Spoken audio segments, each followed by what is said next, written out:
Alright, happy Saturday everybody. Hello, hello. I'm very happy because I was able to solve issues that were causing problems, and who doesn't love that, right? Who doesn't love it when problems are solved? Honestly, I'm actually really happy.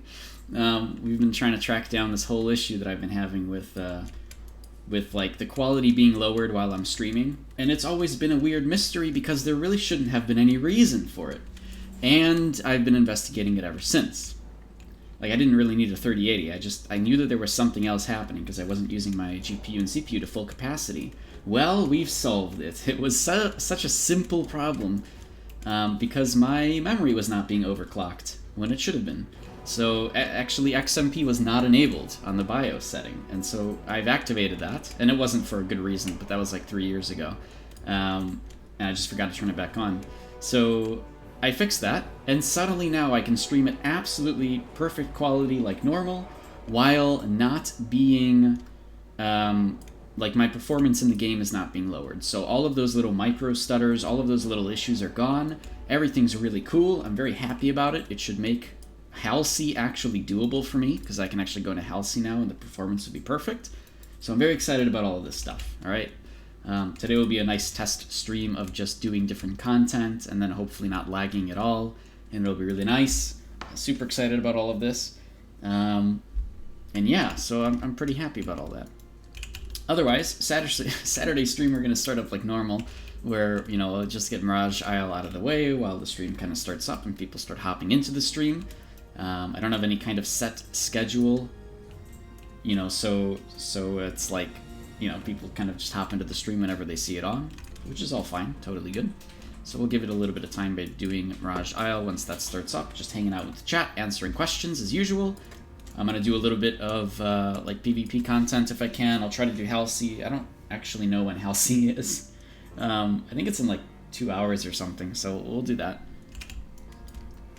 We'll do some like arenas and stuff because I'm still playing as Immortalist, which is the new build that I'm starting to mess around with, and I do like a lot, but I need a ton of practice with, so we'll be doing that. And otherwise, just enjoying the fact that I can play at perfectly good quality in the video game without any issues at all. It's actually great. I'm really happy that I was able to solve this one in a little bit of an unconventional way, but shouldn't have been an issue in the first place. So we're good. Everybody's happy now. Everything's really good. The stream is so good. I do wonder if the actual quality of the stream has gone up. I would assume so, since I'm not running at like 15 to 30 frames, right? It's actually 40 to 60 at all times now. So the stream should be almost perfect. So to you guys, it should be amazing. I can actually stream in 60 frames now, like properly. The only problem is then, yes, there is an actual frame loss, and that's noticeable on my end as well. So that will allow, like once I get the 3080, the newest NVIDIA graphics card that came out, that should allow me to stream in 60 frames and have no issues. And until then, it's fine. Everything has been pretty good. So yeah, I'm pretty happy with this. I'm excited to finally do like PvP stuff without little micro stutters or anything that'll cause issues. It also means that I can use the regular version of Blade Flurry, and I won't get like thrown off the screen as much because of the little micro stutter lags, right? Which actually, I don't know, I still bounce between these all the time because I don't know what I want. I have no idea what I want between these Blade Flurries. Otherwise, I want to do some other content today. We tried the solo Ipnia dungeon yesterday, which actually was a really good experiment and a good little first try. I think we might be able to do that today.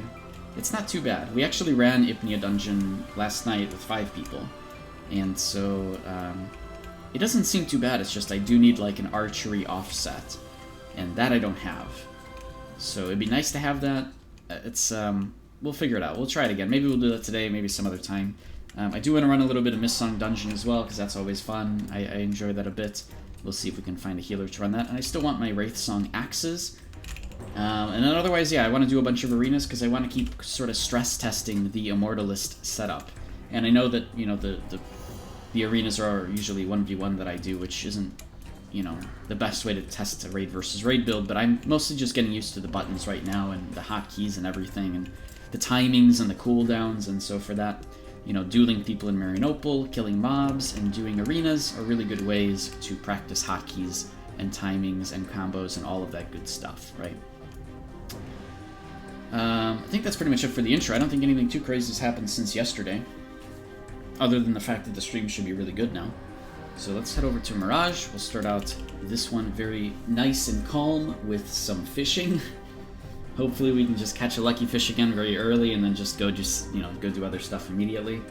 But I think that just for the start of the stream, it's nice and chill while we, you know, start getting people in and talking and asking questions about stuff, right? And if you're watching on YouTube, hello. You'll be watching some fishing content for a little bit, and then we'll switch over to some other stuff.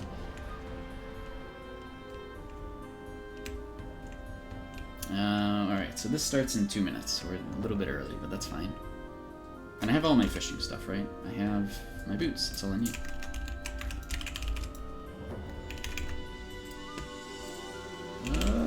Alright. No! Damn it. Doesn't matter. We got plenty of time here. Alright, fishing boots on. They also give me movements. Look at this, I've used this as my movement speed boots as well. So like in a dungeon, if I need extra movement speed, usually I'll use these boots for my PvE stuff. My Radiant Dawn's Drop boots. I guess it's technically worth me regrading them a little bit, but I don't know, I don't really care. I could though, huh? I could get them up to Divine and they'll have a bunch more slots. And they'll be like really good at movement speed, huh? I actually should do that. I don't know why I haven't done that yet, because if I'm going to use these as movement speed boots anyways, it's actually worth it, huh?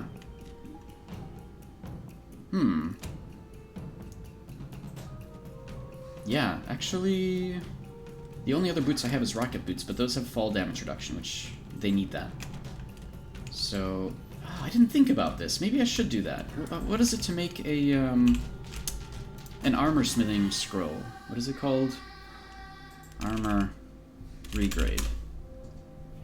I have a bunch of moon points already, so it's just... Oh, that's easy. It's just a blank regrade scroll. Huh. And this makes 2. Oh, maybe we'll regrade on stream today.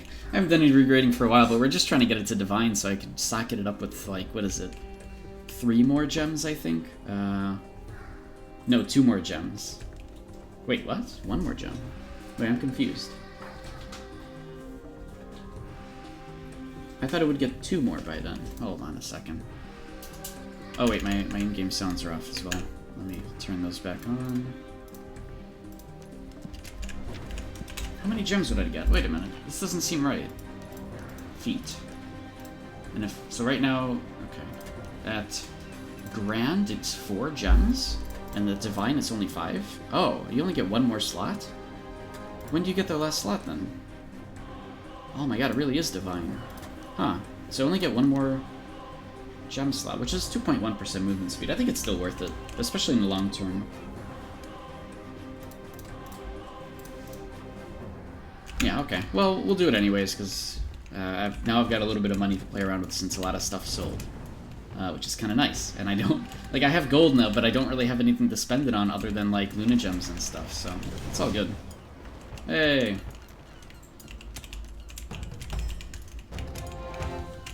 Luna Gems and some other stuff that I want to upgrade, I guess. I want to upgrade, like, my costume and my underwear. But, like... I don't know, even though Superior Glow is... Or not Superior Glow. Even though, like, the cost right now is pretty cheap, I'm still kind of holding off for a little while to do that. Because it's not really, like, a priority at the moment. Not for me, at least. I do kind of want to save up a bunch of gold for the new vehicle system. To craft stuff in the new vehicle system. That's actually, like... Oh, God, I can't take advantage of this because I still just put on my fishing rod. Damn.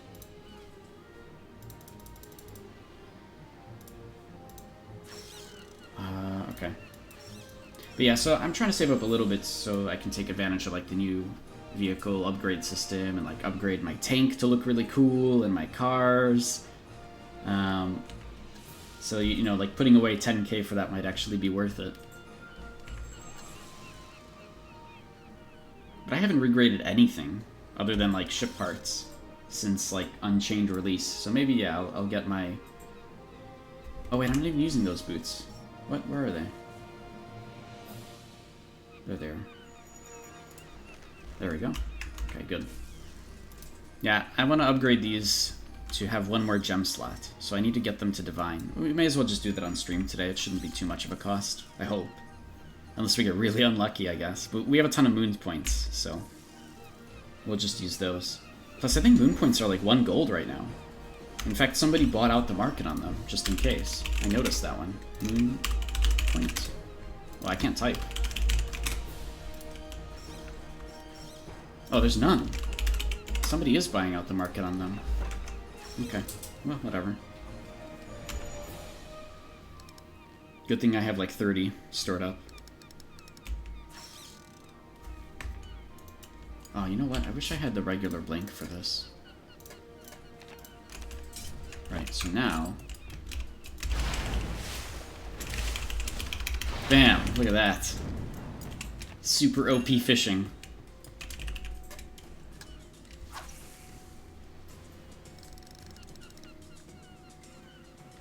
And I don't think that this chart updates after like 2 minutes, right? So yeah, this won't update anymore. They actually like totally redid the way the ranking information works. And so like now it won't like update 2 minutes past the hour, but actually on the hour. So there's no way to be the only person on the sports fishing board just because you fished really, really fast after it started. Unfortunately, but we have a screenshot of that when I did that once. Alright, so record right now is 265. That's technically good enough last week to get Celestial, but we're going to try to get a Lucky, just to get this over with. Then I'm just going to head out and do other stuff instead. We'll do like arenas and things. Mercury ain't AAU dead? No, not at all. I think most servers are actually doing pretty well. AAU is nice because like it's not the patron system anymore, so literally people can just play whenever they want and take breaks whenever they want, instead of having to pay monthly just to keep their housing up, which was like a massive toxic environment on Legacy, right? You're pretty much forcing people to pay every single month, but no, AAU's been really nice, so people are able to just play whenever they want and be chill and play an MMO the way it was meant to be, because MMOs are meant to be played over years, not months, right? So things are pretty good, actually.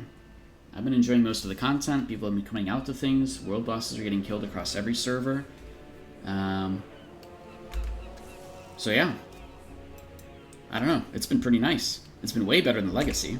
I feel bad for anybody that's still on Legacy, but I know that people are tied to those characters and they really want to, you know, keep working on those. I hope that someday Legacy gets the AAU system where, you know, like Patron isn't like, you know, you don't need it or whatever. That'd be nice. I don't know. Legacy, unfortunately, is just a totally different bag. But that's why AAU is so good.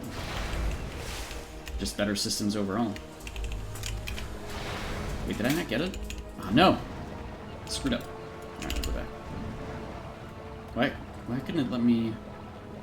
Didn't let me actually pick it up. Guard, though, that's good. 352, that's... based on last week... Oh my god, based on last week, that's still actually not enough. Okay, I need a little bit of a larger fish than this to hopefully guarantee that I get at least 6 coins. So we're gonna try a couple more times while the stream is just starting up anyways. And we're just starting to get folks in.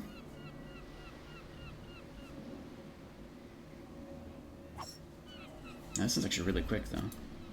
How much proficiency do we have? 52k, okay. So I can do a little bit more damage to these. What else have I done in the last couple of days? I'm trying to think. What other news is there? I don't think there's been too much like news or anything interesting. They did do this... We didn't really talk about the cash shop update. Is facing the wrong direction. Or anything like that yesterday. But I don't think there was much like noteworthy stuff there, so that's not a big deal. Oops, I'm not taking advantage of that. I still want them to do like an actual cash shop stuff that benefits the players in different ways. I've put in my suggestions for it. I've brought it to the attention of a lot of people. The CMs seem to be pretty happy with that suggestion. Hopefully that actually gets taken seriously. And we can get a cash shop that the players actually enjoy and can, you know, contribute to and have a better system with, like, you know, the premium art pass and everything. And But that'll take some work from XL as well, so if anything, we'd see something like that in a few months if they even do it, right? I heard they're doing flash sales, though, again, on Legacy. And again, that's for Legacy, for the way that works there. Again, everything's been pretty sucky. So that kind of sucks. I think players are saying that the Legacy shop just sucks. I don't know, man. I feel bad about Legacy overall. You heard it's headed towards pay to win? Nah, that's not really true. We're going to make sure that that's not the case. I'm going to keep working with pushing Game Ago to not do anything really shitty like that, and I know the community will do the same. They put in some more time-saving stuff, like the mailbox in the warehouse, into the credit shop, which honestly should have probably been there from the beginning, because those are really nice little, just nice convenience items, right? But everybody's like, oh no, now it's a path to putting gear in there. It's like, no, that's not what they're doing, all right? That's not how it's going to end up. And if it does, we're going to really push them not to do that, and that'll be a totally different story, right? But convenience items are fine. That's not a big deal.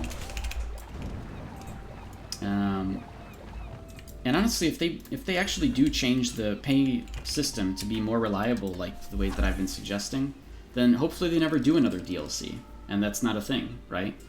I don't even see them doing another DLC anyways in the next year because none of the content really warrants it. So they're going to look for other ways to try to monetize, and I hope that what I've been suggesting to them makes sense and they do that instead. Because people want to spend money on this game, believe it or not. I get so many people in streams or in-game and nation chat or PMing. People want to spend money on this game, literally, but they can't. They actually do not have the ability to because the game does not give many options in AAU on spending money, which is actually a good thing for the players, right? Because you don't have to spend as much money, which is awesome, right? Even for cosmetics.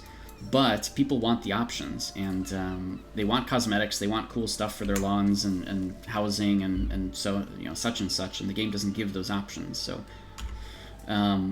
hopefully the suggestions I've made will get better. You want to retry the game, but you don't want to buy the next expansion. Yeah, so I'm kind of addressing that where I hope they don't do that again. But whatever, the expansion anyways that exists is for super end-game content. And it's not super required, it just helps with progression a little bit. Makes it a bit faster. I mean, it's a huge catch-up mechanic in the way that it works that allows people to get to the end game very, very quickly, which is nice. And be, you know, in competitive sort of gear and not have to play classes that are backlines or anything like that. You know, we'll see how it goes.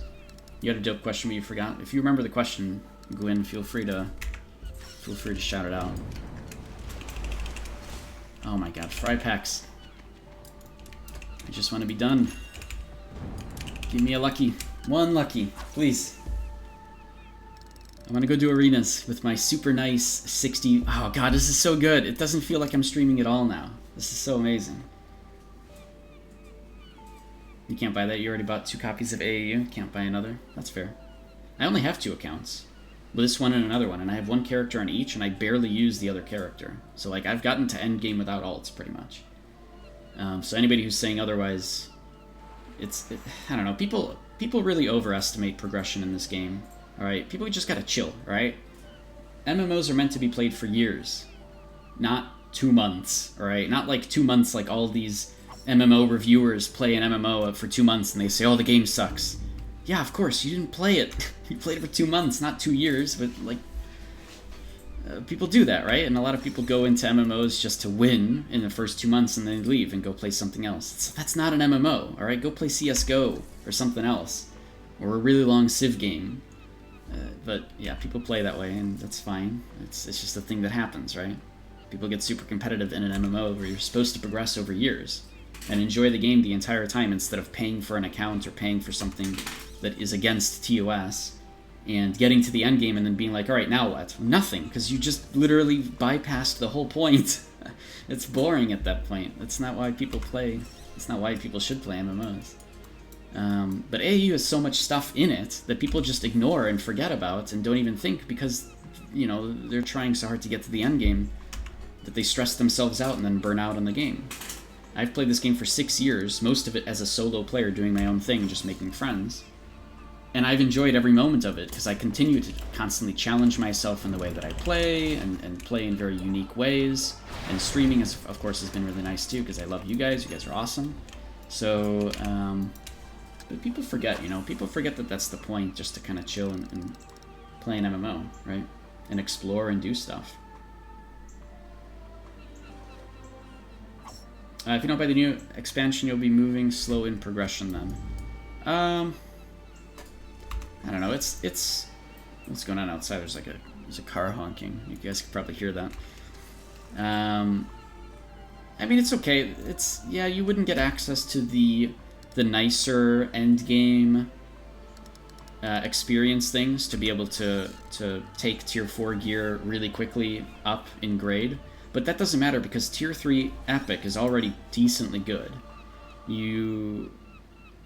I don't know, it's not that bad. People really don't understand the number and statistic differences between armor and how that works, and that's the problem, is that because people don't understand the difference between tier 3 armor and tier 4 armor and how it scales over massive sort of numbers, like, nobody understands math, right? But yes, you can be competitive in tier 3 Haram gear that's epic. It's not that bad, you just have to play a slightly different class.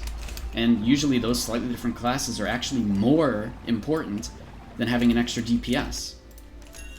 And so then you just progress more slowly, yes, because you don't have the expansion, or you get it whenever you can later on. But it's fine, you can still enjoy everything there is in the game.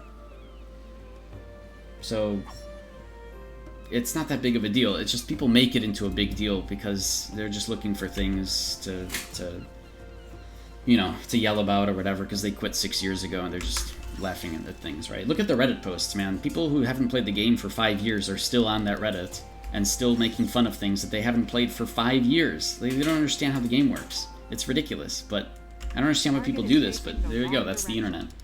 And yet here I am enjoying the game myself, not even with a guild, for years, exploring new content, learning new mechanics, uncovering stuff, delivering it to the community, and everybody's like, oh my god, I can't believe this stuff. It's like, yeah, because you guys don't know how the game works, and neither do I. And I'm at least the one who's notably saying it, that, yeah, we don't know anything about this game. You gotta start learning. Which is cool. But, I don't know, people take the game too competitively, and that kind of sucks, unfortunately. Like, I'm not even competitive. I don't do dailies all the time or whatever, and I haven't for months. And I'm still at endgame. I've still been able to get endgame stuff without any problems. So something's weird, right? It's clearly... It's not a progression thing, it's just people have to chill.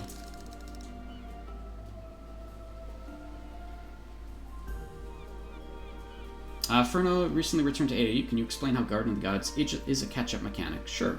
So, first of all, Garden of the Gods offers like story stuff as well, which I really enjoy. And I think most people who've kind of followed the lore enjoy quite a bit. But I'm not going to get into that, of course. So it's a catch-up mechanic because it has a daily, okay? There's a daily in the Garden of the Gods where by spending some time in there, you can get these special XP infusions that are great for Haram gear, which is essentially the main linear progression of gear that you get in Arcade, Unchained and Arcade Legacy, right? So you can get these special XP pots that can only be used on the 4th tier or glorious Haram gear, and it's just more efficient because it gives you bigger bulk XP in one go, as opposed to having to farm a bunch of blue, smaller XP pots, making you spend more labor on those, right? That's pretty much it. It's more just, you're able to get to endgame quicker. You're still using the same amount of gold. So it's still the same amount of gold and cost to get your gear up and level it up and everything. It's just, you're able to do it a little bit faster using this one daily from the garden, as opposed to farming up all of the blue XP pots. You're getting these purple ones that only work on tier 4. It's a little bit weird of an explanation if you don't really understand these, like the terminology or whatever. So if there's any follow-up questions on that, please let me know. But that's mainly what it is you're able to get XP pots that only work for tier 4 Haram, and that's just a nicer way to get up to Legendary and Mythic, as opposed to having to use the blue pots, which are accessible by anybody, that just take a whole lot of labor. Okay, you get it? Awesome. Good. But That's mainly what it is. That's mainly what people use it for anyways. There's some other cool stuff in the garden, and people don't do that as much. Oh, nice, we did it. We got a lucky. 494? Oh my god. Wait, this can go... That's literally right there from last week. Oh... I mean, actually it's divine, but what is divine as a reward? 50 gold? Oh, I'm sorry. No, divine. Wait, it's not divine. It's epic, right? Oh my god, I might get at least 50 gold, whatever, fine. And 10 Fisher coins, which is really what I want. Ah, this is great. I'm putting this up on my wall. Nice. Amazing. That's my largest fish on AAU that I've gotten so far. Cool. Alright, well, I'm out of here. I'm not getting any luckier than that. We are finished with this place. Alright, let's go put this up. Mercury, that's why I'm asking somebody who's actually playing the game so you can know if you want to rejoin or not. Yeah, yes, exactly. I'm so glad you're doing that. A lot of people don't, man. And it sucks because people are missing out on a game with a ton of, like, all sorts of different content, all sorts of different stuff. You gotta keep in mind that if you're playing Arcade, there's more than just gear, right? There's vehicles, mounts, pets, gliders, upgrading all those things, upgrading vehicles and boats, and getting boats, housing, cosmetics for housing, furniture, housing plots, and getting things that look nice next to each other, working with your guild for different endgame content. There's all the hidden quests, different hidden mechanics people don't know about, hidden undersea things, and doing undersea exploration. There's the world boss content, of course. There's instances, there's dungeons, there's solo dungeons. There's all this different stuff, right? People have not just been working on their gear, they've also been doing all of these other things, right?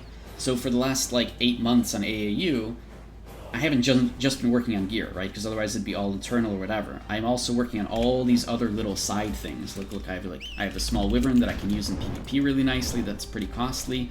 I have all these different gliders that I use in different situations. I have all the different pets and mounts that I use for all sorts of different combat advantages.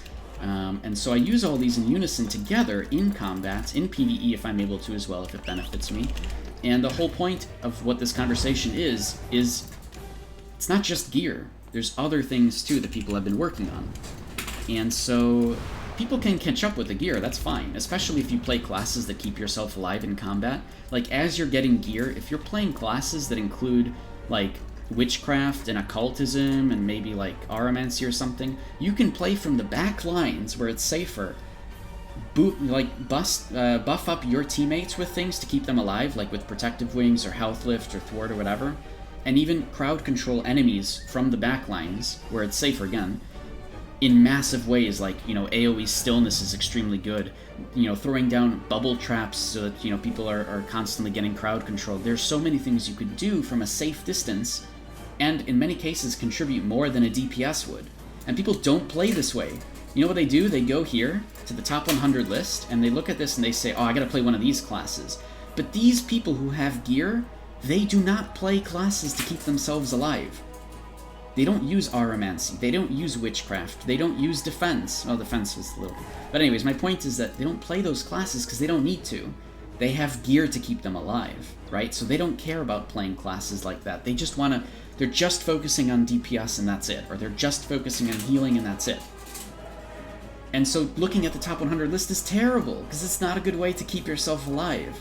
If you're dying to mages a lot, bring in aromancy into your skill set. Use aromancy to keep you alive.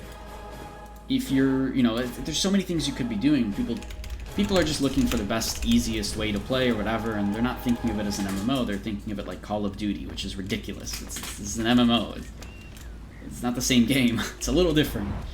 And so, yeah, so that's kind of the big deal about it, I think. But we talk about this a lot on stream, I know. But it's still a very common question, right? It's a very common conversation that people tend to have, and, I don't know. I wish people just chilled. I wish people just chilled.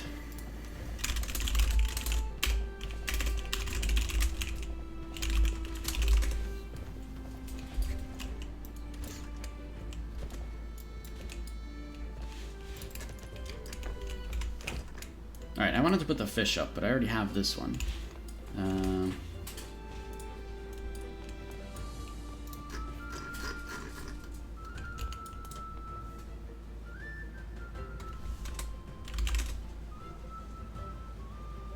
Okay, I was given approval to go somewhere. Why can't I put this up here, though? I just want to put it on the wall. Come on. Why is this a problem? Can I not put it anywhere? Wait, what? Oh, I can. Alright, whatever. I'll deal with this later.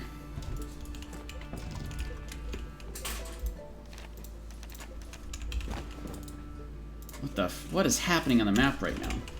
Okay. Alright.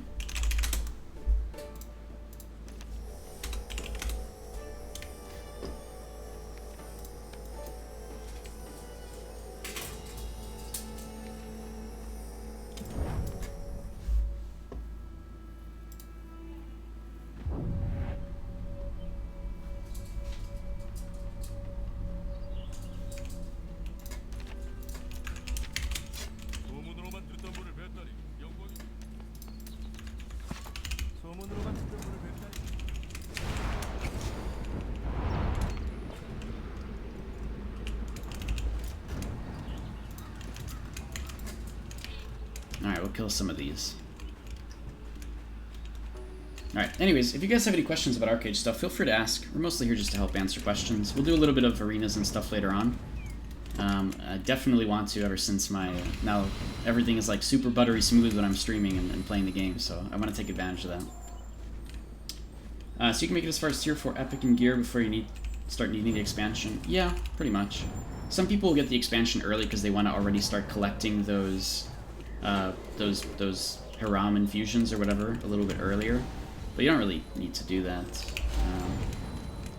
Honestly, I think if somebody's in full legendary, they pretty much have the stats they need to be competitive, even as a DPS, especially if you're taking advantage of like combos and stuff. But yeah, generally that's how that works. Is the game a little too loud for you guys, by the way? Let me know if that's the case.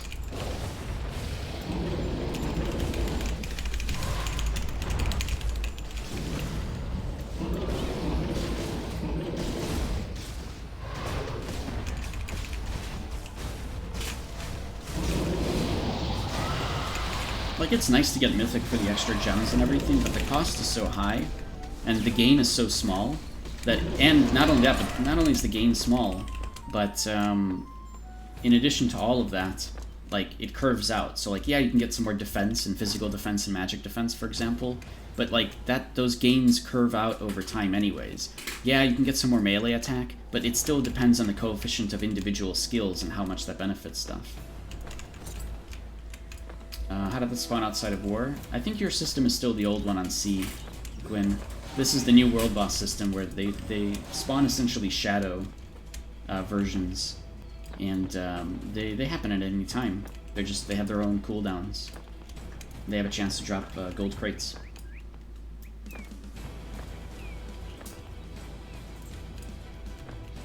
You have that, but bosses spawn on war? Oh, that's weird. Yeah, actually, that doesn't even sound like the old system to me. I don't know.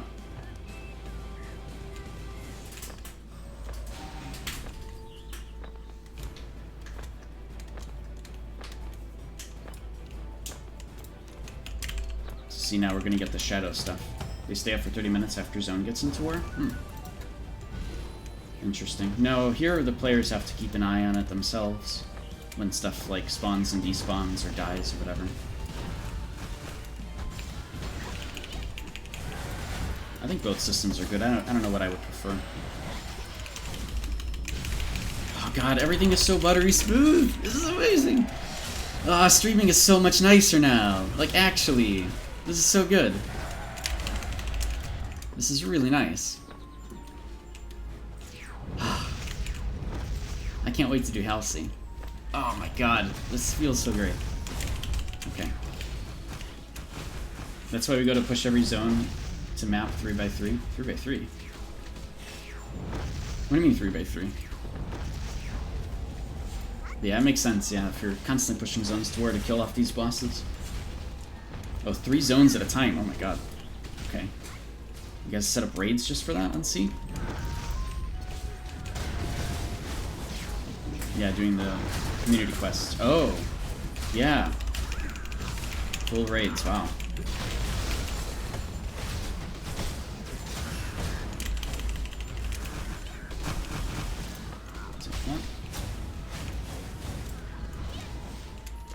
Look at this. Does this look good? Gwyn, is this like a more higher quality stream now? It should be always 30 frames. Oh my god, this is so nice. No more lag. Nothing. We won't have any problems on the stream anymore.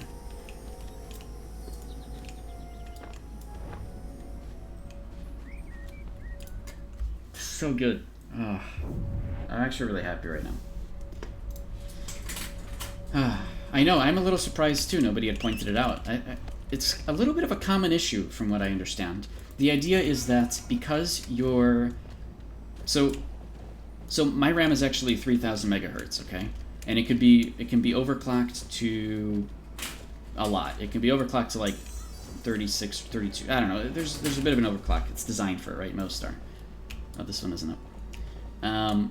But the issue is that the computer actually, from the BIOS, is only setting it to 2144, or whatever the lowest one is. And so that's what was going on. XMP is Intel's sort of auto overclocker at 2133, right? So XMP is Intel's own overclocker sort of thing that'll set it to the proper amounts. But the idea is that the game, Arcade, was essentially locking, like, it was kind of blocked by Arcade using up all of the memory. And so just overclocking it was able to have other applications use things properly, and so yeah. Now everything runs very smoothly without any issues. Now, like 2 or 3 years ago, yeah, exactly, it's bandwidth starved, right? Now 2 or 3 years ago, I turned off XMP, and I did that because I actually had issues with my memory, where it would start an XMP, but it wouldn't actually boot up properly, and so I turned off XMP and it was all fine, right? But I forgot to try to turn it back on. And it's been a long time since then, so it seems like everything's fine. If I suddenly, you know, blue screen or something, okay, I know where to start. But thankfully I'm able to run everything just fine without any problems. So maybe it was like a firmware issue that got updated, I don't know. But now everything is good. I can't believe that was it. Like, that solved everything. If anybody has any problems with streaming now, I know where to start. Be like, oh, make sure that XMP is on, right? You wouldn't think about it. It's like one of those things you'd always have on regardless. But I did turn it off. That's so good. I'm actually at 60 frames right now. Just running around, doing stuff. So good. And after the 3080 after I get the 3080, I should be able to stream in 60 frames as well. That shouldn't be a problem.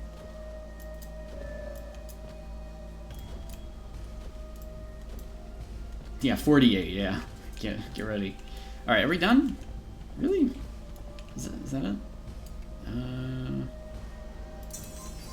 Oh, I guess there was only one. Damn. Oh well. We're heading out of here.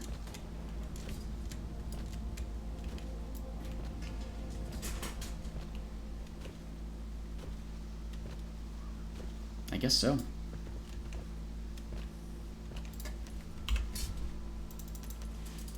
Wait, where are they going?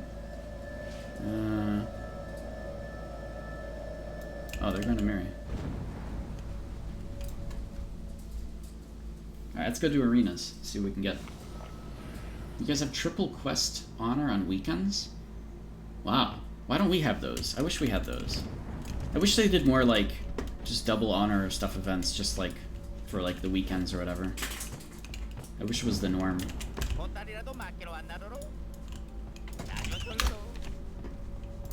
And double Curios badges, right? I wish that was a thing. But only for like an hour every day. You know, centralized when people are going into it. 100 days since launch event? Really? Oh, so they're celebrating it? Is that what's going on? Or what do you mean by that? It's been 3 months, wow. What server do I play in? I play in Win. I think right now the most popular balanced server is Tyrannos, or Tyrannos. I heard that there's, I don't know, there's like rumors all over the place that that merges or transfers are happening soon, but we've not heard anything about it. It's just rumors from people. So we'll see. But I would recommend starting on an older server, because if there are servers or transfers or things, then you'd be able to take advantage of it, as opposed to starting on a fresh start server, where who knows when the transfer system will be available there. Oh, hey! I see somebody's tuning into the stream.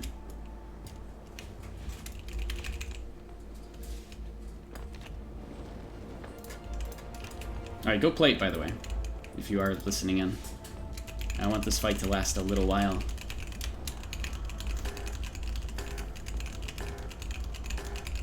Oh, Ed Billy, cool, yeah. So, that's right, he's playing on, okay, he went play. Good. Alright, I gotta pay attention. He's two-handed as well. It's not how I played Executioner, but that's okay.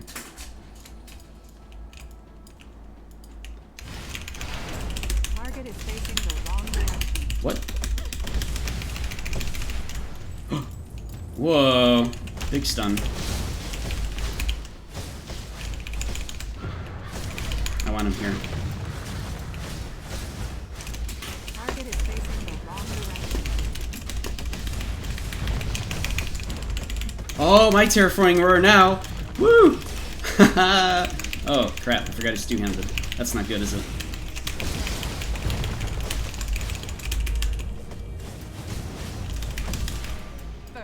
Damn, the two-handed does so much damage on the big bursts, right? And I wasn't able to escape because I was in my own boneyard. Or maybe his at that point. Oh, I didn't do the other thing that I wanted to do.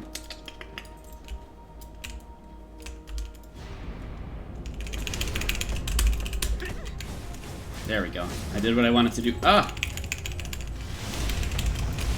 He is not snared. Interesting. Aha! It teleported though.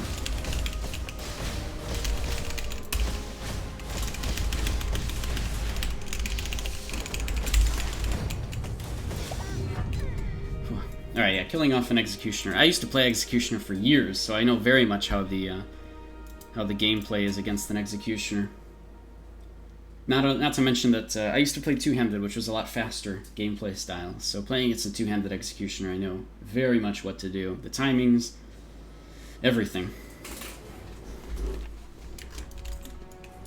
Also, I wasn't using the right blink. I wanted to use this blink instead.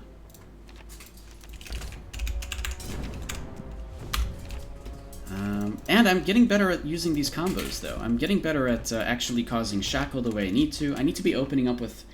So I don't like opening up with Stealth, but I do like... Like, I only want it for the one stack of Bloodthirst. That's it. I only want Stealth for literally Bloodthirst. I just need one stack of it. Because the one stack allows me to combo with Overwhelm to cause Stagger. Oh, I got you again. Okay. Different build? Same thing? Uno mas? Alright, no problem. No problem. We can play as much as you want. I actually love this, because now I'm actually playing in 60 frames. It's amazing! I love this! Ah, this feels so good! I don't even care if I'm streaming, because I don't feel it anymore. This is literally... I'm actually so happy right now. Ah. Like, my heart is fluttering. Like, I actually feel really good. You know?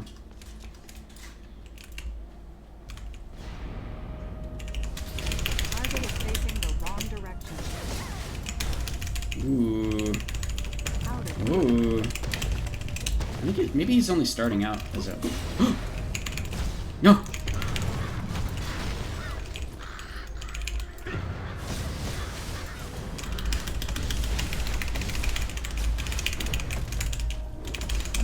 Ooh, how did he get me?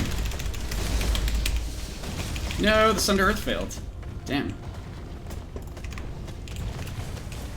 Target is facing My free runner now.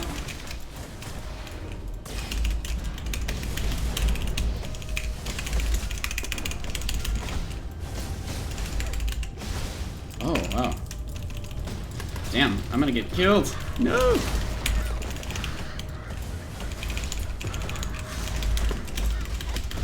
Target is facing the wrong direction. Target is facing the wrong direction. Oh, First blood. Jeez, there's a few teleports that happened right at the end there with the Sinister Strike crit. And that one last crit with the Sinister Strike was really good.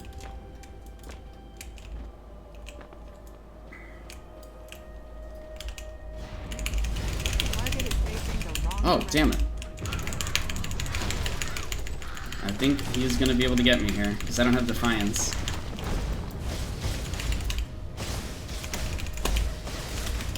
Out of view. Okay. Out of view. Target is facing the wrong direction. Oh, damn it.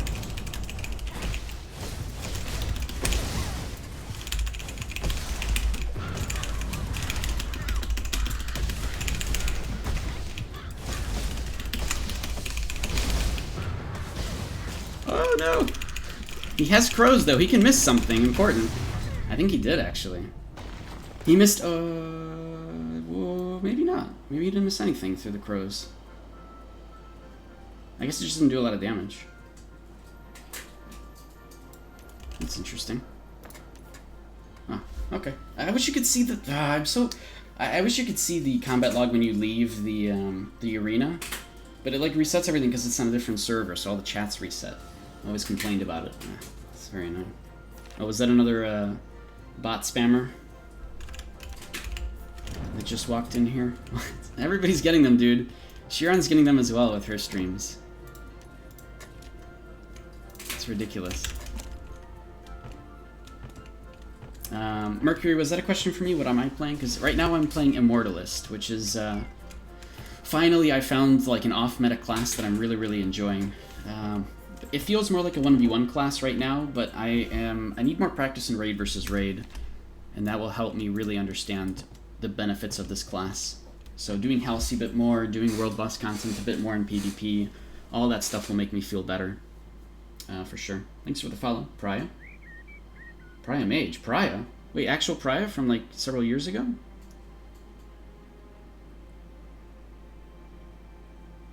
I don't know if that's, is that the case? I don't know. I'm not going to call you out, sir. We're just hanging out. Let's keep doing these things. So I kind of want to do a little bit of Gladiator Arena because I need to be messing with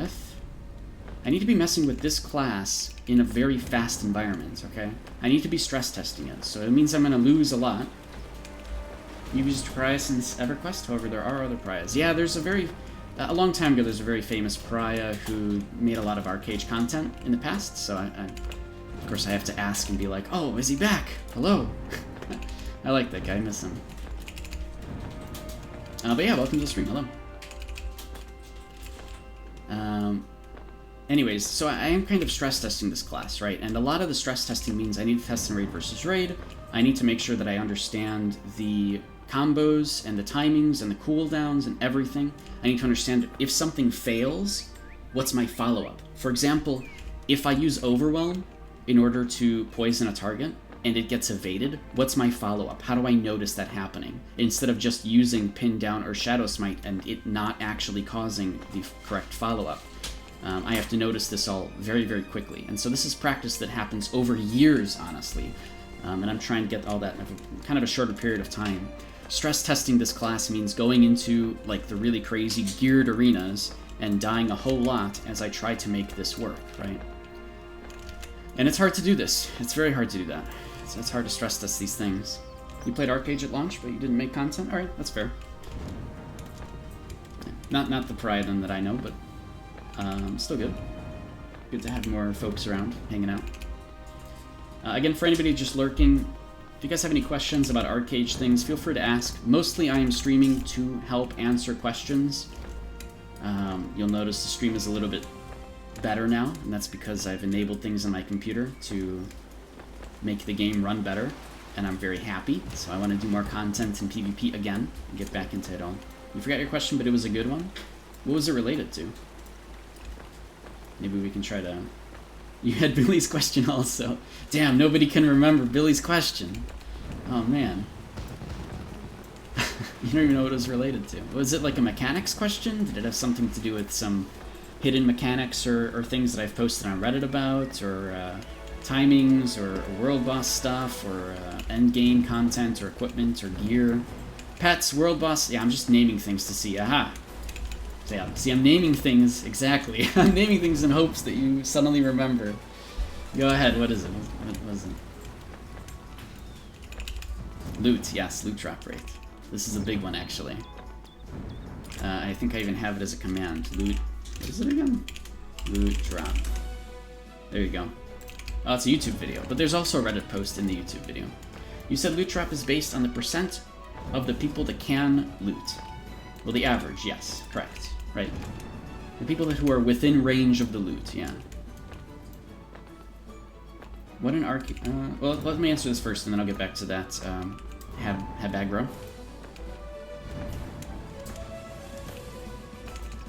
So what if... Okay, alright. I'm excited. I want to know where this question is going that you've been trying to remember for like an hour.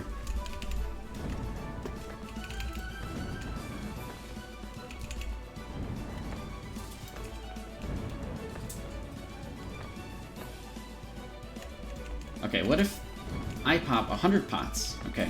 A loot master, then loot. Technically, I'm the only... So loot master is still not counted in that. Anybody who's around you is still technically part of the loot table, even if there's nothing to loot.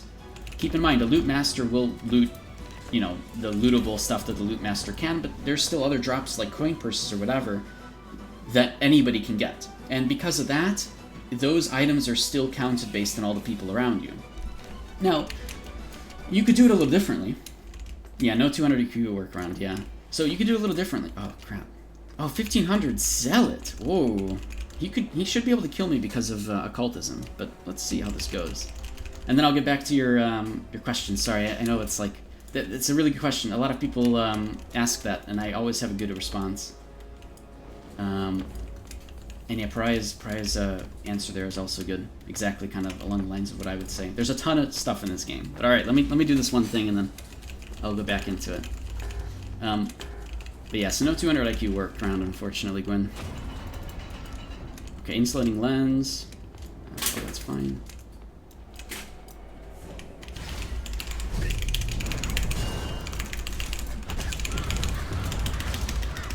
Frigid tracks. I can't steal that anymore.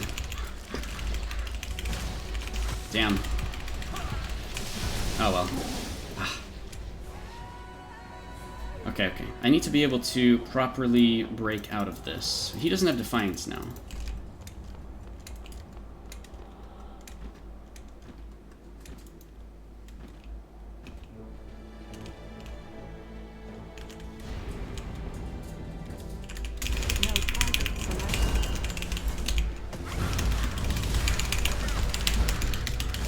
Oh my god, dude. How did it even get me? Okay, we're good. Ooh, he has so much into occultism. He actually has the last passive in occultism. Shit. Okay, that could be a real problem for me. Ooh, he's got... I'm just gonna punish him for that. Ah! Alright, see you later. Oh wow, he's using all of his abilities! Oh, and he's got Frigid Tracks! Gimme, gimme! My Frigid Tracks now, motherfucker! Wait, I didn't steal it. What?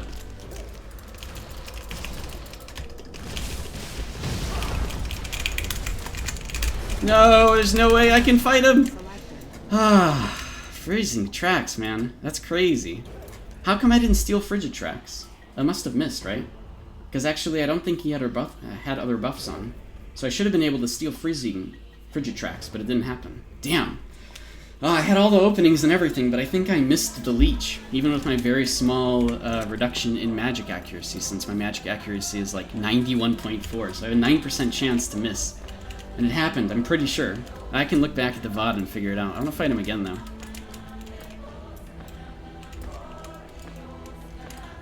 So yeah, what in Arcade is better than other MMOs? Where is Arcade strong? So... Arcade... Oh, I don't have the statue buff. Arcade is like an immense amount of stuff. It's actually an overwhelming amount of stuff in this game. And the whole point is that you're meant to play for years, right? You're meant to play Arcade over a very long period of time, and you feel the progression of your character. You feel the progression of the things that you get. You feel all of, like, the gliders, mounts, pets, combat pets, vehicles, boats. You upgrade all those things. You get all of your offhand equipment, right, or weapon swap equipment, and you can feel your progression as you do stuff. You're housing plots with your guild to make everything look pretty, with cosmetics and furniture, whatever. You earn items over time by participating in events that you can show off. There's all of this stuff that you have in Arcade that exists, all of it together at the same time, while there's trade runs you can do, ocean content you can do, underwater ocean content, secret quests, secret things all over the place, because the game is filled with tons of stuff actually worth exploring. You're actually encouraged to explore in the game, and you will actually find hidden dungeons or hidden quests or hidden things that you can do all over the place. And so that is where Arcade shines, because Arcade has all this stuff in it.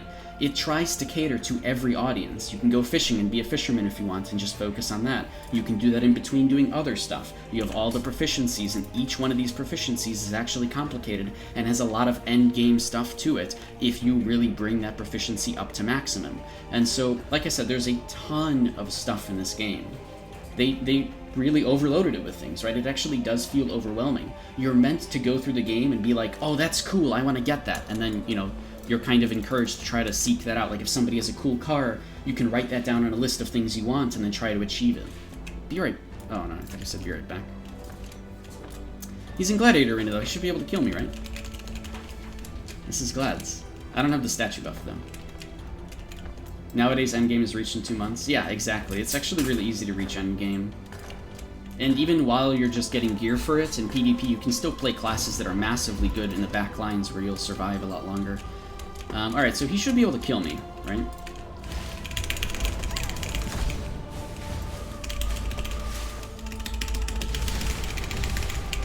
Ah! Snow, you stay there now. Screw you. Haha, you can't take advantage of... Ow! What the hell, man? That hurts. Why would you do that?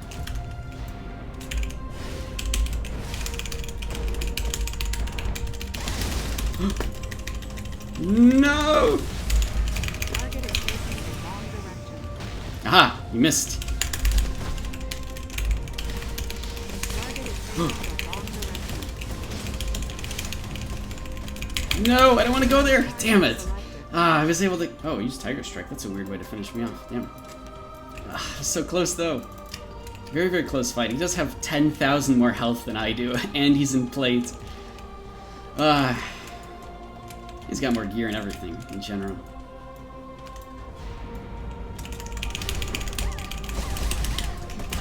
Ah, but you can't follow up. That's right, motherfucker.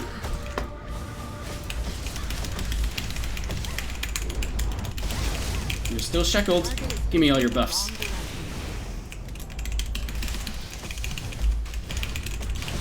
No, he's poisoned though. Damn, dude, one Sun to Earth rotation and I'm dead. I got nothing I can do about it. Damn, it's too easy for him to kill me, because I have such a low amount of health, but he's got plate. So my defenses are much, much lower than his. Hey, Tiberian. Hello, hello. Welcome to the stream. Pariah, is a harvester house viable if you're an alchemist, or you just want to... Or is it just generally... Oh, is it a meme to not make a mining house? The mining houses are really, really good, right? I think that's established. I technically have a harvester house because my upgraded mushroom house has three of those, like the places where you grow crops, but I never use them. So generally, yeah, you'd want to go mining houses because it's more efficient at any point in the game, and especially in the early game. It's really nice, right? But you could still do harvesting if that's something that you want to do, if that's something you're going to make gain out of. For example, if you create like these rough polishes and all of these things that take onyx, if you're the one who's mainly selling them on the market, well, look, this isn't even selling that much, right? But if you want to take advantage of something like that, you could, and there's actually a reason to do it. And so you'll use a harvesting house or some other things to help sort of fill in a void in a market or something of that sort. You can make and take advantage of whatever, right? Which is fine. That's the whole point. The mining houses are generally a very well-established thing, right? You can actually make a lot off of those, because throughout the entire game, you'll need stuff from them, and everybody else will. And it's passive income, yeah, exactly, right? So they're both fine. It just depends on what you do with them. But yeah, people do tend to lean towards mining houses more. And even with so many people doing mining, it's still a very good income, right? Because there's an oversupply, you'd think, but actually there isn't, because people actually need this stuff. It's why the stone prices are so low, because people are getting so much stone from it. But nobody's using stone. But then again, you look at iron, and suddenly, you know, iron is a lot more valuable. In fact, I think that's been dipping weirdly, but iron is a lot more valuable, gold is a lot more valuable in general, and so those are the things that people need out of those mining houses. Is it possible to convert a harvester house to a mining house? Yes. It's the same way that you'd upgrade a house. You can actually... You can go into like the nameplate on the house, and you can actually select a way to renovate the house. And renovation allows you to change it to a different type. I believe you can actually take a harvester house directly to a mining house if you wanted to. It's just a little expensive, possibly. I don't know. You might have to look that one up.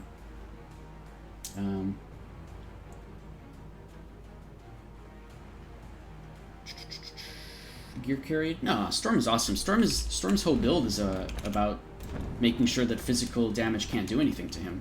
So, like, Mercury, in Storm's case, where is he? He was just running around me. In his case, he's very susceptible to magic damage, right? Or at least more susceptible to magic damage. But he is trying to be in the front lines in a way that he can survive to melee and ranged. And I'm a melee, so I'm going to do less damage to him, right? It's totally normal. We actually have very similar gear overall, to be honest. I think he has a better weapon, but that's not the big deal in the endgame. But his whole build is health, so he's got way more health than me. And he is trying to survive against physical damage, which is fine. He's supposed to kill me there. That's how it works, right? It's no big deal. It was a good fight, though. It's a good little show of force in between us both. And if we had the same amount of health, then I would have won every time. Because overall, I'm able to do more damage, especially because of my leather buff versus his plate buff. So he can do a lot less damage, but he makes up for it as a two-handed weapon. And is able to combo off of things, right? But yeah, so it kind of works that way. It works out. It's the way that the game is meant to be played. That's why 1v1s are not a good show of force. 1v1s don't mean anything in this game. 1v1s are just a good way to practice your hotkeys, get used to timings and everything. Raid versus raid is where everything really shows. Raid versus raid is what this game is designed around, and doing things in larger numbers on the ocean or wherever, right? And so, and that's where things are much more interesting to me. That's what I really care about. It's much more fun for me to do that kind of content. Tiberian, you're new to Arcade. You've got a problem that you're Ancestral level 2, but the mobs in Aurora are too strong. You've got no gold to upgrade Haram Armor. Do you have any idea what to do? So it's kind of undervalued, but it's really encouraged, actually, to just farm as a group. Join a guild, get other people, and farm in the same location as a group.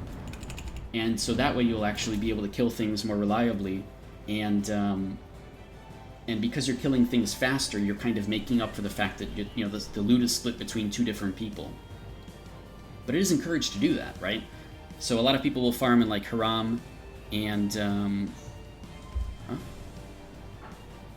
Something in your stream in the background? Yeah, sure. Here's Storm's gear. Yeah, he's got a much better weapon than I do. As a two-handed weapon, this is a big, big boost, right? So this is Storm's gear. But in general, it's very close to mine anyways. It's just the weapon is very, very good at doing a lot of burst damage.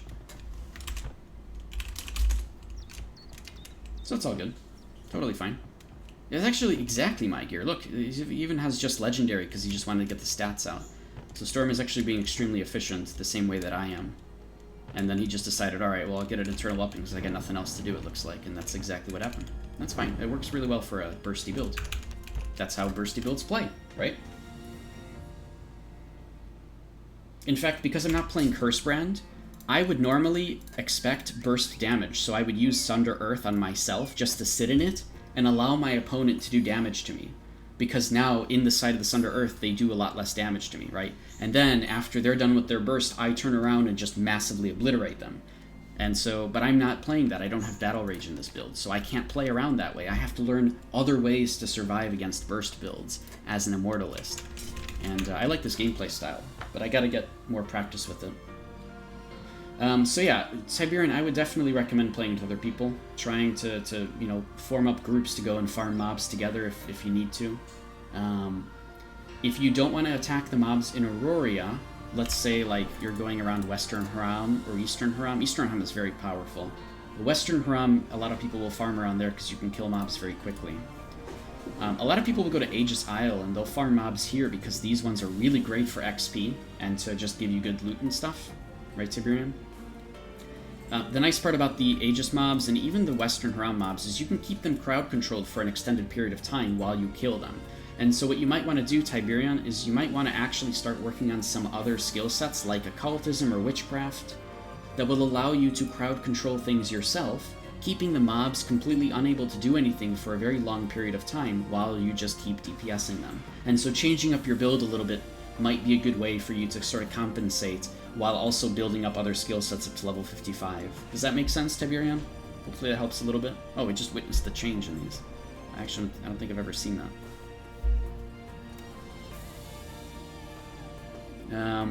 Is it possible that we did that? Prius, some friends are advising me not to roll Stena and to choose an older server to build wealth without confrontation and wait for other server transfers. Is this a really good thing? Or do I need new friends? No, I think that you can keep your friends. I tend to agree with them. If you want like a fun server with a lot of balance, Tyrannos is really nice because all of the different factions are quite balanced and you can probably find a guild to help you out. And I think on any server you can find a guild to help you out. And there are rumors that server transfers or merges are coming at some point, sooner than later. Those will be open on the older servers than they will be on the Fresh Start server, so it wouldn't be on Stena for some time. But it does mean that you are able to transfer your own server, or people will transfer to your server, making it more interesting, if it becomes that way, right? I don't think either way is technically wrong. I think you're going to have a good time no matter what server you go to, but it's something to keep in mind, yeah. And I don't like that it's a big conversation, what server do I choose, right? But at least if you make the wrong choice on one of the older servers, you're able to make up for it by transferring if you need to later, right? And there's a cooldown in transferring. There's a lot of rules around it. You'll lose your housing, right? It'll be uplifted, so you have to put it back down. So there's some costs associated with it. But I think overall, I would recommend that, yeah. I would recommend going to the older servers. And I could be wrong, I don't know. That's just my opinion. Because I only play on Win, right? I only play on this server. So I don't know what happens on other servers as much. I just hear things, right? I just see things from chat, from what you guys tell me as well.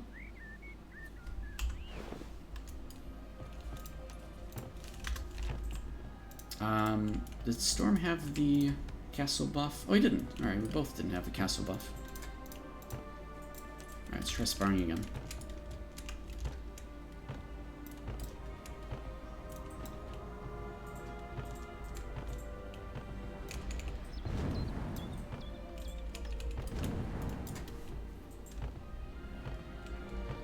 But yeah, hopefully that helps a little bit, Priya, with your server choice there. I don't know the right answer. That's why I'm kind of like, yeah, that might be just safer to go to the older servers. And again, you can catch up. That's not a big deal, right? People who have played on these older servers, like me, who've played since day one of the Arcade Unchained servers, it's not just gear that we've been working on, right? It's all this other stuff, too. All these other pets and mounts and things and vehicles and boats and blah, blah, blah, blah, blah. So it's like, there's a lot of things to catch up on. It's not just gear, right? And so you'll be able to catch up in one thing if you really put your mind on it. Like, if you really put your mind on it, you can get a really top-end boat in just a couple months, like a month or two, honestly. Or if you really put your mind on it, you can get gear to the point where you need to be, right, for being competitive and such. So it kind of makes sense there. Alright, there's a big blob. Alright, Freelancer.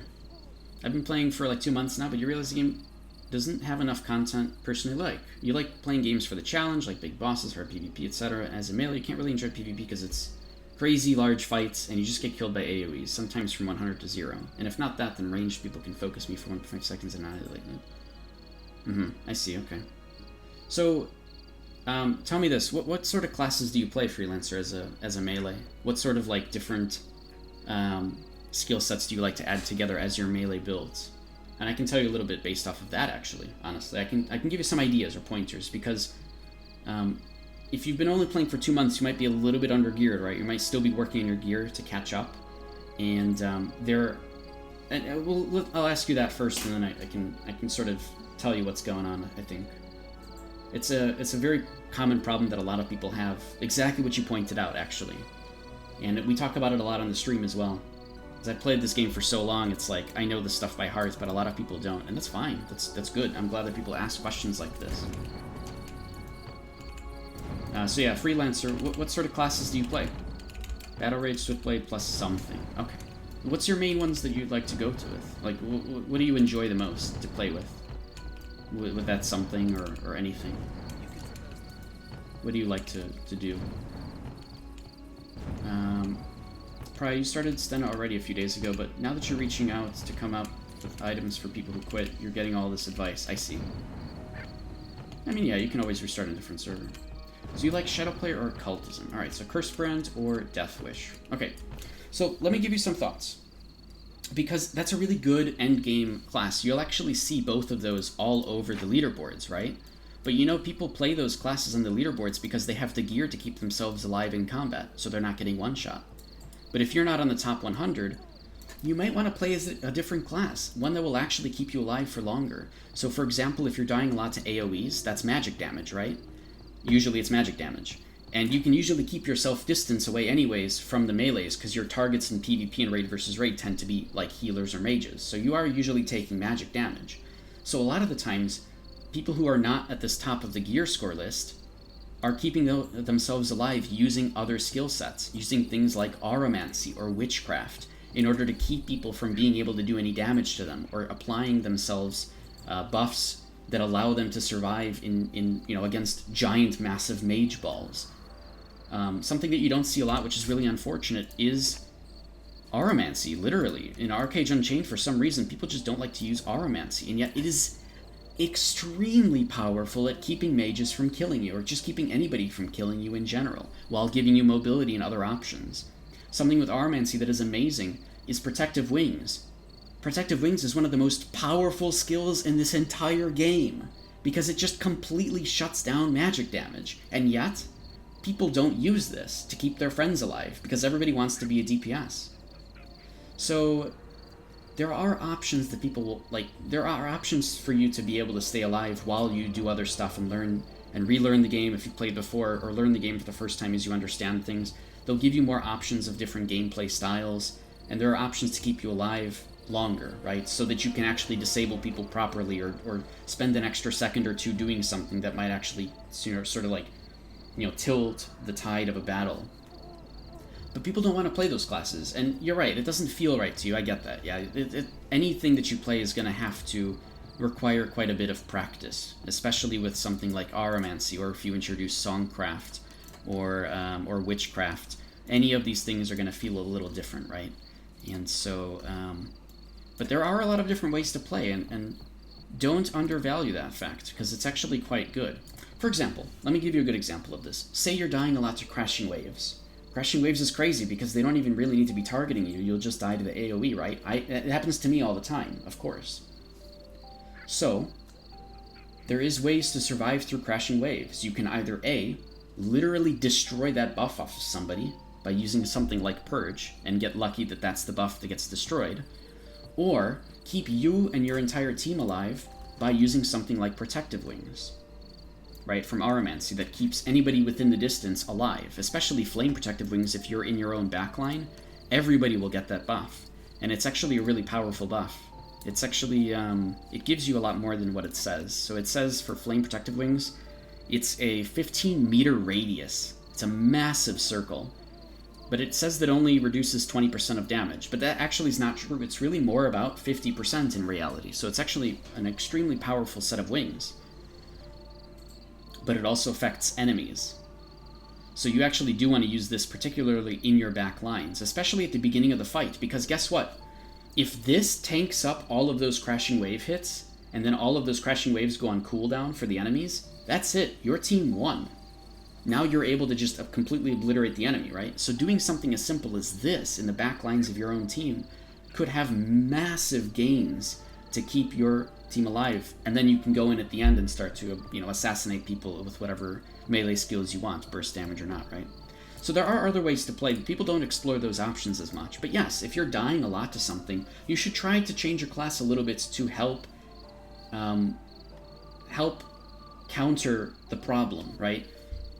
And I didn't even mention the passives of Aromancy, but Aromancy passives are really, really powerful too to keeping you alive, especially for a longer period of time. It's the main reason why people still play Dark Runner.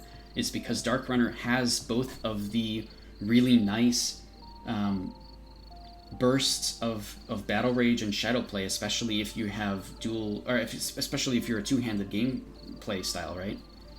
But you're introducing Aromancy specifically to keep yourself alive, as well as having extra mobility with Teleport, right? So, yeah, don't undervalue bringing in some other skill sets to try to help counter some of these issues, definitely. And even Witchcraft is really nice, because Witchcraft has the... Witchcraft has Mirror Warp, and Mirror Warp will actually... If somebody's targeting you, they will stop targeting you if you use Mirror Warp, so you can actually escape targeting with it while teleporting left or right in a pretty good distance. So it's kind of nice. You can actually really keep yourself alive with Witchcraft as well, in many different ways, not just that. While disabling enemies from afar, right? Let's say, you have Witchcraft. You can actually use a 20-meter AoE stillness on the enemies, so that they just can't use... They just can't use magic skills for a little bit, right? And this is awesome. There's no diminishing returns to stillness. There's no to silence, I should say. And so this becomes a really, really powerful way to play, especially if you don't have the gear yet to really... survive through all of these different abilities that the enemies tend to use. I know that it's tough. It's going to feel a little bit weird, but all of this stuff does require practice. You're going to have to get used to buttons and hotkeys. You're going to have to get used to the timings, but that is the point, right? You're sort of exploring. Exploring the game in different ways and to try to keep yourself alive. Hopefully, this little bit of brainstorming gives you some ideas, Freelancer Merc. But it's a very good question. Honestly, I wish more people played in different ways than just trying to be a DPS. Sometimes, and this is something that I did even with high gear score, is what I did is I played even as a melee, just like you, right? Because I play Cursebrand, although now I'm changing to Immortalist, but I play Cursebrand, right? And so I actually did this. I noticed we had a problem in our raids in West where nobody was using Protective Wings, where nobody was using Health Lift even, because nobody was running Aromancy. So I took myself out of the game of DPS, and I played Witchcraft, Shadowplay, Aromancy. I played Eidolon, just because nobody else was, okay? And from the back lines, I would massively destroy the enemy team using crowd control, shutting down things with stillness, shutting down things with bubble trap, pushing back people, pushing back tanks into the enemy lines using bracing blast is one of the most powerful things you could do in a raid versus raid. I even used Shadowplay to buff allies by using Freerunner, the one that helps other people. And I used Leech to also leech things off of tanks or other people who are trying to keep themselves alive in the enemy team. I used Throw Dagger to help disable people on the enemy team so that Insulating Lens and Mana Barrier weren't actually that useful. I was enabling my team to do more damage, and sometimes playing unique builds like this are actually better than having an extra DPS, especially if you don't have the gear yet to fight against other people, right? You actually play a build like this from the back lines. You learn the game, you learn everything, you start to understand the battlefield a little bit better, you get combat awareness a little bit better, you play in a very unique way, and you benefit your team massively, right? But yeah, it's, again, underplayed things that I think people need to take a little bit more seriously, because support classes are actually a thing, it's just nobody wants to play them, right? And yet, they're massive. They're, in a lot of times, better than having an extra DPS, because you're enabling your team to do the DPS it needs to. But you're saying you can try to live more, keep your friends alive, which only covers the I'm dying in big fights parts. Yeah, it's true. You guys are doing a lot of fights in water during Levy and Charybdis, and it's so hard for melees. It is, yeah. It is, in general, harder for melees in water fights. So there are other things that I would do for that, okay? And maybe you haven't addressed this yet. But in water fights as a melee, I have a massive lineup of mounts and gliders that I use to move around. So, and this is my example, is I have Leomorphs and I have Elks. I have both Leomorphs, the Gallant and non-Gallant version, and both Elks, the Gallant and non-Gallant version, because they don't mix cooldowns. And so in the water, I am able to cover massive amounts of distance. And to give you an example, here I'm standing 0 meters away from this guard. But if I use this and this, I'm at 33 meters. And then in the water, I can still use other abilities to continue to go and move around in fights, then switch to a different mount that has its cooldowns off and continue moving, and then switch to an Elk and continue moving. And so I use all of these options together with my gliders, with my abilities, with everything together to be able to cover mass distance in water PvP. And in a lot of cases, I can even catch up to boats this way. So that's one option, right? For just water PvP alone, to be able to have massive amount of movement is using different mounts and stuff. And by the way, these are free mounts. The Leomorph is the one that comes from the East Continent. I think it's in, like, Tiger Spine or something. I don't remember. You can look it up on Google. Maybe somebody in chat knows. The Elk is the Gwynedd one, right? Gwynedd, the Elf mount. And so you can just get these. Literally just go over there and you get one. And then you can upgrade them to the Gallant mounts and then get a second one so that you can actually have two that do not have shared cooldowns on abilities. Which means you could just keep spamming them in between each other. The Leomorphs are awesome because they stealth. You can actually stealth on a Leomorph and run around and then pop up in front of somebody and just kill them, right? This gives you a lot of edge without having to use your own stealth if you have Shadow Play, because you still have that off of cooldown. So there's a lot of benefits to using mounts and gliders all together, to using weapon swaps as well to give yourself more abilities to survive and do more damage. Look, I actually have a weapon swap now between a shield and a Searing Oath. So if I know that I'm about to take burst damage, whether it's in PvP or PvE, I will literally push my weapon swap button and switch to this, where now I have a little bit more received damage, and I have a shield with maximum health on it. So I'm able to actually use this to soak up damage, and then I just switch back to my regular weapons and I attack, right? So yeah, there's quite a bit of different gameplay styles. So yeah, the Croc is nice, but it's never going to be as fast as mount swapping the way that I do, right? Because being able to cover 60 meters in less than a second over and over and over again is some of the most powerful gameplay you can have. But yes, the Croc is awesome, totally, because again, you get stealth in the water and you get to initiate, right? It's essentially like having a Leomorph, but in the water. So there are all these different gameplay styles that unfortunately go undervalued because people are just trying to... I don't know, you gotta think outside the box a little bit, right? Like, I played this game for 6 years, and I share all of my knowledge because I want people to enjoy the game more. And as you start doing things, as you start doing these things, and, like, practicing with them and using them, and you know what? You're gonna fumble a lot. As you start doing this, like, I have these all in hotkeys, but you're gonna fumble a whole lot when you're doing this over and over and over again. Okay, and it's gonna feel awkward and weird, right? And then I switch to a different mount, and even I fumble, right? Because this is not easy to do. But my point is, as you get more practice, and you're able to take advantage of this, and you realize, holy crap, people can't catch up to me, period, right? At all. Like, this is the most powerful way to move around. Watch this. The cooldowns on my first one are now over already. So I can, once again, backdrop, and then switch, and then go over here, and then switch over to my second mount, and then backdrop again, and then switch over to my Elks. This is actually something that I do in water PvP to cover massive distance.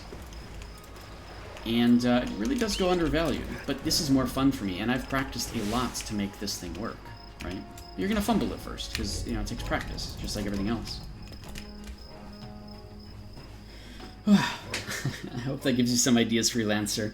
I do encourage people to mess around and try different things. Think outside the box, play some different classes, try things out from a different perspective, because this game offers all of this together. This game encourages you to go crazy. Literally, it encourages you to go nuts and use, like, vehicles in the weirdest ways. Guys, I have a lot of people in chat, so I'm going to talk about this for just a blip, okay?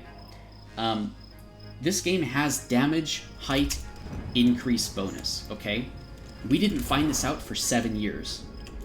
Okay, but if you stand at a height and you shoot down at something, like this guy, if I shoot down at him, okay, you actually get a bonus amount of damage versus standing on the same height as them. So see, now I do significantly less damage. Because this height damage bonus, which calculates the actual difference in height, is linear. The higher up you are, the more damage you do. Archers and mages can take advantage of this by shooting down from a boat, or from shooting down from a tower during a siege. Melees can take advantage of this by jumping. I kid you not. So there's a lot of things here that exist in the game that we didn't find out for 7 years. When I put this out on Reddit, because our friends in the Arcade Research and Development Discord figured this out and we learned this all together, we put this out on Reddit, and Korea went nuts. Korea literally was like, how the hell did we not learn this? It's the simplest thing in the universe, and we had no idea about it for 7 years. But there you go. There's mechanics that exist in the game. There are secrets that change the gameplay a little bit, that change how positioning works, that make you think, what can I do to maximize positioning? And so guess what you can do in PvP, or in PvE even? You take out your siege tank, and this is a joke, but I'm going to say it anyways. You take out your siege tank, okay? You do this, okay? Then you go and you stand on this thing. No, not yet. Hold on. First we got to angle it. Okay, alright, now you get on that thing. You stand on it. Oh god, it's going to... There we go. You stand up here, and then you shoot down at stuff, and you have bonus damage because you're standing on top of your siege tank. It's a little bit silly, but it's actually true. This is actually something that you could do. So you can take advantage of vehicles in very unique and interesting ways to give yourself bonus damage. So there's a lot to this game that people don't know. And you're right, people get comfortable with meta builds. They say, says the guy who's making a fanatic, lol. Wait, what? What do you mean? What do you mean, Pariah? What are you referencing? Hold on, I actually didn't see. Sorry, you should tell me again. What did I miss there? But yeah, so there's a lot of things in this game that I think... oh, you're making one, I see. I gotcha, yeah. People do get comfortable with meta builds. I totally agree. I think... there's nothing wrong with playing Fnatic, right? It's just you're not going to be able to take advantage of the maximum DPS until you get all the gear with it, right? So you may want to be like, oh, you know what? As a Fnatic, I'm dying so much to melee. Maybe I should actually, you know, if you have a shield or something, maybe offhand with shield or use defense or something to keep yourself alive, right? Maybe you're getting tripped a lot, so you actually just want to bring in defense to be able to get trip off of yourself. Or you want to use sorcery for Jitrax a little bit more often to keep melees off of you. Or whatever. If there's an issue with your gameplay style, try to address it first by changing your skill sets and using something that'll help keep you alive and see if that helps. See if that's something that you can learn and adapt and play with.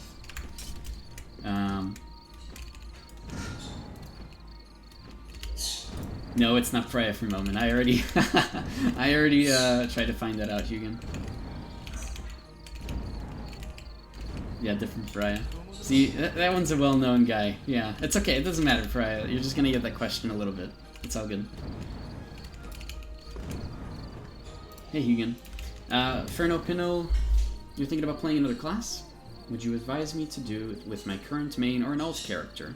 Yeah, changing archetype in this game is actually a little bit hard. I'm not gonna lie. It's kind of annoying to be like, alright, now I'm gonna change to an archer. I have to switch out a lot. Actually, for me, I wouldn't have to switch out that much, but yes, generally it's kind of pain. It's kind of a pain. Neither route is bad, because it kind of sucks to make an alt character and have to level it up from the beginning, right? It sucks. I don't want to do that. So, it depends on how much you've invested into your current character, Ferno, honestly. If you've invested a ton into it, maybe just try to reroll stats over time. That's probably the best thing I could tell you. I don't know. It's really hard. Let's say you need a different armor type, right? Like, instead of leather, you want to go cloth. Well, then you want to get these armor conversion scrolls. And these... Oh, tab lock on. They're not even on the auction house anymore. They only came from an event. And hopefully we'll get more of them later on in, like, Diligence or something. But, like... it is hard to switch, you know, sets. It's very, very hard. You know, it's like...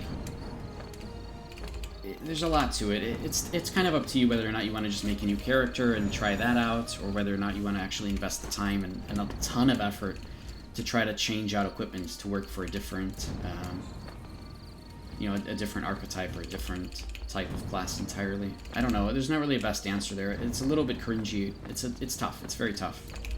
It's a very hard answer for me. Maybe somebody else has a better suggestion. You don't die a lot to melee? You play Fnatic? 'Cause Fnatic destroys melees? It does, yeah. Actually, because of sorcery alone, it's really great at keeping melees off. So it was kind of a bad example, Osric. But you get my point, right? My point is, if you have an issue with something, right, you can try to target it and change your build a little bit to be able to target that against that issue. Let's say you're playing Fnatic and you are dying to melees, and you aren't using things like Frigitrex and Insulating Lens to keep you alive. Okay? Then you want to change your build to introduce those into the way that you play the game, right? Because you'd be like, alright, I'm dying to melees all the time because I'm not playing the class in a way that allows me to survive against melees. But you have options within the class itself, right? Or if you're dying to archers a lot as a mage or as a Fnatic, you might want to do something a little different with your build, because you want to, maybe the archers are constantly kiting you, so you're not able to keep yourself within distance. So you want to give yourself more teleporting options with things like Oromancy as well as another good example, right? Or just try to learn to play in a way that allows you to juke an archer and always be right next to them. Or you just make use of, again, mounts and pets and gliders to be able to cover a distance and be able to actually catch up against an archer very, very quickly, right? So there are ways to play, just without even changing your class alone, that allows you to sort of even play as other classes. I'm not even kidding you. Look at this weapon swap that I have. Look at all the weapon swaps that I have. I have this, the Honor Staff. This Honor Staff literally innervates a target from 20 meters. It's not as powerful as Innervate. The healing effectiveness is 50%, and it's only over 5 seconds, but it still increases the duration of stun and trip on a target. And so I could use this against... I actually do this sometimes from the back lines of my own team before I go and attack. I will use this on a... Like, I'll swap to this, I'll use it on, like, a healer or somebody in the back lines, and then I'll swap back to my main equipment and then go and attack them or something. And so there are actually weapon swaps in this game that allow you to do other things. There are weapon swaps in this game that allow you to bleed a target, to cause bleeding on a target far away.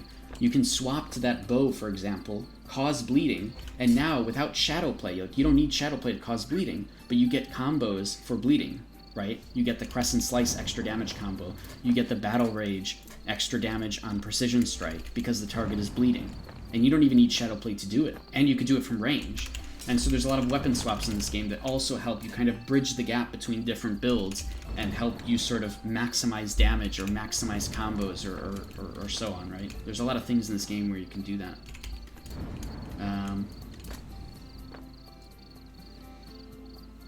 So yeah, hopefully a little bit of good brainstorming suggestions for you guys. Abyssal Archery at Kadum was the shit. Why? Can you remind me, Carrie Potter, what was the Abyssal Archery skills? I actually don't remember. I'm gonna be perfectly honest with you. I have no idea. It's been a long time since we had Abyssal skills, and I didn't play with archery that much. So I'm kind of curious what that was. 500 meter range? Wait, why? Serpent Sight. Oh! Yeah, old Serpent Sight. That's right. Damn. We played that way one time. Oh my god. What else did they have? They'd have 3 skills, right? What was it? I actually don't remember. I don't remember. Yeah, of course you'd love that skill. You're an archer as well. Furno, it's a 4K Dark Runner, and I don't want to hard reroll. I want to keep my current gear in case I don't like the new class. Ah, then you actually, yeah, you could probably just start working towards other gear, I guess. You know, 4K is still not that much investment into it, so you can either make a new character if you want, but you could start a new gear. It just takes a long time, especially if you already rolled your gear into Haram. Those scrolls that you get from the questline, the ones that take Explorer's gear up to Haram, you only get those once, so you'd have to go and farm up Haram gear again, which is really, really annoying and a lot of RNG, but you could do that, yeah. It is an option. If you haven't used those scrolls yet, then yeah, you just get new Explorer's gear and have a second set. Yeah, so all the music that I have is from in-game, actually. I'm trying to just avoid any copyright issues. Right now it's Rushing Mead, which I believe is from... what zone is Rushing Mead from? I think it's something on East. I think it's like Windscour or something. I don't remember. You think you're gonna build another set of gear? Thanks. All right, good luck. It's kind of annoying to farm up Haram gear. I'm gonna be honest, because then like you unseal Haram gear and then like you get like a random leather item, for example, and you might not even have the stats you want, right? So it's kind of bleh. It's annoying. You could do it. It's just bleh. I don't know.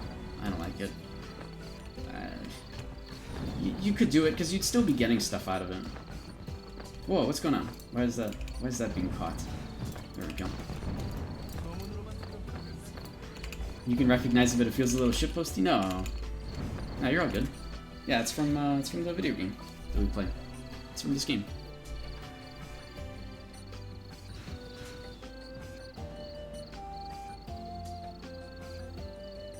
Oh, the lions. Yeah, the lions was actually another, you're right. Lions was another skill from the abyssal skills of archery. Yeah. I really miss those skills, dude. I miss Void Leap. But you know what? You know what? They took one of those skills and they actually put it into an item. So the Disciple Staff is actually the old witchcraft skill that would petrify people that are looking at you in front of you. This is an amazing, amazing weapon swap. I use it all the time. It is so freaking powerful because it's got a 25-meter range and they're just literally CC'd for 8 seconds as long as you're looking at them, okay? And that's it.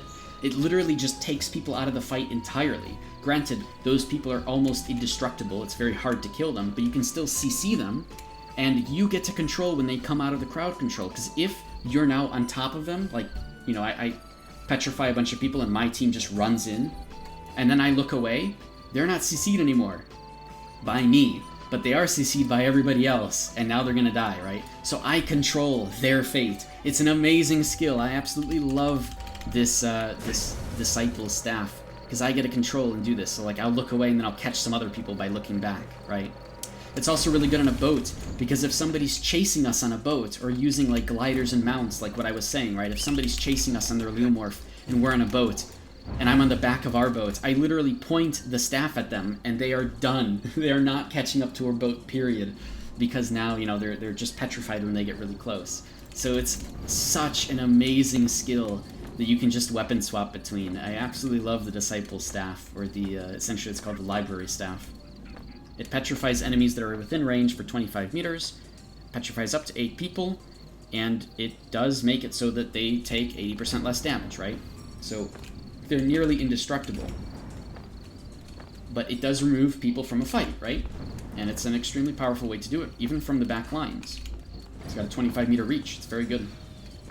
Literally, I will use this on enemy tanks, because A, my team isn't supposed to be killing those tanks anyways, and B, it literally just makes it so that the tank is useless for 8 seconds. They just can't do anything. They can't Vicious Implosion, they can't use Hell Spear, they're just totally disabled from being able to do anything. And our team just goes around them and goes for DPSs, right? Because that's why this makes sense. That's why this staff is so powerful. And it looks badass too. You can see the lines of the reach on the ground. This used to be an abyssal skill for witchcraft that was very underused. Them putting it into a weapon swap is amazing. And again, there's more interesting and unique ways to play the game that are actually accessible by any player, where if you think outside the box, you can actually gain massive value out of the equipment that you have, right? But it does take a long time to practice these things and understand positioning, and again, you're going to fumble a lot with all these things as you try them out the first time, so expect that. It's going to be fine, right? It's just going to take a little bit of practice, and that's normal. Have we been just sitting in a sparring arena? We've been queued up for sparring arena this whole time. Oh my god. Alright, nobody's doing sparring arena. I wonder why. Maybe something else is going on.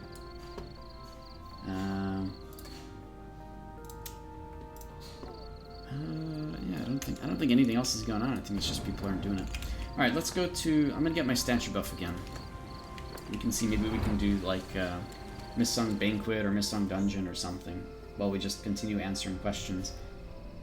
If I missed any questions, feel free to just ask again. If there's anything you guys want to know more about Arcage, yeah, ask away. We're mostly here to just help answer questions and give you guys more ideas. We can theory craft builds, we can talk about different proficiencies. Arcage is a really complicated game. Pretty much everything in it has some massive amount of complication that you have to learn over time. And so I do like to help people out, because it does help enjoying, like, it helps people enjoy the game a bit more, I've noticed, when you're a little bit more aware about stuff.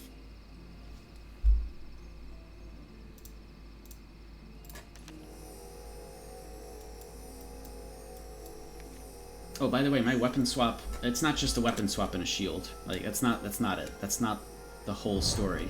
So while this does help me reduce damage to myself, I can also use the actual active on this Disciple Shield to pull targets in to an enemy target that I choose. So literally what would have happened is all the people that are around would go towards that target. and I can use this up to 20 meters away. I want to get this to tier 3 so I can use it up to 25 meters away. It becomes really, really powerful.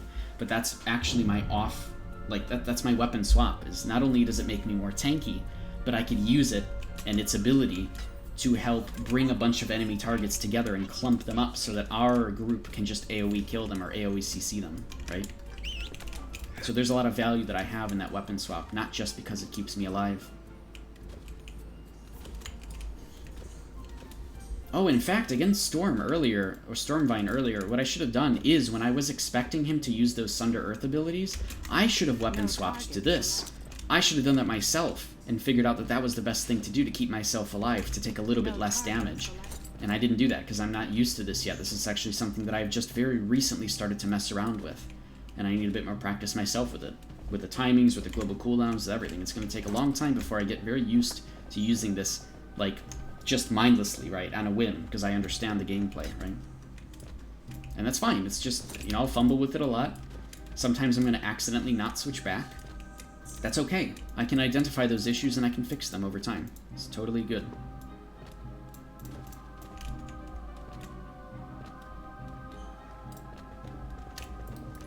Are you using the SERP shield active?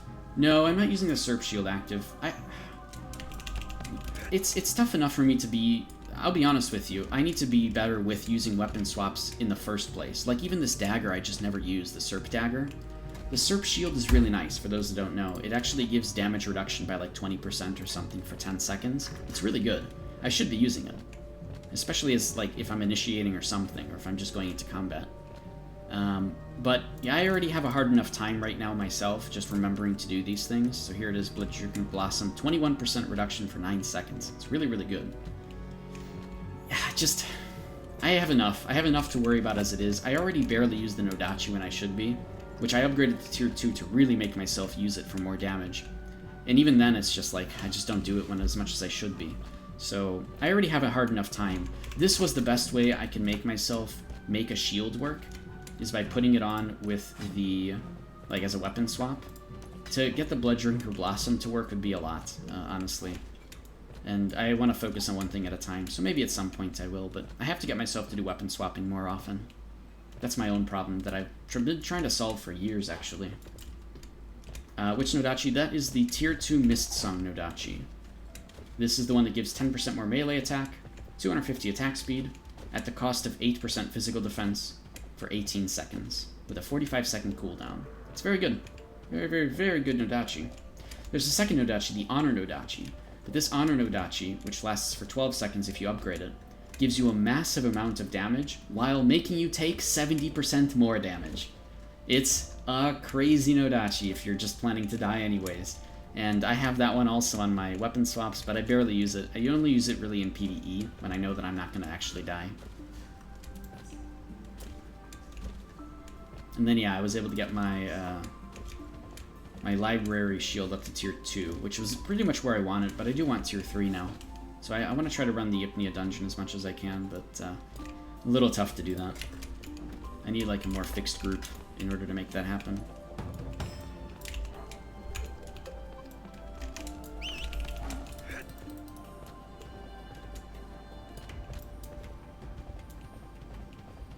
By the way, just FYI, I don't have any, like, set stream schedule. I just tend to try to stream on the weekends or during the weekdays if I have time. Since I don't have a schedule, if you do like the content, feel free to follow me on Twitch, or follow me on, like, Twitter, or join up with the Arcade Research and Development Discord, because I do announce in those places when I go live, so you can always go to those. If you use Twitter, then you could do that, or if you use Discord, you could do that as well. I mainly say this because I like answering questions, and I like helping you guys out. And a lot of people will, like, PM me questions, which is good. That's fine. You guys can PM me questions, too. But I'd rather be talking about answers on stream, because then other people also get value out of it, right? And if you guys have any really good questions that are asked a lot, I usually highlight those on my YouTube channel, and so other people can go and see those answers. All of these YouTube, or all of these videos, all these recordings, they are put up in full on YouTube in addition to the highlights. And so if there's anything that I answered today that you guys want to hear again, you can literally just go to my YouTube channel after the stream, maybe like after a few hours, and you'll see this entire stream up there. You can try to navigate to the point where I answered some question that you might want to hear again, you know, the answer to.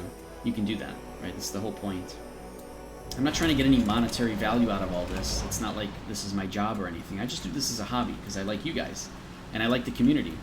No matter how toxic it is, there's a ton of people who do want to play and enjoy the game and understand that this is not just like a ridiculous game you play for 2 months. You actually play it for years. And so, you know, I want to help people out and make the game a little bit more fun for everybody. And knowledge is a big, big way to do that.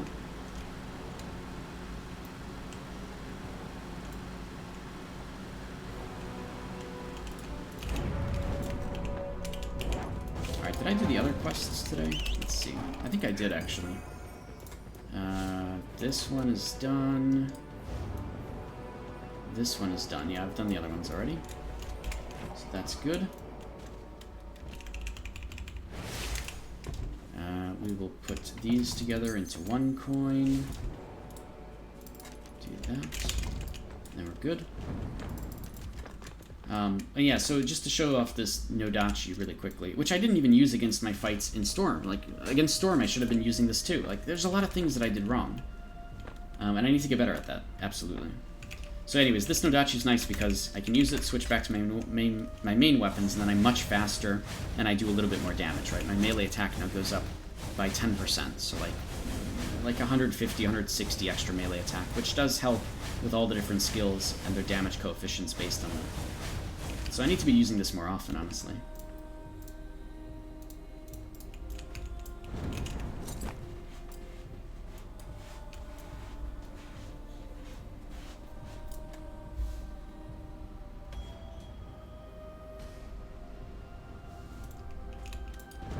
Alright, any other questions you guys have? Anything else you guys want to talk about? Feel free to bring up all of your questions. Anything you guys want to talk about with Arcade or Theorycraft builds or whatnot. I might mindlessly try to farm some mobs in the garden, specifically because I honestly need to be doing these skills and these combos mindlessly. Like, I need to understand them on the very baseline to the point where I don't have to think about it very much, right? I already know what to do and when. And a really good way to practice hotkeys and combos like this is to go and fight mobs, especially ones that are very hard to kill, right? Because you can fight them for an extended period of time. And so I'll usually practice against Aegis mobs or against garden mobs or something like that, which have very high health pools and allow me to have some extra time to make sure that all of the combos in a build or all the new hotkeys that I introduce actually make sense. In fact, now that I've changed up my build a little bit, instead of Dusk Shroud, I started using Stealth in order to combo with Overwhelm. I should be able to keep those, like the what are they called? The fox, the ice foxes in the garden. I should be able to keep them staggered long enough for me to be able to follow up with Shackle, so they'll never actually move. They'll never actually jump away, which should really make this build work a lot better. And again, I need a lot more practice with that, because there's quite a bit of momentum and things that happen there to make that work. So let's go to the Navel of the World. And in the meantime, if you guys have any questions about stuff, feel free to ask. We'll just have conversations about things like normal. I wanted to do a little bit of like arenas again, but it looks like they weren't really queued up, or nobody's really queuing up for some time, so we'll try again a bit later. I think... Oh, wait a minute, hold on. When is Halcy? I think House is actually in 20 minutes. I might not be able to do this right now. Let me see really quickly here.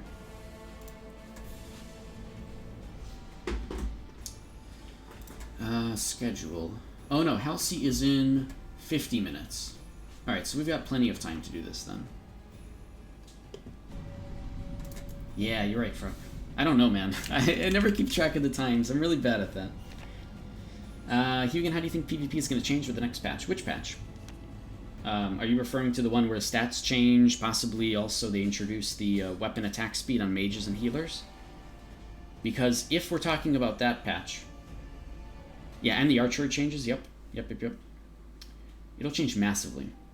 But only because I feel like every class will feel a lot more viable. I feel like it'll balance the game a lot better. Archers and melee will feel a lot better in raid versus raid because everything to do isn't just getting evaded, right?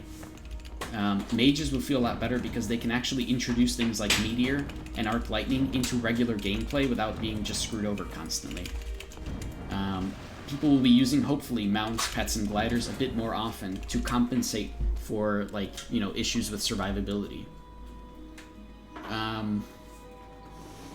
I think archers will find the gameplay a lot more fun because they're encouraged to move around as opposed to being encouraged to stand still, which doesn't make any sense.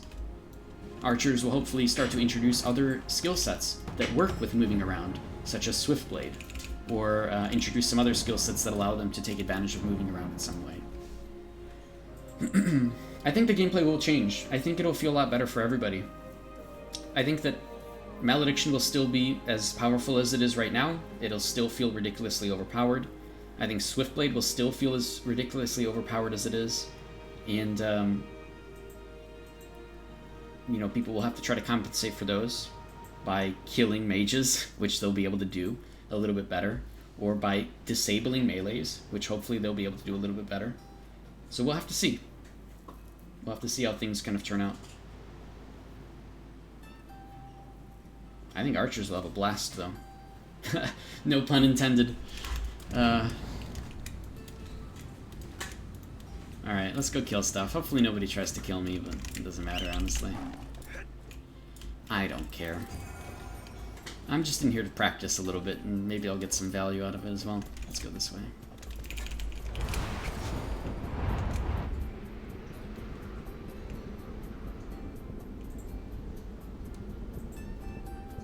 Alright, nobody's taken any of these silver lilies lately, so this should be good.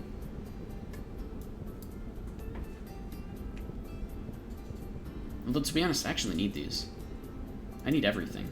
Because I've been making these... So, I've actually been making the protection potions, and I've been farming during war, and in just half an hour I can get rank 6. By myself, without anybody else. Using the protection potion, right?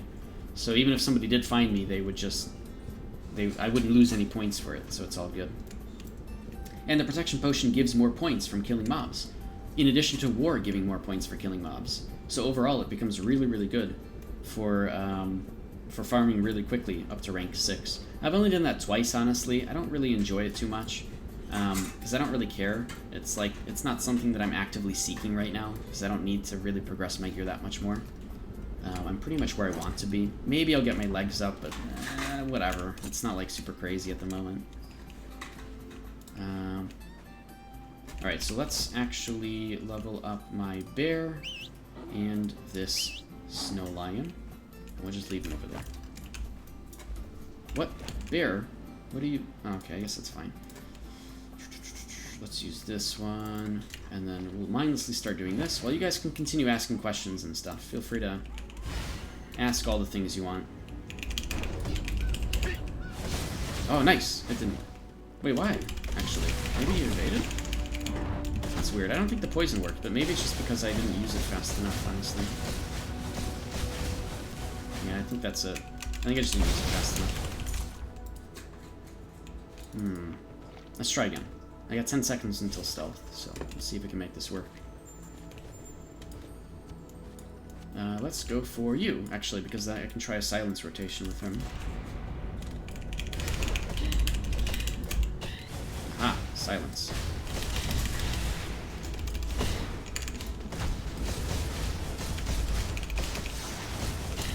Okay. This is good. Actually, I really like fighting here for practice, because I have both mages and melee to test against.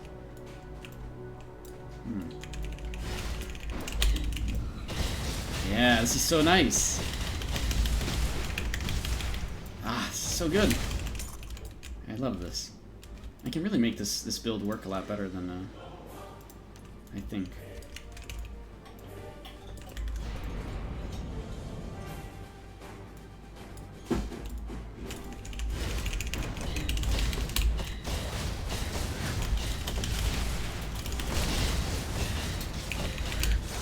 So good. I can really make this work. I agree with you. What you said. You're excited about it. Right now, even when fighting equal geared players, you get screwed by parried and evade most of the time. I see. Yeah, it tends to be that way, doesn't it? There we we go. There's Shackle. I can extend the duration of Shackle by a little bit. Multiple times. So nice. Are you using armor penetration or crit build? I am a full armor penetration build, so defense penetration with crit rate, because crit rate helps everybody. So you'll see all of these attacks are actually... Oh, wow, I'm actually not blasting through most of their defenses. Look, there's still a little bit of absorption, which means I still need a little bit more crit rate. Or, I'm sorry, defense penetration to be able to perfectly take advantage of this. No! I screwed up. Let me do it right. Ah. See, they're still absorbing a little bit, so I could still make do with quite a bit more defense penetration. So right now I have full stacks of Adrenaline Rush, and I'm at 12,100 defense penetration, and that's not enough for these guys. They have a little bit more than that. Right now, normally I have 9,000. Got a little bit to go. This is really nice in PvP. Against most people, 12,000 is perfectly good. You'll blast through 100% of it. Against mobs, it's a little different. You actually need a little bit more than that. Especially in the garden. It looks good.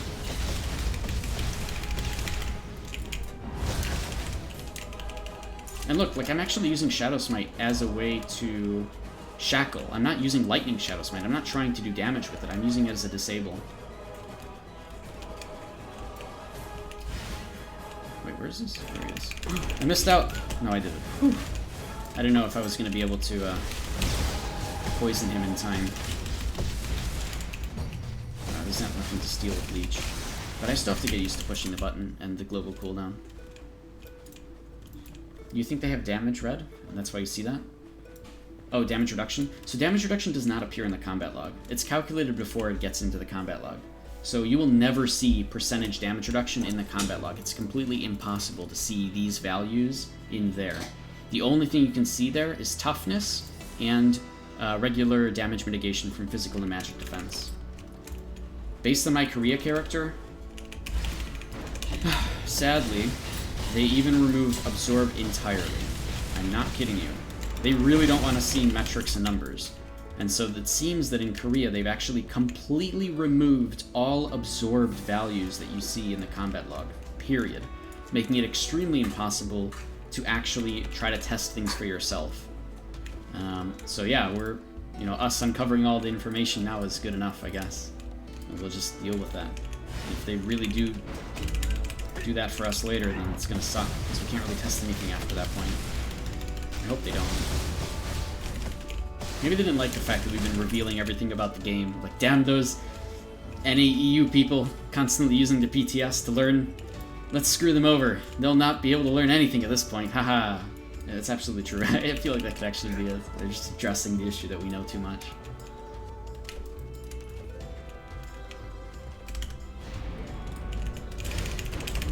Oh, it's so good. I love the stagger, man. The problem is that I can't take advantage of backstabbing as much in PvE. Because I don't shackle as much, unless I use a different combo for shackling. Learn fast before they change it. I think we've learned already a big old majority of the game, so at this point, if they continue to change it from underneath us, we won't know. Right? Like, if they change something without us knowing, like, say they change AoE damage fall-off, right? We won't actually know.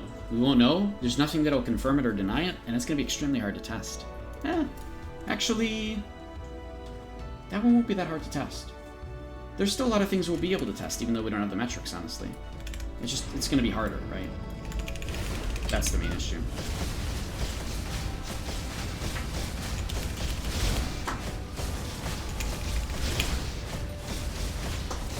I'm also not using the Wave Blade, or Basic Blade Flurry, which is, that's why I need to be doing that. I need to be using Basic Blade Flurry. And I need to do it more often. Even on stream now that everything is, like, working properly.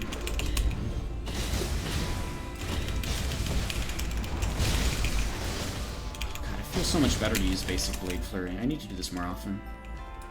Even on stream.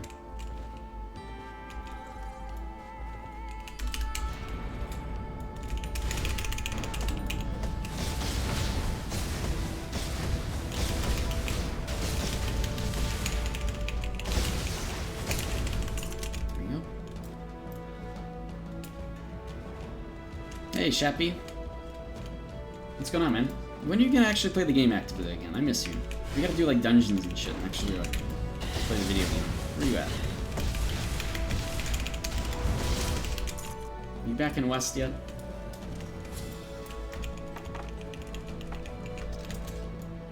That's a good question. All right, I don't know the answer either. I can go look at your housing. Oh, but you probably don't have any housing now. Your character's still pirate.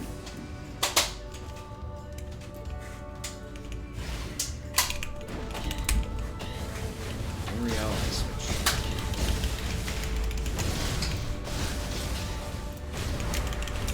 Okay. Got a little while. Actually, I'll just snare him, honestly. I should be doing this more often. Target is facing the wrong direction. Yeah, the snare is so nice.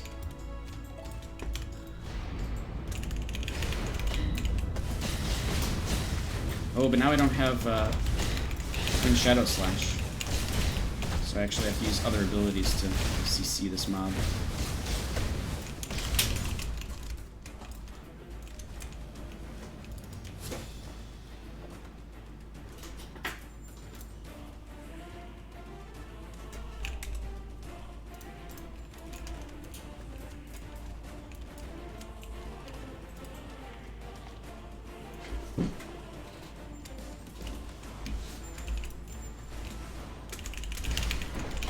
Nice, I can stop that from happening. Okay, good time, good. Man, he's really running away. That's the thing, is that because I don't have Battle Rage, I have less ways to... Oh, jeez, okay. I have less ways to cause snare. And that's something I have to play around, honestly. Like, I have to learn to do that better. Whoa! I just realized I do have another way to snare, but it's unconventional and I don't like it. But it is another way. I can cause distress on a target. It uses Reverberate, which sucks. But if I do that and then follow up with Blade Blast, that will cause a snare. Wait! That's right, Cody. No, Cody, you're totally right. Holy shit. Hitting targets under the effect of Innervate. Fear for 3.5 seconds. I can cause fear without Witchcraft, I think. But I have to use the Innervate from this. From the Honor Staff. Oh my god. It fucking works! Wait, are you serious? I can fear people! Are you serious? Wait a minute. Wait, this is actually ridiculous. Target is facing the wrong direction. Target is facing the wrong direction. Holy shit! I can cause fear! This is crazy! And you know what fear means? Fear means trip. I actually have value to bringing Dusk Shroud back due to an extremely annoying combo. Holy crap. I'm not gonna do that, honestly. Because I might even miss with Blink, it's not that reliable. But holy shit, dude, this is crazy. That's actually crazy. I forgot about that. Damn. Dude, I'm OP. I don't know if you guys know this, but I'm actually OP. I have everything. I have all the tools. I have Witchcraft. I have Shadow Play without needing Shadow Play. There are ranged ways to snare as well, but I don't want to... Actually... Oh, is it worth a bow swap? I don't know. No, that's bleeding. Which one is snare? Which one of these bows is snare? I don't remember anymore. Maybe there isn't one. Isn't there a bow that can snare people? Oh, I think it's Mist Song. No, it's not Mist Song. I think this one snares, but only as a chance. Chance of snaring the target 4 seconds. I used to use that actually back in the day. Damn. Wait, that's actually crazy. Look at this. Okay, watch this, watch this. So I can innervate a target using a weapon swap, alright? And then I can blink on them, and that'll actually fear them. And then if I had Dusk Shroud, I can turn that into a trip. That's insane. That's actually insane. Oh my god. That's some crazy shit, man. This game is crazy. Don't let anybody tell you otherwise. It's just insane, alright? So there you go, I was able to use silence in the middle of a fight, as I should be practicing a little bit more of.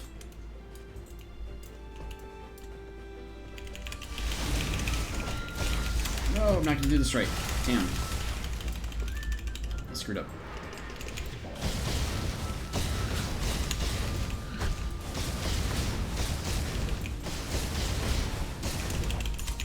And again, chat, if you guys have any questions about Arcade things, feel free to ask. We're just kind of, we're doing this a little bit mindlessly as I just keep messing around with this build.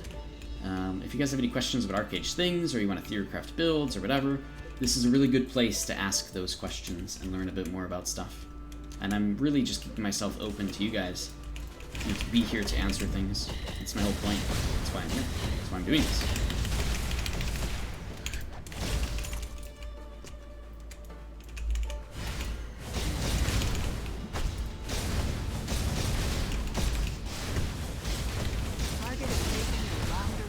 Oh, I guess I could be using crows, actually, to cause accuracy reduction.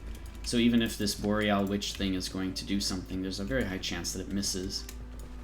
I think that actually makes a lot more sense. I'm not doing that as much as I should be. That's right, Car. Thank you for letting yourself know that you're there. I'm assuming that gets picked up by the microphone. Since the microphone's quite sensitive, you probably hear all this stuff happening outside.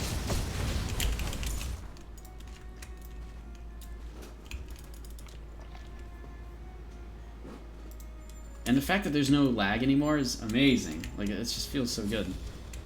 So I can't wait to do Halcy on stream, finally, where it's not lagging constantly.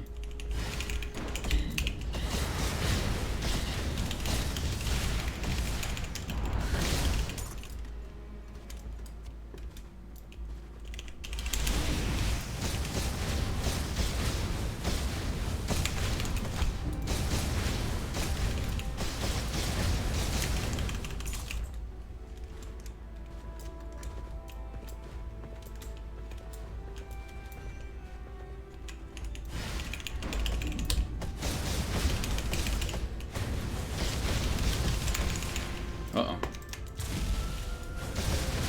I don't know what precision bombing is. Maybe it's actually I would think that it's magic.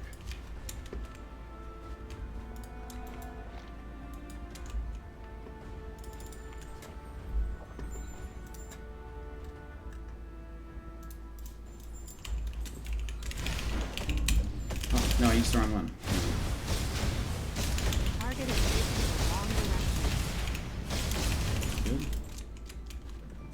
And I'm not really using...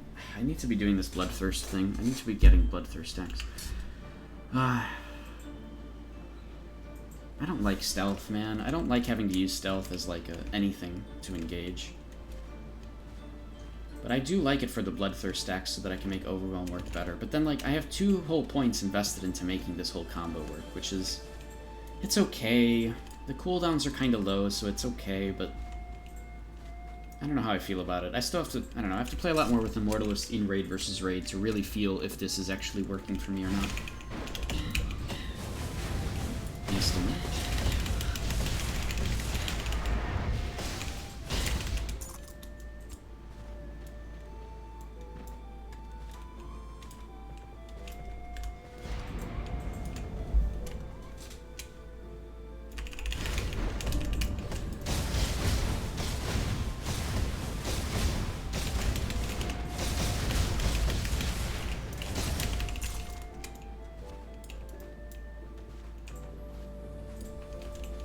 Oh, I could actually do... I don't know why I'm overthinking this. I don't need to be using Overwhelm as an initiator. I don't know why I am, as much as I use anything as an initiator. Overwhelm is just nice because it staggers. In fact...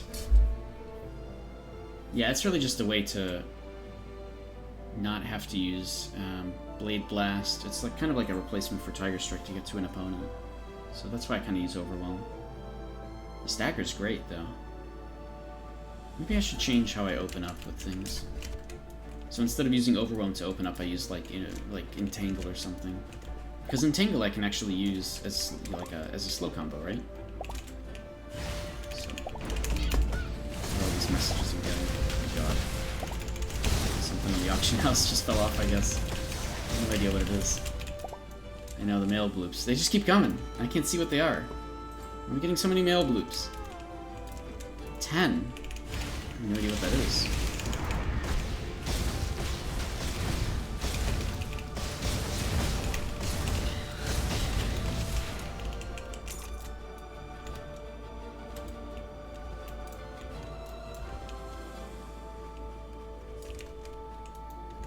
Alright, a little risky, but I wanna... Yes, okay, that is actually magic then. That's what that is. Go back. Good. Alright, one more kill and we'll get out of here, and then I guess we've got the... We got Halcy coming up. I should probably die a lot in, especially with a new build. Target is facing the wrong direction. That's okay. I'm totally fine with that. It might not even be a fun Halcy, it might just be one where, like, you know, West just gets steamrolled or East just gets steamrolled, and neither of those situations are fun. But that's okay, I need to be doing it, and we're testing to see if the stream is actually going to work properly during it, which, so far, things have been awesome. So if I can actually stream Halcy at all, I'll be happy. Alright, let's head back to the start.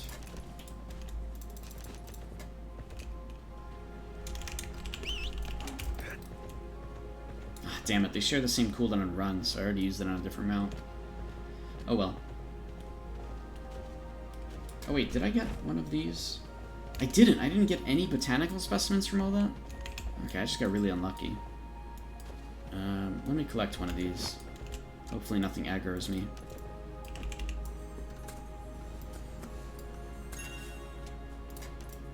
Nope. Okay, that's gonna aggro. Hello. I need one more because I want to do the daily, right? I want to turn in 10 of these botanical specimens into the castle. Alright, good.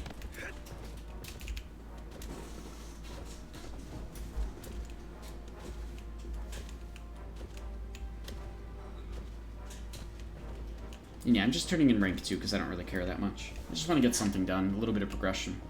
I'm at end game where I don't really care about progressing further up because I have other goals that I want to achieve. And a lot of it doesn't have anything to do with getting these up to Eternal.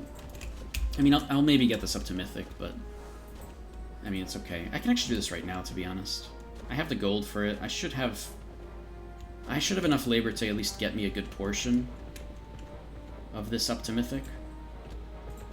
Yeah, we'll do that. We'll do that in the meantime while we're waiting for Halcy to start. Oh, by the way, I have rocket boots. So again, yet another thing that I have that I can swap and use to my advantage, right? Is these rocket boots that are very nice, very fun to use. Alright, done. Let's go put these things away. Again, if you guys in chat have any questions about things in Arcade, please feel free to ask. We're here mostly to help you guys. If I don't know the answer to something, hopefully somebody in chat knows. You know, we can have conversations about things. Much better, much easier to talk this way and answer questions this way as opposed to through text. All of these videos, all these recordings are actually uploaded to my YouTube channel in full afterwards. And so if you ever need to listen back to an answer, you can always just go back to that recording and see, right? I'm not super focused on the YouTube channel. It's mostly just about... I'm mostly just focusing on Twitch, honestly. There's some nice things on my YouTube channel, like some guides, some stuff that was not done on stream, highlights for more common questions or funny things.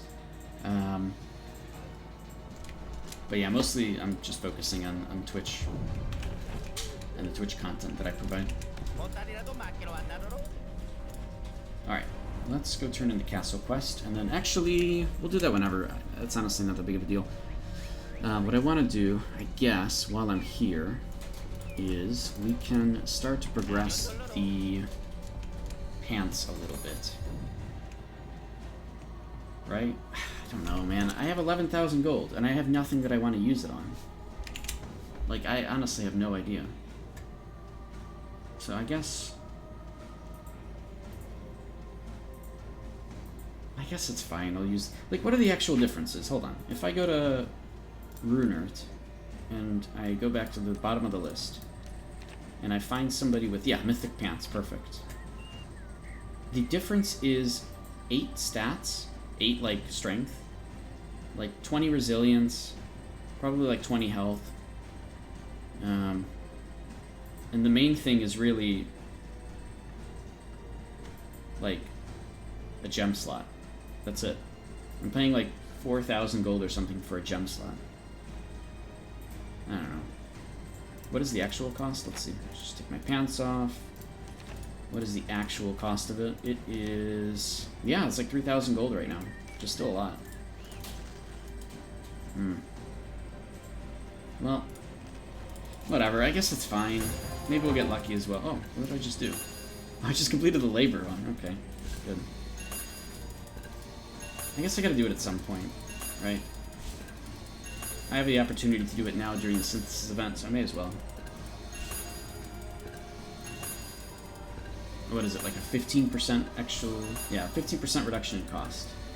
As opposed to 3,000, or like, as opposed to like 3,500 gold, it's gonna take 3,000 or less than that, which is definitely better. It's not super crazy though.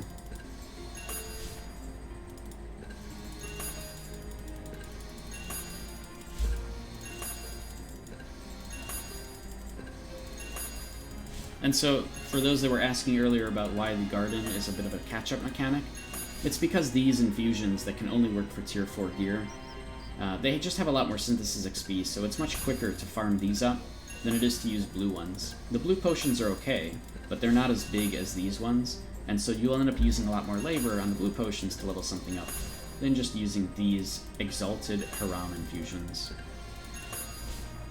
Alright, let's start this. Ugh. I don't like this. I really don't, man. It's such a low amount of XP. Oh, I got lucky. Okay. How much did that give me? 5,634 total. Wait, what? Oh, no, I got that much bonus. Okay. No, that's not bad, actually. What did I... I'm at 3% instead of 2%. Hey! I'm at 7% instead of 6%. Okay.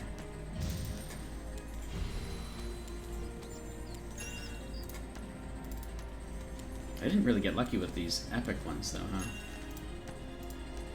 Oh, wait. Let's just do that. 16%. Nice.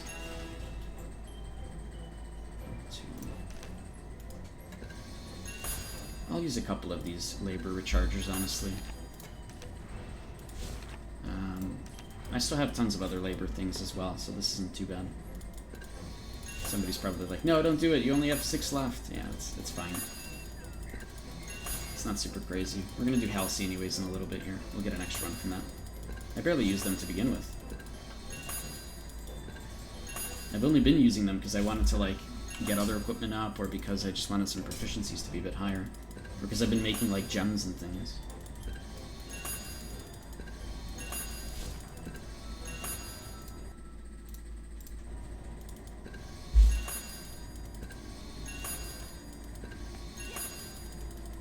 And 60 frames, though, in Marion, while streaming. The fact that I can reach that is amazing. It's kind of bouncing still, but yeah, it's still better. Things are good.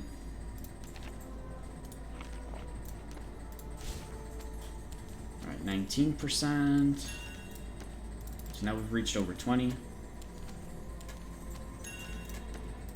Alright, this is 24. So we pretty much reached a quarter of the way through, and we burned through 3,000 labor. So we pretty much need, what, 3, 6, 9. We need like 9,000 more labor to get this all the way up. That's not too bad. 33%. Okay. Yeah, that's not too bad. We'll do like one more, I think.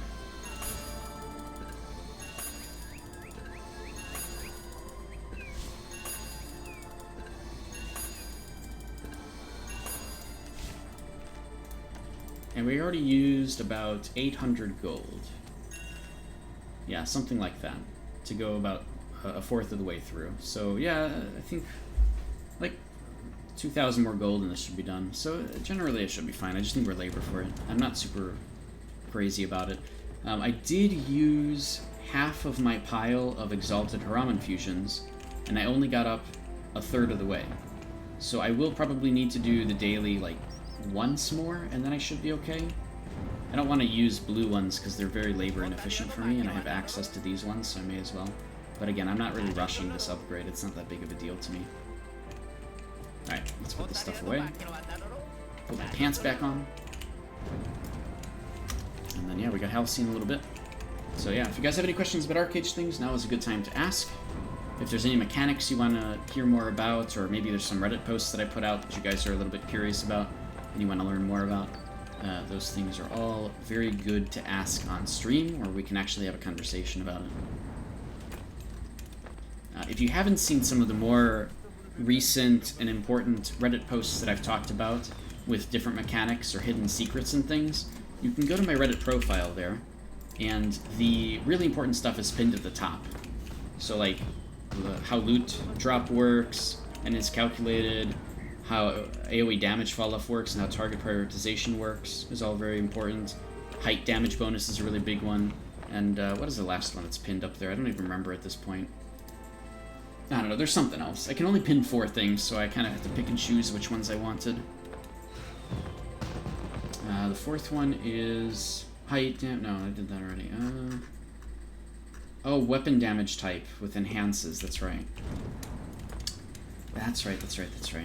They've really changed that system up, huh? With the garden patch. Or no, when did the enhanced system come out? I think it came out with the garden patch, right? I don't remember anymore. I actually don't. I think it did. Pretty sure it did. 6.5, I guess. Dude, the fact that they're already teasing 7.0 is kind of crazy, though. It's a little bit early, you'd think. I wonder if Japan got it. Oh, actually, let's take a look at Japan's patch notes really quick. Now I'm kind of curious to see what's going on in Japan. Alright, Japanese patch notes. They got their last patch. Nope, it was the garden patch, same as us. Oh, no, it's not the garden patch, the Ipnia patch. They got that beginning of September. So... yeah, they haven't gotten anything with 7.0 yet. I don't know if they've been teasing it in Japan or not. Let's see. I'm trying to see if there's any clues in the Japanese page. Because I bet that they're probably from now on going to be getting patches before we do. And so it's kind of a good clue as to what we're going to get. Earlier than, you know, we actually even get it announced. Oh wow, I can't even reach that page. What? Why is the Japanese page not working? Huh. Well, I guess that's not working. Huh. Okay. Fine then. Whatever.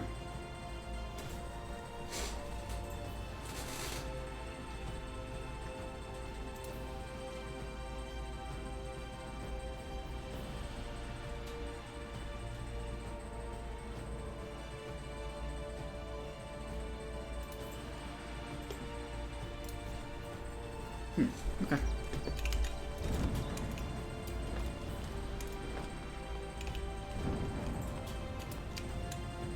Alright, what else? We got 15 minutes, I think, before Halcy starts.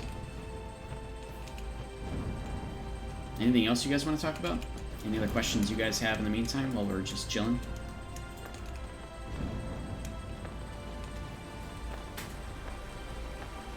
Maybe there's somebody I can duel. Practice combos a bit with. Let's see. Len isn't online.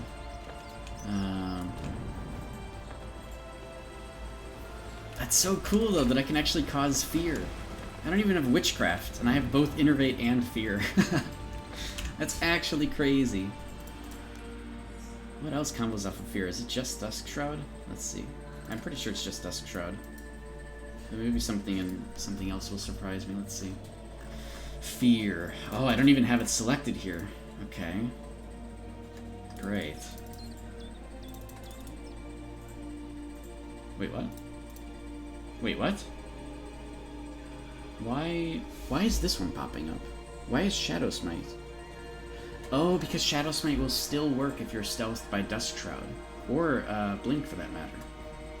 Ah. Interesting. So what if I do this? Oh, it won't work. Yeah, these ancestral skills are like really screwed up. They don't appear in the skill combos for most of the time, so don't look at the skill combos thing very much, because it's really broken. They introduced it, which was nice, but then like they kind of broke it with a lot of the new ancestral abilities. They just don't even show up here. Like, look, this Impale has no combos, but it literally causes Impale. Like, this Hellspear has so many combos with everything else, but it doesn't show up because this is a new version of ancestral abilities, and they just forgot to give us that information. It's a little bit ridiculous, but yeah, take this with a grain of salt, I guess. Anyways, I don't think there's any other combos I'd get out of Fear. I think the only one is Dust Shroud. And because pulling it off is so annoying, I don't think it's going to happen very often. But the fact that I have Fear, and that it's possible, is still brilliant. I don't even know what to say, man. That's awesome. And it's a long Fear, too, 3.5 seconds. That's not nothing. That's longer than most other things. That's pretty damn good. Wait, what is the actual combo for this again? This Innervate increases the duration of stun and trip on innervated targets. Okay. There's actually a different version of Innervate. The archery version of Innervate. And they actually stack together, both versions. But this one increases... Oh, Silence and Snare. That's really good. Oh, increasing Silence by 30%. That's crazy. That's so good in an archer, too. Because the archers can cause silence in at least a couple different ways, or extend silence durations. That's nice. Well, whatever. We'll see how this performs in Raid vs. Raid today. I'm not super handy yet with the Mortalist. I'm not exactly sure what to do and when. There's a little bit of weirdness to it, so I'm going to mess up quite a bit. But again, this, doing Raid vs. Raid content is a really good way to start to understand why the benefits for this make sense, and to understand the timings and positioning a bit more. Yeah, we got 10 minutes before we can do that. Oh, actually, I think the event has started here at the Feastival. Right? 2 Central? I'll go take a look. We can get that done really quickly.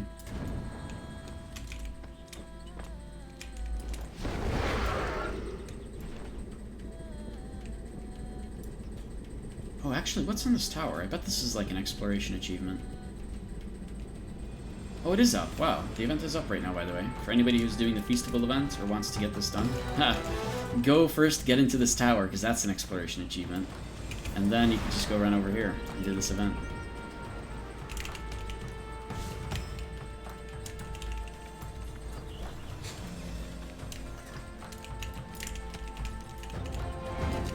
I just want the achievements, honestly. I'm not too crazy about getting any of the image items. Alright, what are we gonna make today? Should I just keep stacking salt fried seafood? What is that? Seafood, vegetable bundle, wheat flour. Seafood, wheat flour,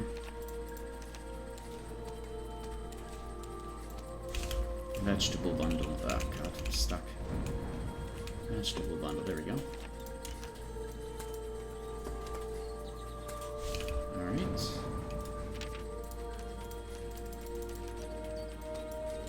Oh wait, I bet there's an achievement for cooking everything once. Oh, I bet there is, isn't there? That feels like some kind of hidden achievement they would do.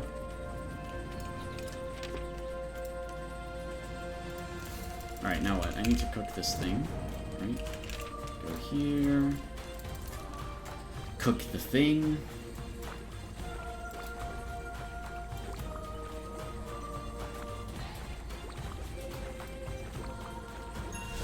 Man, this person's really gold. Look at that. They're way too shiny.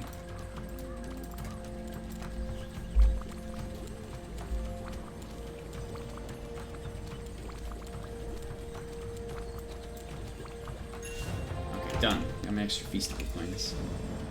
And these stack, so that's perfect. Okay, back to Marion. Oh, okay. Oh, that's in cooldown. But I guess that doesn't matter. I can just chill here. Alright, before Halcy, I'm just going to go to the restroom really quickly. And I'll be right back, alright? Give me 1 second.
Okay, we're back.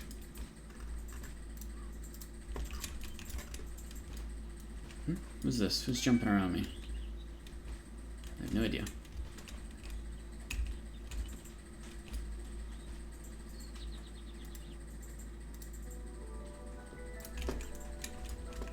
Alright, Halcy on in just 7 minutes. Oh, that's you. Hi. Hey, Askbucks Mercy. What's up?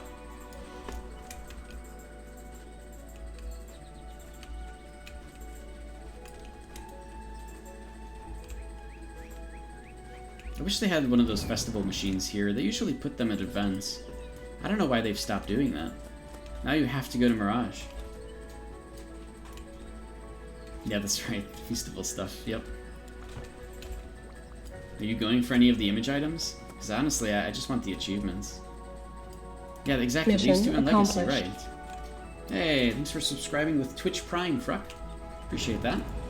Hopefully we can see you in Halcy in a minute here. All of them? Oh man. Alright. Okay, alright. You need your utensils to eat with. Totally get that. I do good for the toxic community. I don't know if I necessarily do good for the toxic community, but I do good for the community that happens to be toxic. How about that? I don't think I'm benefiting the toxic community in the slightest. I think it's a little opposite there.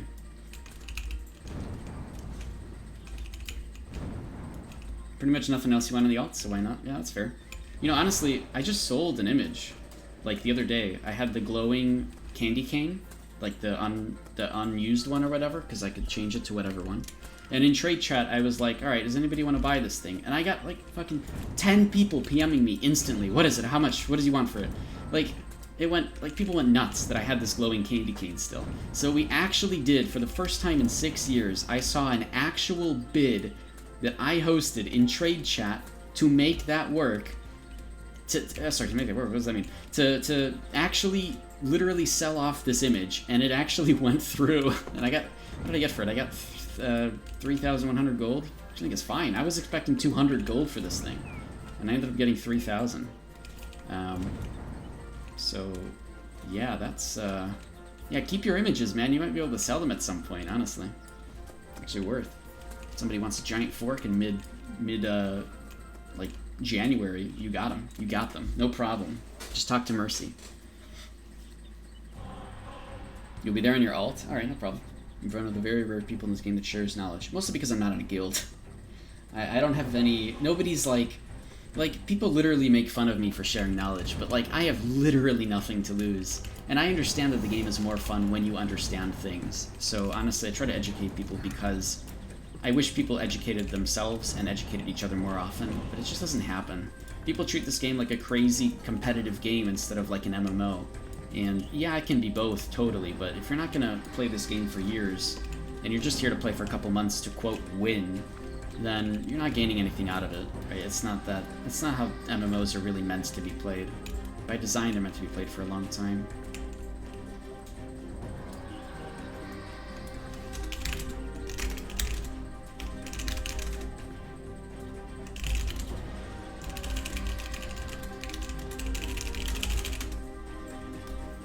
Somebody was complaining they didn't have enough food tickets.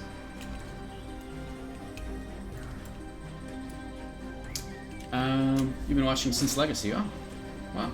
Well, that's nice. Cool. I'm glad that I've had so many people that have watched streams since quite a bit. Oh, you are also in Kraken and Legacy. Ah, but East, right. Did you come from Enla or Naima? Because I'm from Enla originally. Same name and everything, I'm sure you know. That's cool. Ended up on the same server, too. What a small world of this Arcade community. Naima, okay, oh, you're on that one then. So you probably know Gwyn. You probably know Billy Cool. Because he also came from Naima. Guinevere.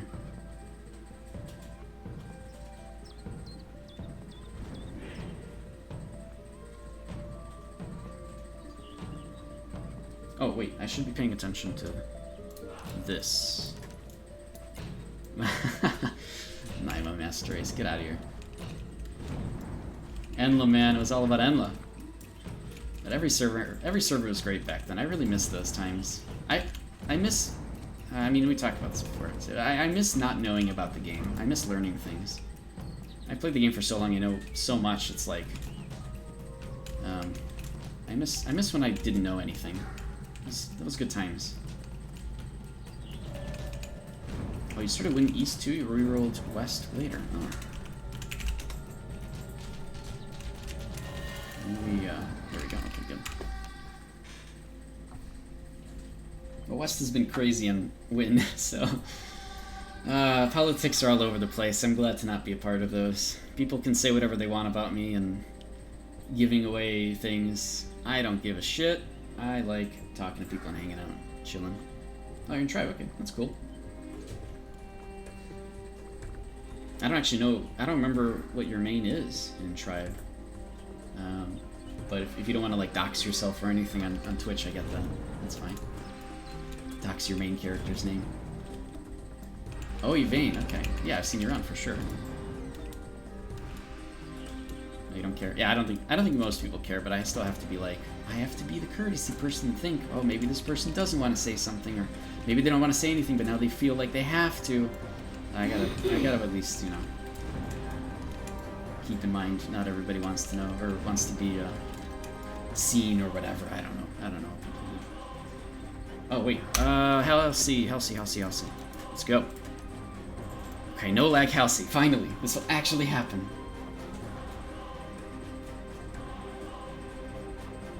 True. Yeah. Got my Mercy anyways. Oh, so even those people know or call you Mercy. I see. Elrond, how easy is it to level up other builds in this game? Can't really pick a build because you're indecisive. Yeah, that's a very common problem that people tend to have. It's actually encouraged to level up every build, or at least every skill set. So I have every skill set up to maximum because I do frequently switch between them. And the reality is it's actually pretty simple to get them all up to level 55. Between using labor for experience on different skill sets that you haven't actually leveled up yet, and just killing mobs and doing quests and stuff, you can get them all up to 55 pretty quickly.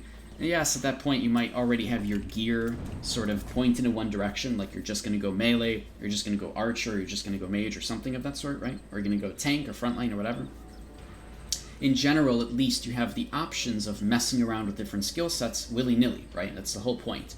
It's actually very much encouraged to be changing up your skill sets very often, depending on the scenario that you're going to be in. And yeah, that's one of the most fun appeals of the game, to me, personally. I like the PvP aspect and how fast and you know, how much combos are required, especially within, like, you know, PvP and teamwork and such. But a really nice aspect of it is that you can just switch things up whenever you want, and getting them all up to 55 is pretty damn quick.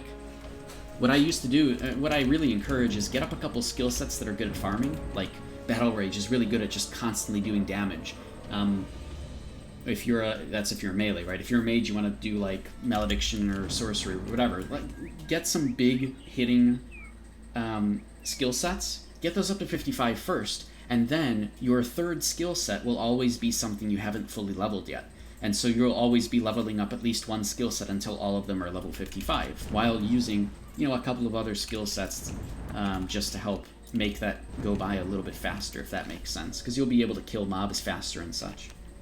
That would be my best advice there.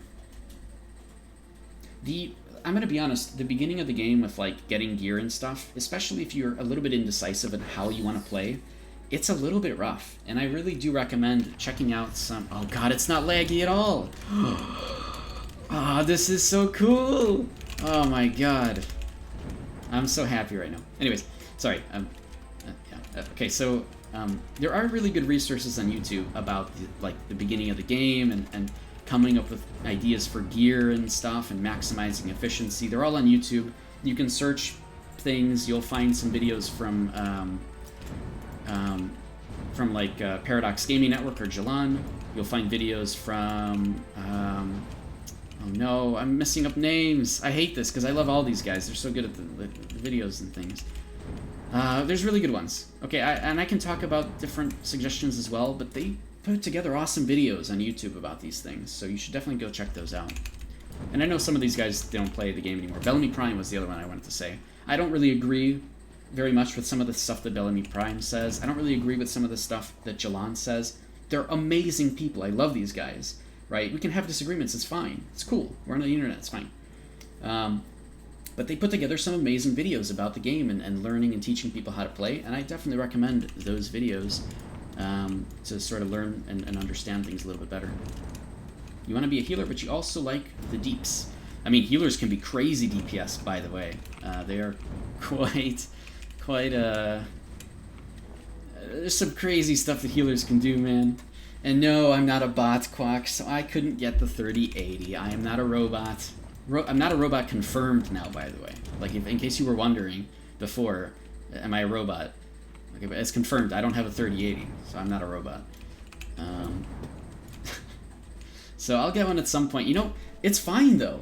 Like, oh, you're probably talking about why there's no lag, right? So actually, it was because I wasn't overclocking my RAM when I should have been. I should have enabled the Intel XMP or whatever. I don't remember the name of it now. To overclock my RAM to a regular amount, and that wasn't happening because I disabled it at one point and forgot to enable it again. And so that was the problem. That was the whole problem. I wasn't overclocking my RAM.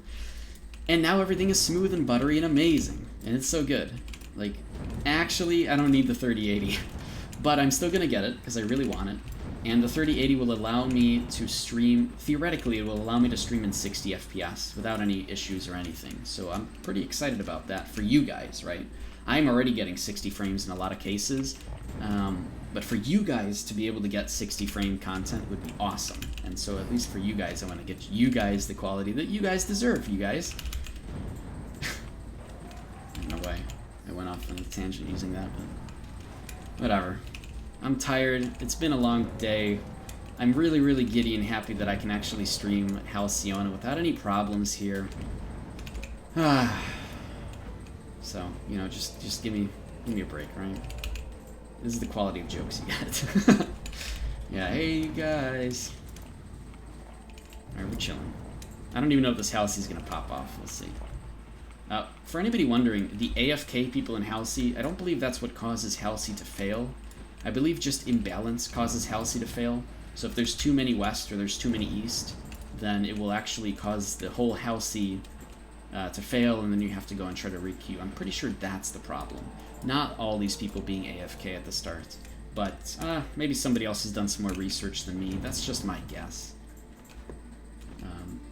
Based on what I've seen.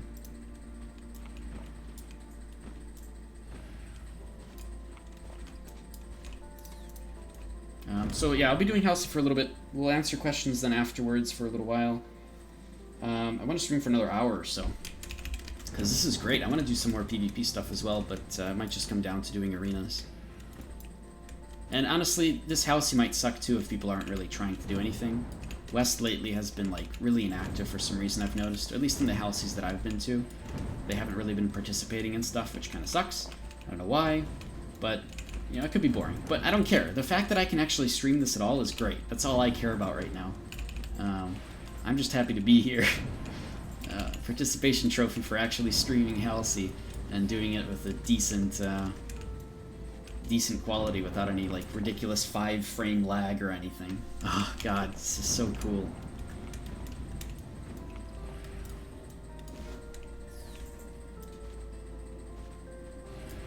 Yeah, I think this is gonna fail though from the looks of it. Oh my god, we're in.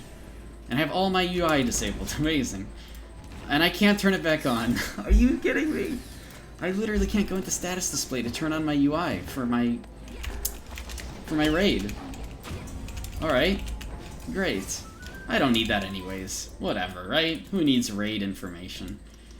We'll just not have that, I guess. No, don't do that, Quack. You bastard.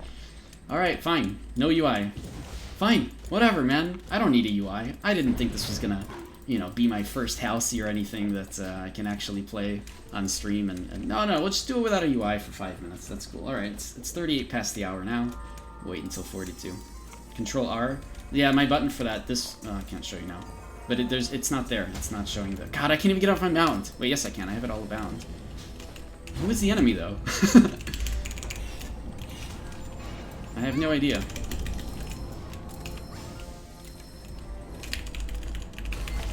Oh my god. What am I doing? Oh my god, not only that, but I don't even know my buttons. How am I not dead yet? Okay, this guy's definitely an enemy. I know because he's being a jerk. How am I not dead yet? Are you serious? Ah! No!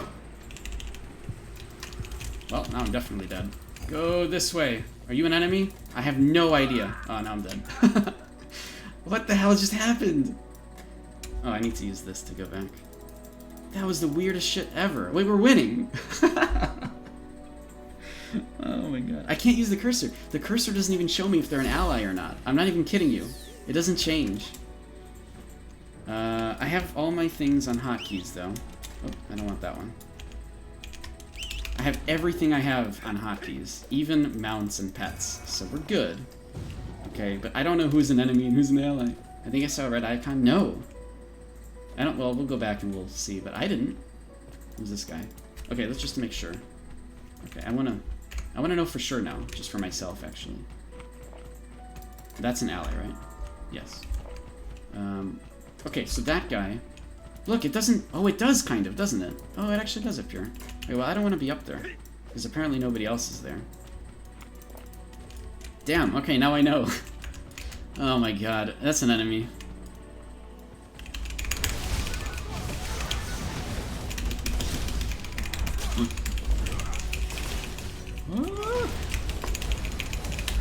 I'm done. I don't know what's happening, man. Did I kill anyone? No, of course not. Damn it. Damn it, Quack. Why do you do this? Why do you do this to me? We're still winning, though. So, you know, I'm not helping at all.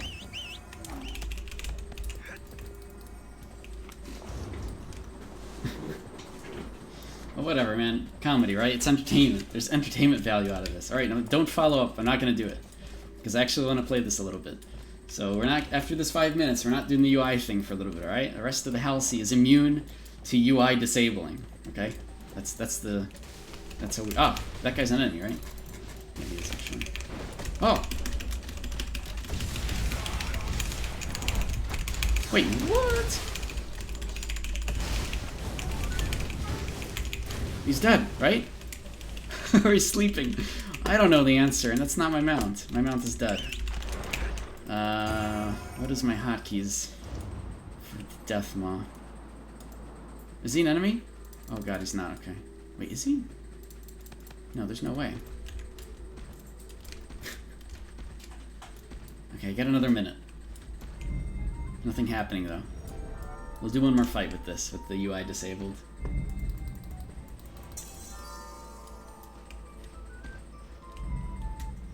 Look at the cinematic view, right? Yeah? Oh! Oh, he's not an enemy. Never mind. We're fine. It's just an ally who came over to say hello. What do I know? I have no idea. We might even just be in their base at this point. Oh, no, we're not. Definitely not. Oh, we're definitely not. Ah! What are you guys running for? Oh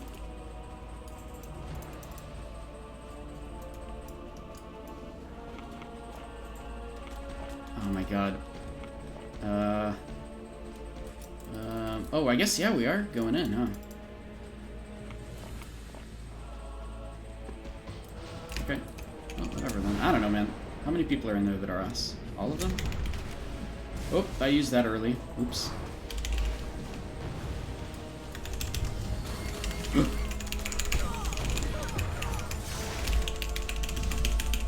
I'm dead. I'm just gonna use a potion in case. No! Oh wait, I'm not immune to, never mind. I don't know what's happening.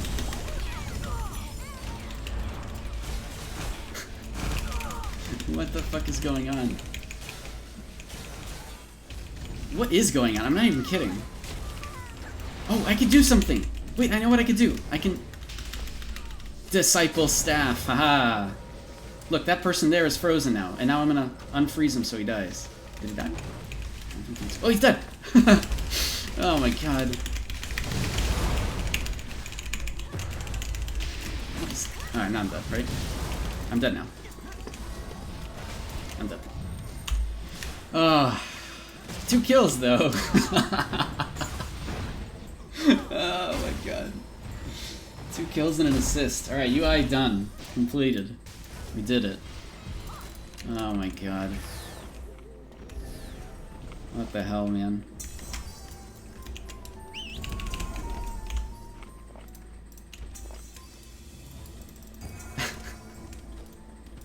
Alright, let's keep going.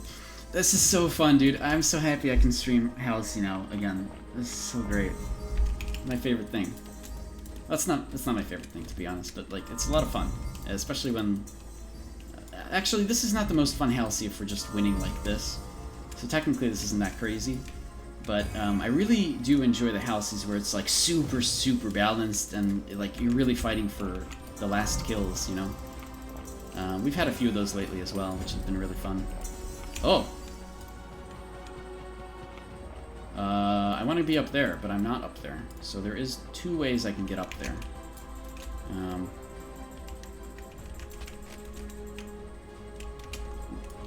Well, I guess it doesn't matter. I can just fight down here, right?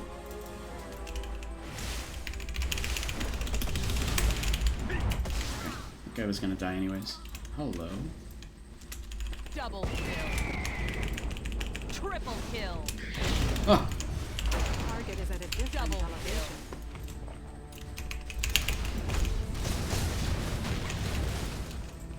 Okay. Oh, we're fine, we're fine. I think we won the battle up there.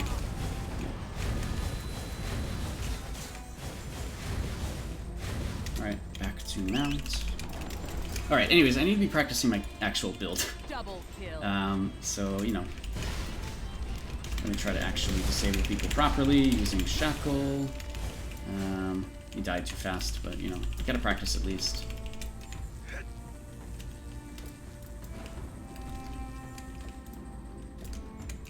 The other thing is I need to disable healers, which, I mean, they're not really... They're just, like, running at us. That's not very... Ooh. Who's that person? Who is that?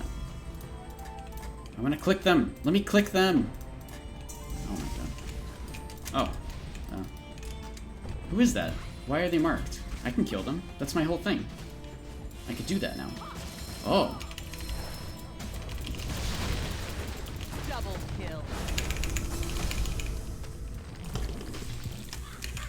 Oh my god, wow, what killed me there? I really had no... I had no way to escape that. Was it just retribution? Dominator's Curse. Oh, I think that he has the hero power-up. That's probably what it was, right? I think so. It's hard to tell. Like, I didn't really... Greater Shock? Oh, Crashing Wave. Ah, okay. Yeah, that makes more sense. Crashing Wave, literally, I die to all the time. 90% of my deaths are just Crashing Wave. And since I was stuck there, it was kind of screwed. It doesn't really matter. It's all good.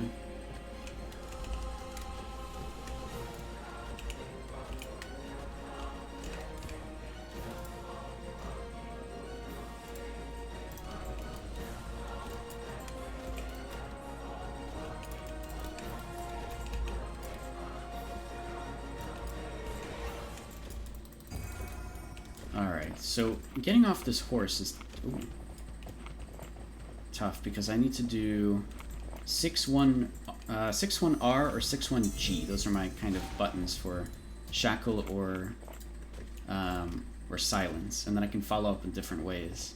It depends on who I'm going for, and it depends on how I'm playing. If I'm bloodthirsted, then my overwhelm will stagger. It's essentially a snare for 1 second and disables their ability to do anything other than defiance.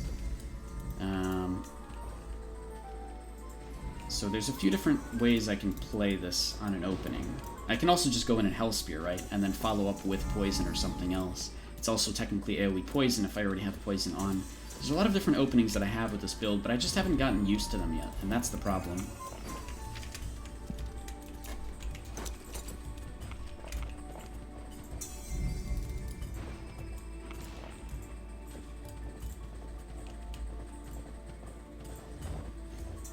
Oh man, I think you're just going for our base. Nope, never mind, they are here.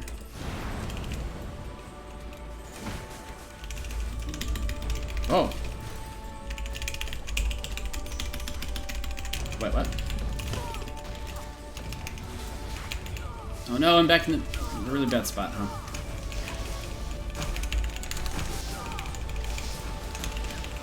Okay. Oh god. I don't even know how I got pulled here, to be honest. Ooh, you know what? I can pull them though. Ah, nice! I got away, so now that wasn't a very useful thing. Ooh, I pulled everybody. That was me. I did that. Haha. Nice. Actually useful.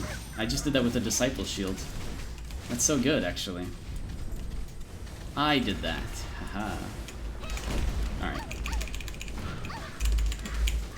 Oh, what did I leech from him? What is that? Oh, I stole Exploitation. Is that even worth stealing? Not really, right? I still have the wrong weapons on, of course. But at least I was able to do something. I'm not silencing or shackling as much as I should be, though. That's the problem. That's where I really want to...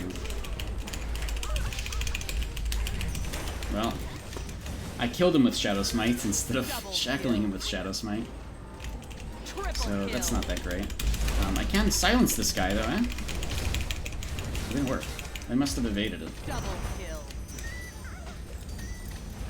I don't know why people are running in one by one, though.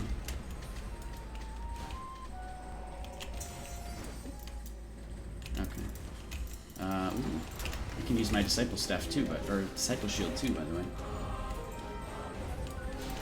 Alright, let's just wait until their next thing. There's also probably Reds who are just going to try to fly over and do some damage. So I'll try to screw them up by all of my various means of screwing people up. Hey, Davlo. What's up, man? Hello, hello. Or woman. I don't know.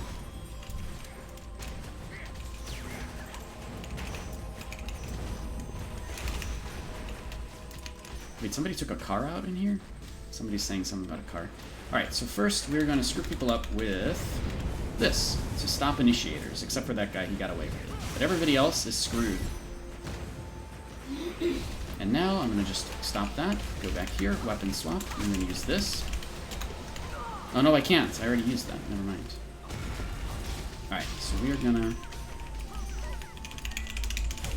silence. Perfect.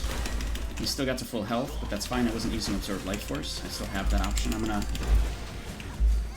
steal a buff from him, if it even lets me. Oh my god. What did I steal? Oh, I stole some defense stuff. That's good. I'm a little bit tankier right now. Alright, let's not focus on him anymore. Let's go over here. And do that.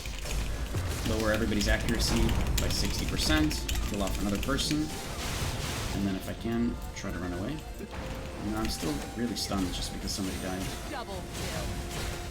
Death's Vengeance is still really, really good.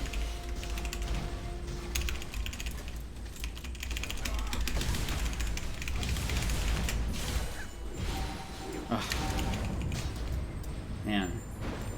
Nightcloak is still great. Absolutely great. I can just avoid that guy entirely and go for somebody else. Hello. You are somebody else. Where the hell did you go? Oh, you're dead.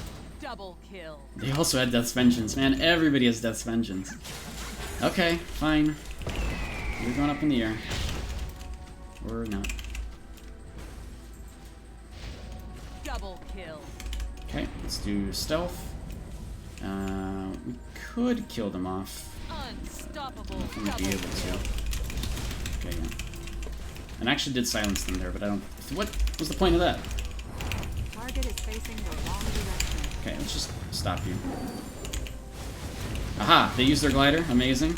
That's exactly what I wanted. Target is facing the wrong direction. I went the wrong way, but it doesn't matter, because I was able to... I used Absorb Life Force on them, so even if they were trying to heal themselves with potions, it wouldn't have worked. Alright, I'm dead. But that's no big deal. I've done so much in this fight already. Hopefully was able to make up for that. Triple kill. Oh, Sunder Earth killed me. Wow, man. That takes a lot for Sunder Earth to kill me just by that alone. But I guess other people also join that. Okay, no big deal. Cool. Nice. First Halcy. No UI for the first 5 minutes. And no lag. So, I can't complain at all. Davlo, you've been spending labor leveling your battle pet gear for fun. Yeah, that's good. That's actually, honestly, it's not even just for fun, man. The battle pet gear is insane just for PvE content. It's really, really good. So by all means, I don't even think you'd say it's just for fun. I think it's totally viable. Tier 2 gear is so good on battle pets. Especially depending on the battle pet and how much you can maximize their value. You know, some of them you can actually make it so that they literally just cannot take damage in PvE. Yeah, true. Not the Starlights, you're thinking of the Star Points, right? The Star Points are extremely expensive because of that, because of how powerful and how much people want all of the pet gear.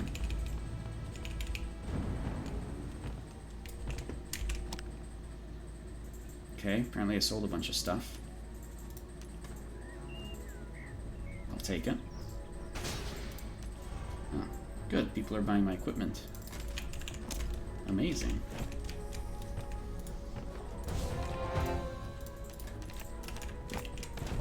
Alright, that goes in here. I really don't know what to do with all these blue infusions.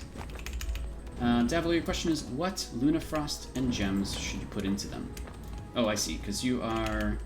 So let's see, one of them is Divine, and you're working on the second piece. Okay, yeah. So, it is kind of up to you. I can give you an example of mine, and I can give you some thoughts. So, my dude, Wiggles, right now his Lunafrosts are just mostly to keep himself alive. So he's got Resilience as a Lunafrost, because they can actually make use of Resilience. Pets actually cannot make use of Toughness, we've noticed. Toughness just does not exist for pets, and even giving them Toughness doesn't work in PvE, in PvP, and definitely not for PvE. So Resilience is nice because it still helps against crits, right? On the chest, I did receive damage reduction, so that he's able to take even more received damage from anything. And I don't know what to put for the hat. Probably I should be putting in Strength, but I give him Stealth Detection because there's no point in this anymore. They used to have Aggressive stance where Stealth Detection actually could work, but that's not a thing anymore, so I should change this out for like Strength or something.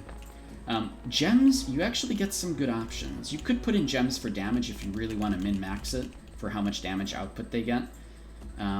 But there are actually special pet gems that only work for pets. And I don't remember the name of it. This is it. Okay, so this is a pet Luna gem. Okay, and it works only on pet equipment, and it's good for head, chest, and feet. So any of these, okay? You can literally gem this into any of them, and it gives 600 max health per. Oh my god. Is this an RNG Luna Gem? It sure looks like it, doesn't it? Really cool. Gwyn, anybody? Hello? Anybody here who knows? Is this an RNG Luna Gem from like the olden days? It can't be, right? There's no way. I don't think so. It looks like one. It's a circle. I don't know, man. It's a new gem. Like, this isn't even something that came out back then. This is new, as of like 6.0. There's no way this is an RNG Luna Gem, right? I don't know, man. There's no way. I can't imagine it is. Are pets even worth it? Yeah, totally. I'll explain why in a second. So yeah, I do put something in my saddle slot. The red Talon saddle is the only thing that can be put there. And technically it's a waste item, so I can actually put more strength on this as well. Davlo. But yeah, these did not exist during the old Lunagem system that's RNG. It just happens to use the same icon as one. Pets are extremely good though, and especially in PvE.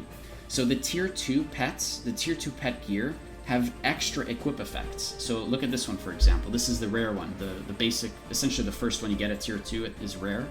And it just straight up gives you 103% PvE damage. So already it doubles his attack in PvE. Each of them have that, and they can be tiered up all the way to like 167% each. So literally it's, like, look at this, 145% PvE damage and minus 58% PvE damage as well on the chest piece. The last one here is 117 PvE damage because it's an arcane, and it does actually give double healing as well. So the pets from this feet piece will get double healing. It's just a little bugged. I don't know why it says crit damage there.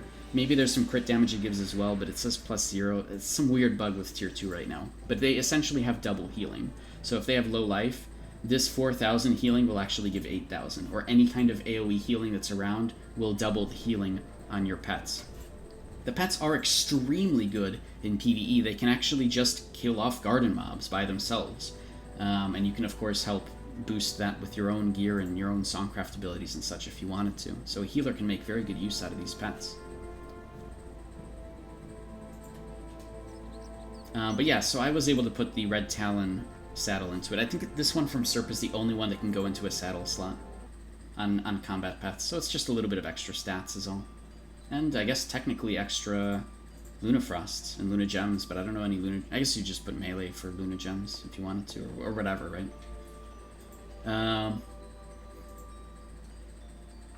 Sharon, if those Luna Gems are RNG types, they won't break everything? Only one? If those Luna Gems are RNG types, they won't break everything, only one. Oh, maybe that's not bad then. But still, I can't imagine they are, right? These are new. These are like brand new gems as of like 6.0. Mission so I can't accomplished. imagine that's the way that works. Thanks for subscribing to Twitch Prime, Mercy. Appreciate that. Thanks for everybody just for hanging out and chilling on a Saturday too. It's good to have some really good conversations about a lot of different topics. KC, nice, even pets have infinite gear score grind. That's not infinite. I mean, it's okay. You know, it's not like crazy. It's a very small investment, really. It just takes a lot of labor, I guess. Or, you know, it's not too bad. But it is funny that that's actually a thing, right?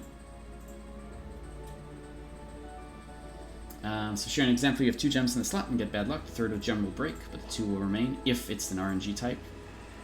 I can't imagine they do that, right? That's crazy. I can't imagine it. These are totally new. These are totally new. Like 6.0 or something.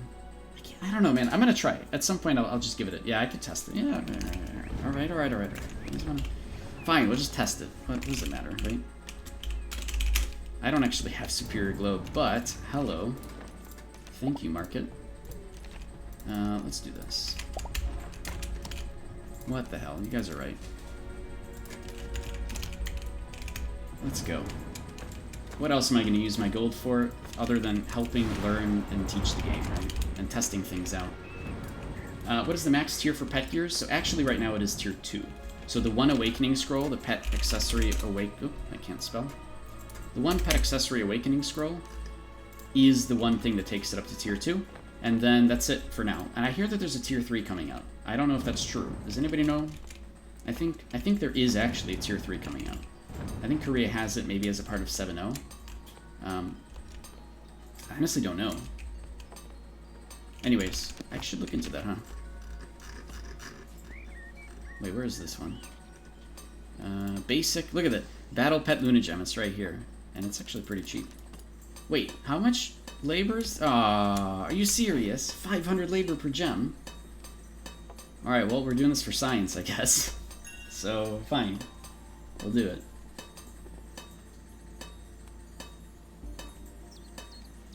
Davlo, you've been mass buying pet infusions on your server. You're glad people who... Oh, you're glad people who know you sell it for cheaper. That's good. Just directly. I mean, yeah, it's just another goal in the game, right? To say that you've done it. You've gotten everything up to Divine. I'm sure Divine will be required to get up to whatever Tier 3 pet gear is going to be. Hopefully, Tier 3 pet gear helps a little bit more in PvP. But maybe people get mad at that. I have no idea. Alright, so let's put this into the chest slot. And, yeah. Alright, well, we're doing this for science, right? So here we go. Alright, so... Alchemy. Oh, it's alchemy. I'm actually going to use less labor than normal, but let me use my alchemy. Dawn's Drop. Okay, good. Okay, 12 gold essentially costs for the first one that goes in. That's not too bad. And I don't think there's any failure here from the looks of it, because I think it would say something about that. 33 for the second one. Please don't break. Alright. 65 for the third one. I mean, it didn't break in those three.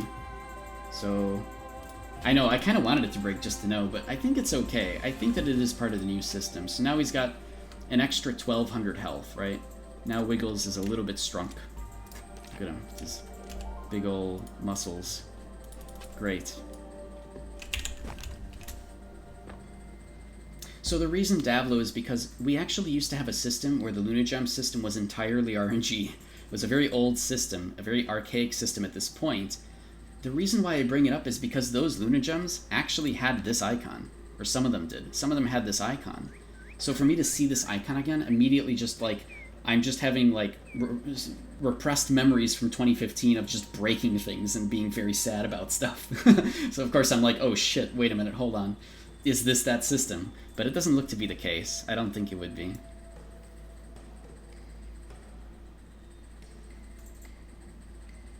The old ones had a diamond icon. Yeah, exactly. These were like Gen 2, exactly. These were a different system, technically. It was an interim system between then and now. I totally agree, yeah. So maybe they do have some kind of an RNG bit, but I don't know. It doesn't seem like it would be the case, right? Unless you just got really lucky. It's not a... It doesn't feel like 50% failure rate like it was before, right? Am I right? It definitely doesn't feel like that. Otherwise I would have broke at least one of those two, theoretically.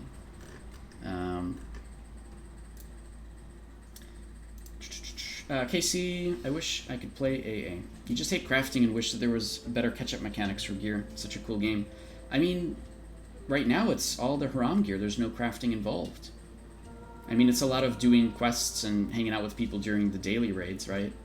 To progress that gear up. But generally it takes like a month or two to get gear to a point where you're pretty battle ready. It's not too bad.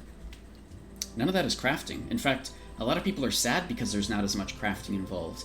Crafting is really more for the really super end game gear if you really want that, but the expense is so high and the value is like, it's alright over the end game non-crafted gear, but it's not like the end of the universe, right? The actual gear curves off at the end game anyways, so the stats that you get are like, they're okay at the end game, but they cost so much for like an extra point in something and it's not really worth it sometimes. So generally, things have been pretty good.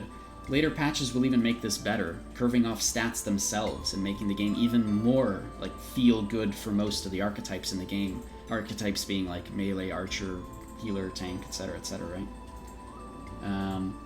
So things have been pretty good, honestly. Ever since Arcade Unchained, I've been having a ton of fun with the game. Even the progression itself seems pretty good and logical.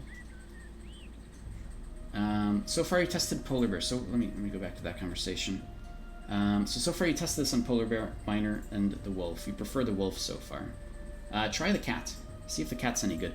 The Cat's kind of underrated. But the cat actually has a longer crowd control than the dog. It's still RNG like the dog one. The cat... And I can do this myself too, but the cat has abilities that are a little different than the dog. It still has a chance to stun, right? But it's able to keep itself at a really high crit rate and evasion for 10 seconds with a cooldown of 18, so 10 seconds on, 8 seconds off. And, in addition to that, it has a buff that gives itself 40% attack for 10 seconds with a 20-second cooldown, so 10 seconds on, 10 seconds off. And there's a bleeding, too. It actually gives bleed to a target, which is nice for melees, because as a melee, you can actually take advantage of a bleed for extra bonus damage on precision strike and some other stuff. So yeah, the cat's also an option that people kind of underestimate. And in certain situations, I'd say it's a lot better. The wolf is nice because of attack speed. Purely, the attack speed on the wolf is amazing. It's really good, right? But you get some pretty dang good chances to crit. The wolf is also... obviously, people want the wolf because of the taunt, right? The taunt will allow the people to target the wolf instead of you. But just for damage-wise, the cat's not bad as a starter sort of pet. So you said earlier... So Gamernizer said, what's the pet that's the best for PvE farming? And you've been to my channel before, you know the answer to this. There's quite a few. You know the answer because we talk about so many different things. There's a pretty damn good amount of pets that are great for PvE, and a lot of them are just free, like the cat, like the wolf. Those are just free pets you can get. A lot of people choose the miner pet, the one from Andelph, the one from Aaron Rock up here. In Andelph, you can get the miner bot pets, and they're actually really nice because every 30 seconds they have a really badass laser beam that comes out of their eyeballs and just obliterates something. And it does that every 30 seconds, so there's a bit of a cooldown, but the burst damage on the miner pet a lot of people prefer as well. So there's a lot of options that are just free, right? Personally, I prefer the porcupines as free pets. The porcupines are my favorite ones because I use them in PvP as well, and I have one right here, right on my bar. Porcupines are amazing because they can actually reflect incoming melee and range damage. It's a 10-second buff with an 18-second cooldown. So if somebody goes and precision strikes my little pillow here, my little pillow hedgehog, they will take back 80% of the damage they took. Not only that, I can force people to hit him because he has a true taunt, a true PvP provoke taunt, forcing targets, or one single target, to only target the porcupine for 3 seconds. Literally, you can't escape, you can't get out of that target, you have to target the porcupine for 3 seconds. It's just like defense provoke, right? It's a true taunt in PvP. And so I love the porcupine for PvP specifically because of that. Mix that in with the fact that all of the damage is reflected, and suddenly this person who has now targeted the porcupine literally just damages themselves to death. And it's actually happened on many occasions. It's actually quite common. He also does have an accuracy reduction for a target, but that's not super crazy. The bigger deal is the whole true taunts in PvP that, you know, a melee won't even be able to target you. They can only go for the porcupine, right? With single target sort of abilities. So I do prefer the porcupine quite a bit. Some endgame ones that are really nice. I absolutely love and adore Harad the Gatekeeper, or as we know him from Legacy, Wiggles is back. Wiggles is nice because he has not only an AoE trip, but he has a stun, and he just does a lot of damage, especially with the Berserk buff. But his abilities are actually RNG, so when you get him, you might actually roll the wrong stats or the wrong abilities, so you have to actually try to get a second one. Thankfully, I got the one that I wanted with the stats that I wanted, so it's actually quite good. Right? So I'm happy with them. Elephant Lover. Is it worth starting fresh in Arcade now? Yes, you can actually get elephants in this game, or at least one particular elephant. That's a bit of endgame.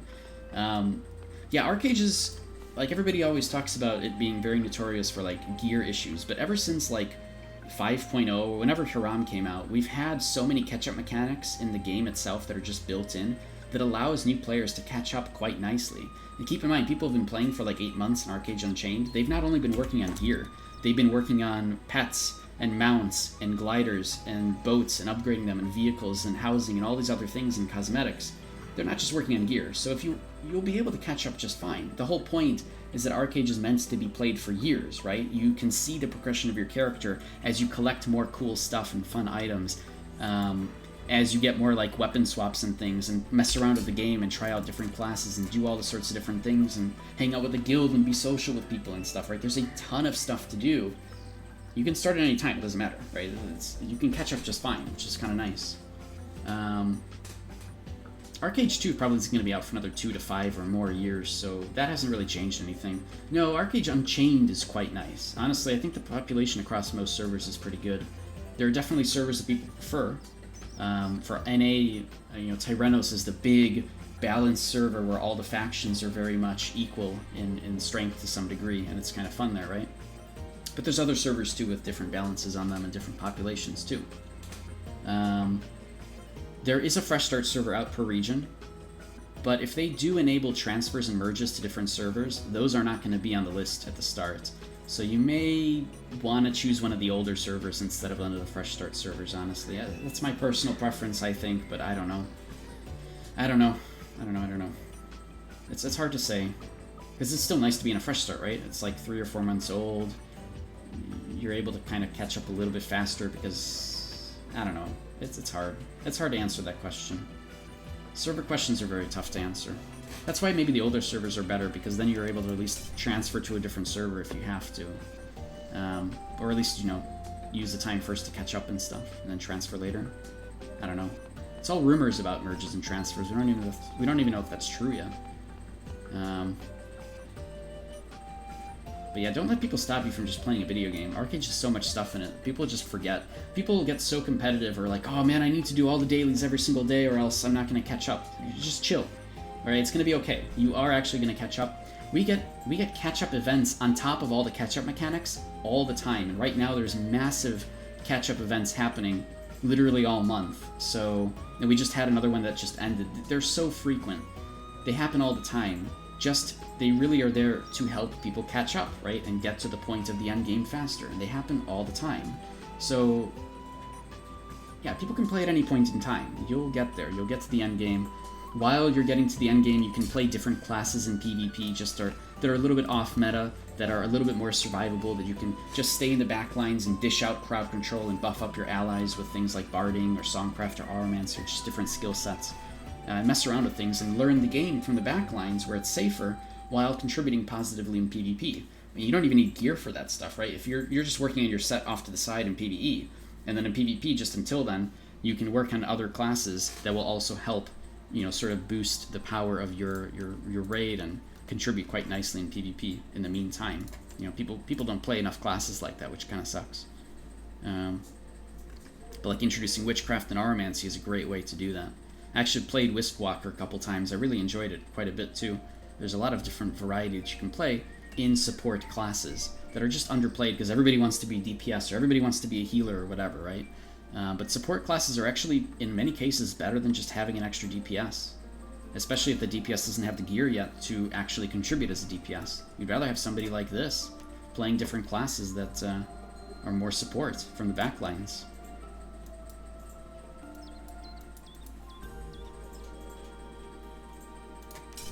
Instigator? Oh, that is a familiar one. I think that includes Battle Rage, but I don't remember what it is. What is Instigator? Aromancy, Witchcraft. No? What is Instigator again? I feel so familiar. I feel like there's Vitalism. Malediction, Songcraft, Aromancy. Oh. For damage, I can see that, yeah. Yeah, if you're a mage and you're dying too much to other mages, which is totally a thing, then yeah, bringing in Aromancy as a mage does make a lot of sense. I feel like Songcraft is nice. Yeah, actually it is pretty good, huh? To keep yourself alive, definitely, and to boost your allies, while still dishing out damage and disabling people with things like Malicious Binding and Ring Throw, and even Serpent's Bite is really good. And you get all the other things as well. To boost allies, you could use Protective Wings. Yeah, there's a lot of ways to play this game, and I wish more people played with different sorts of combos and stuff and work together. Like, freaking Korean comms in this game are insane. Like, the Koreans play... Oh, Kadoom? Alright, let's go. Thank you, Fruck. Appreciate that. So the Koreans are crazy, man. Like, their comms are like non-stop chatter, where people are actually calling things out and calling out specific people. I know, Kaboom! Or Kadoom. People actually call things out and like talk about stuff, and they actually, and I get it, you know, Korean language is a lot faster, so they're able to dish out information quicker, right? Instead of like English where it's like, that man there is silenced, please focus on him. Like that's 18 words that just don't need to happen, right? Or in Korea, language is a little bit faster, which is nice.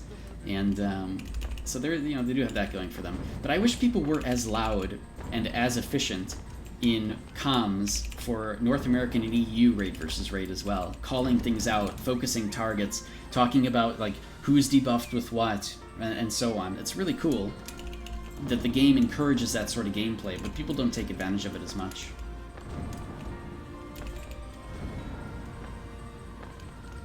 Only need a million more Evanglow? Yeah. I'm actually good on Everglow now. I need a little bit more to boost up the remainder of my gems here for Impale and Stun duration. And even then, that's not even that crazy. I can't really stun people that much anymore. I can if they have Summon Crows on them. I can use Entangle to stun. It's okay. It's not something that I'm actively seeking. I just want the honor, right? Kadum gives you 2,000 honor, and a little bit more if you have a Sunlight Juice up. Oh, you went with the escape gems. Yeah, those are really good. Oh, yeah. Yeah, I see, yeah. Okay. It's, yeah, you're gonna need a few Evanglows. Definitely more than 3. So yeah, you're gonna be there for quite a bit. Yep, 40 each. How long to make your Eternal Cloak? Yeah, that's a lot of farming the mobs, huh, to make the Eternal Cloak. It's not too bad, though. Maybe a few hours. It's really not that bad. Like, I would farm with loot drop rate on, and I'd kill mobs constantly very, like, efficiently. So it's just a lot of labor at that point once you're able to farm mobs pretty well. It's not too bad, though, honestly. And getting it to Eternal is totally not that necessary. Honestly, keep it at Mythic. It's fine. You don't get that much more stats for Eternal anyways. So you just kind of work on it during off time, right? Don't try to focus super crazy on it, because the stats you get between Mythic and Eternal aren't even that much of a difference. But it is a lot of farming in the castle zones up here, you know, that are purified, and a little bit of farming in Diamond Shores, but I don't really like using those.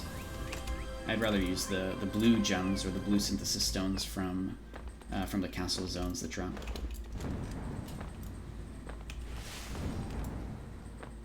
I just heard somebody use a Swiftblade ability. Hello? Nobody? Okay. Oh, you have them all gemmed now, you have to upgrade them? Oh. Oof.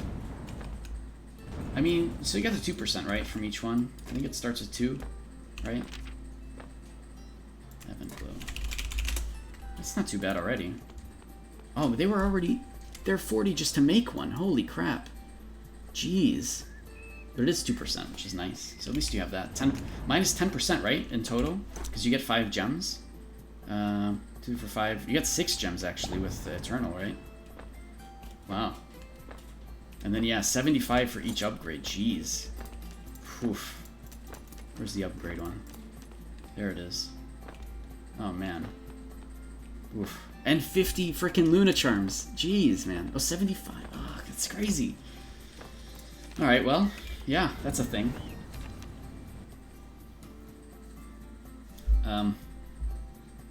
Oof.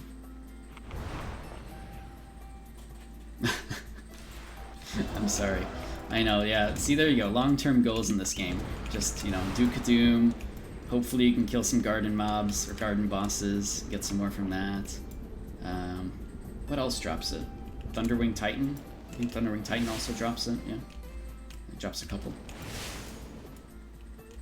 And yeah, just get it over time. Just don't think about it too much, right? Write it down on a list of things you want to accomplish and then just kind of leave it at that. Why does everybody wait here?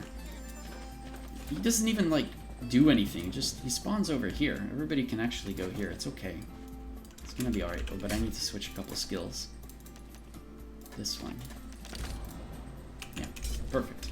You're stuck on the main 2 there? Oh, so you're also going for the same gems, Fruck? Yeah, it's, those are some ridiculous mans. Wait, ridiculous gems, man. There we go. Oh, is that your alt? Hey. Oh, awesome, Fruck. Okay. Yeah, I can tell it's your alt. It's backwards. Look at this, no lag, not even during freaking Kadoom. Ah, this is great. This is amazing. It's the simplest fix ever that I wouldn't have thought of. And there you go. Just overclock your RAM. Not even kidding. Literally not kidding. I actually am not kidding. I just had I overclocked my RAM, that's it. I didn't have Intel, I didn't have the Intel overclocking enabled. Like the basic one. Because I had disabled it a couple of years ago because of an issue. And then I just never turned it back on. And that was the problem! That was the whole issue! But like I said, when I get the 3080, which I still plan on getting, of course, it should allow me to stream in 60 frames without any kind of reduction in performance for me. And oh man, giving you guys a quality 60 frame experience would be freaking amazing. I really want you guys to have that. Because I play in 60 frames for the most part. And it'll definitely be more reliable with the 3080, I hope. So, yeah. I know, I'm trying to get one too. But I'm not a robot, so I didn't get one. And apparently, if you haven't either, congratulations, Fruck. You are not a robot. You've now confirmed not being a robot, in case anybody was wondering. We're not robots. Alright, let me put this away. I want to do... Wait! Why is my Searing Oath off? What did I screw up? Oh, I really screwed up. Alright, it's back on now. I need to do this. Alright, cool. You got up at 5:30 a.m. to try and poof? Yep. We all have the same experience. Like, Guinevere and I don't know if Gwyn is still in chat, really cool. But we were chatting the whole time during this thing. Just in the PM being like, alright, what's going on your end? Yeah, this is pretty shitty. I'm just laughing about the whole thing. I didn't expect we were going to get any, to be honest, because it was kind of obvious something like this was going to happen. Wait, why are you dead? What the hell did you just die to? Wait, what was that? I'm bringing you back, buddy. Oh, you're back. Oh, you're up there, though. Okay. How the hell did that happen? What the... Was too close to water. You were not close to water. Literally, the water had to jump out at you, like what it does in Taurus for me. Sometimes the water will apparently jump out at me and I'll just die to water in Taurus. It's ridiculous. I'm sure it's like some kind of a Swiftblade bug or something, but that's what I get for going Swiftblade, I guess. That's so weird. It just killed you. And I still can't see the raid menu. Oh my god. See, the status display thing is gone. I don't even know who's in the raid. Or if everybody just left. I have no idea. Probably not, since this is going pretty well. Oh, wait, I gotta dodge these circles. No lag, though. It's amazing. Actual quality stream. Alright, gimme. No, it doesn't work. The button for me is this one. It's Shift V, actually. Oh, Sunlight Juice. Yeah, I'll do that. So anyways, it's in here, right? But status display is grayed out during instances, so I can't use this to help enable the option. So yeah, I keep forgetting to do that. Because I turned it off earlier because we were doing like world boss content, and which I got approval for. They said, yeah, I can go and stream, it's fine. No, what the fuck just happened? Alright, everything's fine. Everything's fine. I'm just a little stuck. There we go. Oh my god. How did he not do his abilities yet? Like the one that makes everybody go away. Interesting.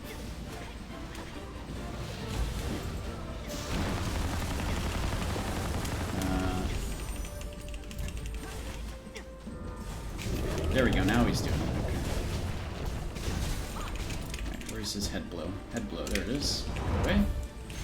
I think it's Control R or Alt R for the raid frames to come back. Oh! Oh, okay, well I don't have that bound then, because my Shift R is actually like glider stuff. If there is a way to open and close it, let's see. It's okay, he's using True Vine right now. And I'll use my Sunlight Potion, because it looks like we're gonna get this done. Oh Oh, Selena is leading it. Good. What is it then? It's probably unbound. What could it be? Oh. Ah! Oh, that's an even worse place to teleport me to. What the hell? No! Okay, we're good. Risky. Change minimap size, turn raid status. Oh, it is Control R. Ah. Wait, that doesn't work. Are you serious? It's literally set to Control R.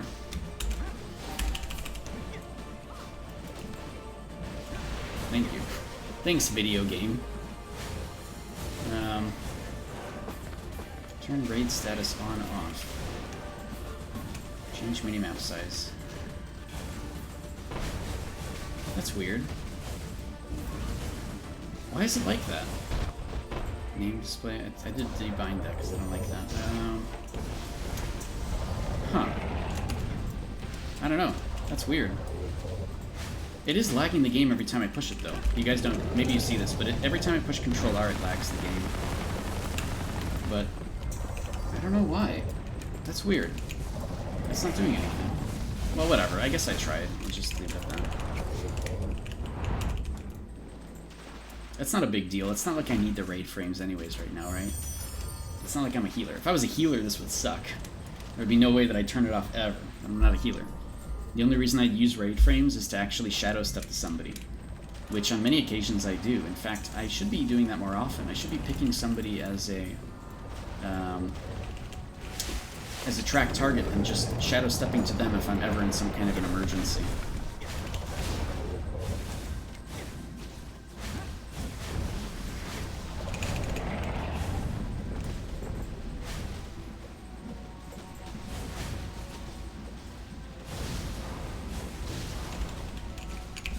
The fact that this is not lagging is just so great. I can actually play this game properly in any situation now.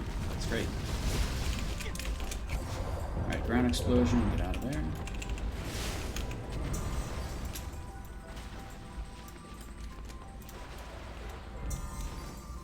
He should do a tree vine. Yep, there's his right fist. Wait, what do you mean move out? Oh, I see. Okay, there's tree vine. Oh, they're just gonna advance through it. That's good. Honestly, everybody should just be DPSing through it. We should be full sending Kadoom by now, right? You'd think that would be a thing. I don't know why people don't full send Kadoom. Ah! Although Ashan was telling me that they actually full sent Kadoom like the other day. They actually did it. They just literally kept attacking him non-stop, even through Treevine, and it worked. It doesn't actually do Treevine that way, if everybody just keeps attacking. I don't know why that doesn't happen more often.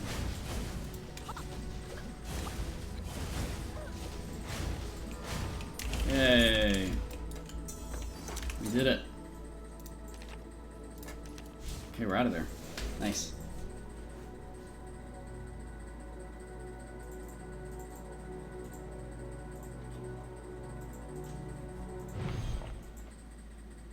Those water jump scares. I hate it, dude. God, they're so quick. If you're on top of it and you don't teleport off, like, the moment you see that thing even start spawning, you're dead. That's it. You have no way to live through it. Alright, let me turn on raid frames again. There we go. Oh, I didn't know you can decline raid invites from here, too. Okay. Yeah, don't stand on the edge next time. That was just weird. Okay, that didn't make any sense to me. I don't know why that was the case. 2 Evan glows. Not 4. Oh, I got 2 as well. That makes 4, so it's pretty much the same thing, right? Oh.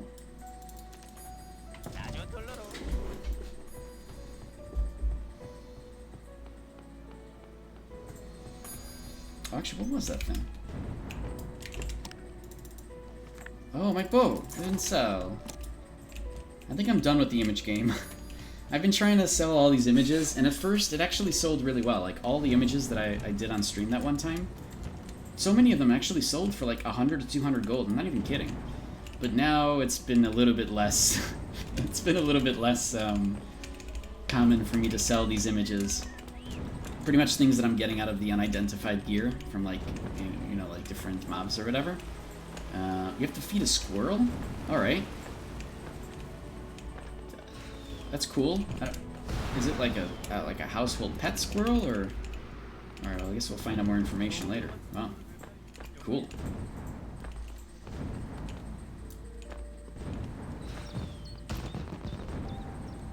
Quinn, I mean, I don't know where you're coming from. Most of the servers are doing really, really well, especially for Arcade Unchained. Things have been great. Because of Arcade Unchained's whole, like, you don't have to pay monthly to keep your land up, the game is actually great. People are actually, like, the servers are actually really populated because people can just come and go whenever they want, right? You're not forced to pay monthly, you know, $10 or whatever just to keep your land up when you take a break from the game. People can actually take a break like a legitimate MMO instead of having to feel like they're tied down and having to pay $10 a month in this really toxic sort of essentially legacy environment. But the Arcade Unchained servers have been really good, honestly. Like, most of them have been pretty nice. We'll see if merges and transfers make it even more so later. I've been hearing rumors about those.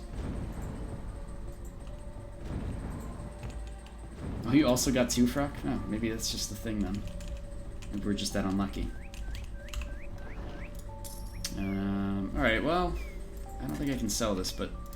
I mean, if people are buying images, let's try it again. Let's put it up for another 200. That's actually one of the most popular images, too. That one, that particular one looks like, the bow looks like a bat. And it's actually quite nice. A lot of people do want it. I've sold it for 200 before. So I'll give it another go. Oh, people are probably doing the Cinder War event, huh? I don't want to do that. Yeah, I don't want to do that. Alright, any other questions about arcade stuff? Any things you guys want to talk about? Theory, crafting different builds, talking about mechanics, hidden mechanics, things I've talked about on Reddit. All of those sorts of things, or anything. It's a good place to ask questions and learn stuff. It's mostly why I'm streaming in the first place, is just to answer questions and help out, of course. If you guys want to learn about proficiencies or whatever, you can have conversations about things instead of having to just talk about things in PM. It's a little bit easier while I'm streaming. P1, can I get Epic Haram Ring solo without a raid or anything? Probably not really, no, because there's certain aspects of it that require other people, or require a raid or something. Essentially, to get an Epic Haram Ring, you actually need the Flawless Dream Ring. And the Flawless Dream Ring needs, like, a Morpheus kill, for example. Or it needs a Kraken kill, which you can actually go and just... You can leech. You don't even need to be a part of the raid to get that. But, you know, in other words, you have to actually be there for some of the world boss content in order to get the Flawless Dream Ring. The Flawless Haram Ring, the epic one, this one actually, for the most part, I think it's just mostly materials and doing some dailies for a little bit. Other than that, it's mostly just you. But since it requires the Flawless Haram Ring, or the Flawless Dream Ring in order to make this one, because it actually uses that one as a material, technically speaking, you're going to need to get the Flawless Dream Ring as well, right? And then you can get the Flawless Haram Ring, or the epic one. So it's going to be a little bit of working with other people. The little brat's fed. Do you know... Do other people that live with you, Mercy, know you have a squirrel? Is this a common knowledge thing? Or is this just something that's like your attic pet that nobody knows about yet? Just making sure, right? This isn't something that... It's a squirrel. Like, it's adorable and cute. But, you know, just making sure everything's cool, right? It's not like a secret squirrel or something. Everybody knows about my squirrel. Alright, that's good. Great. Not secret squirrel. Cool. Fruck, you had this debate. I hate saying your name. You know I laugh every single time, right? In my head, I'm just like, I had this debate on Discord.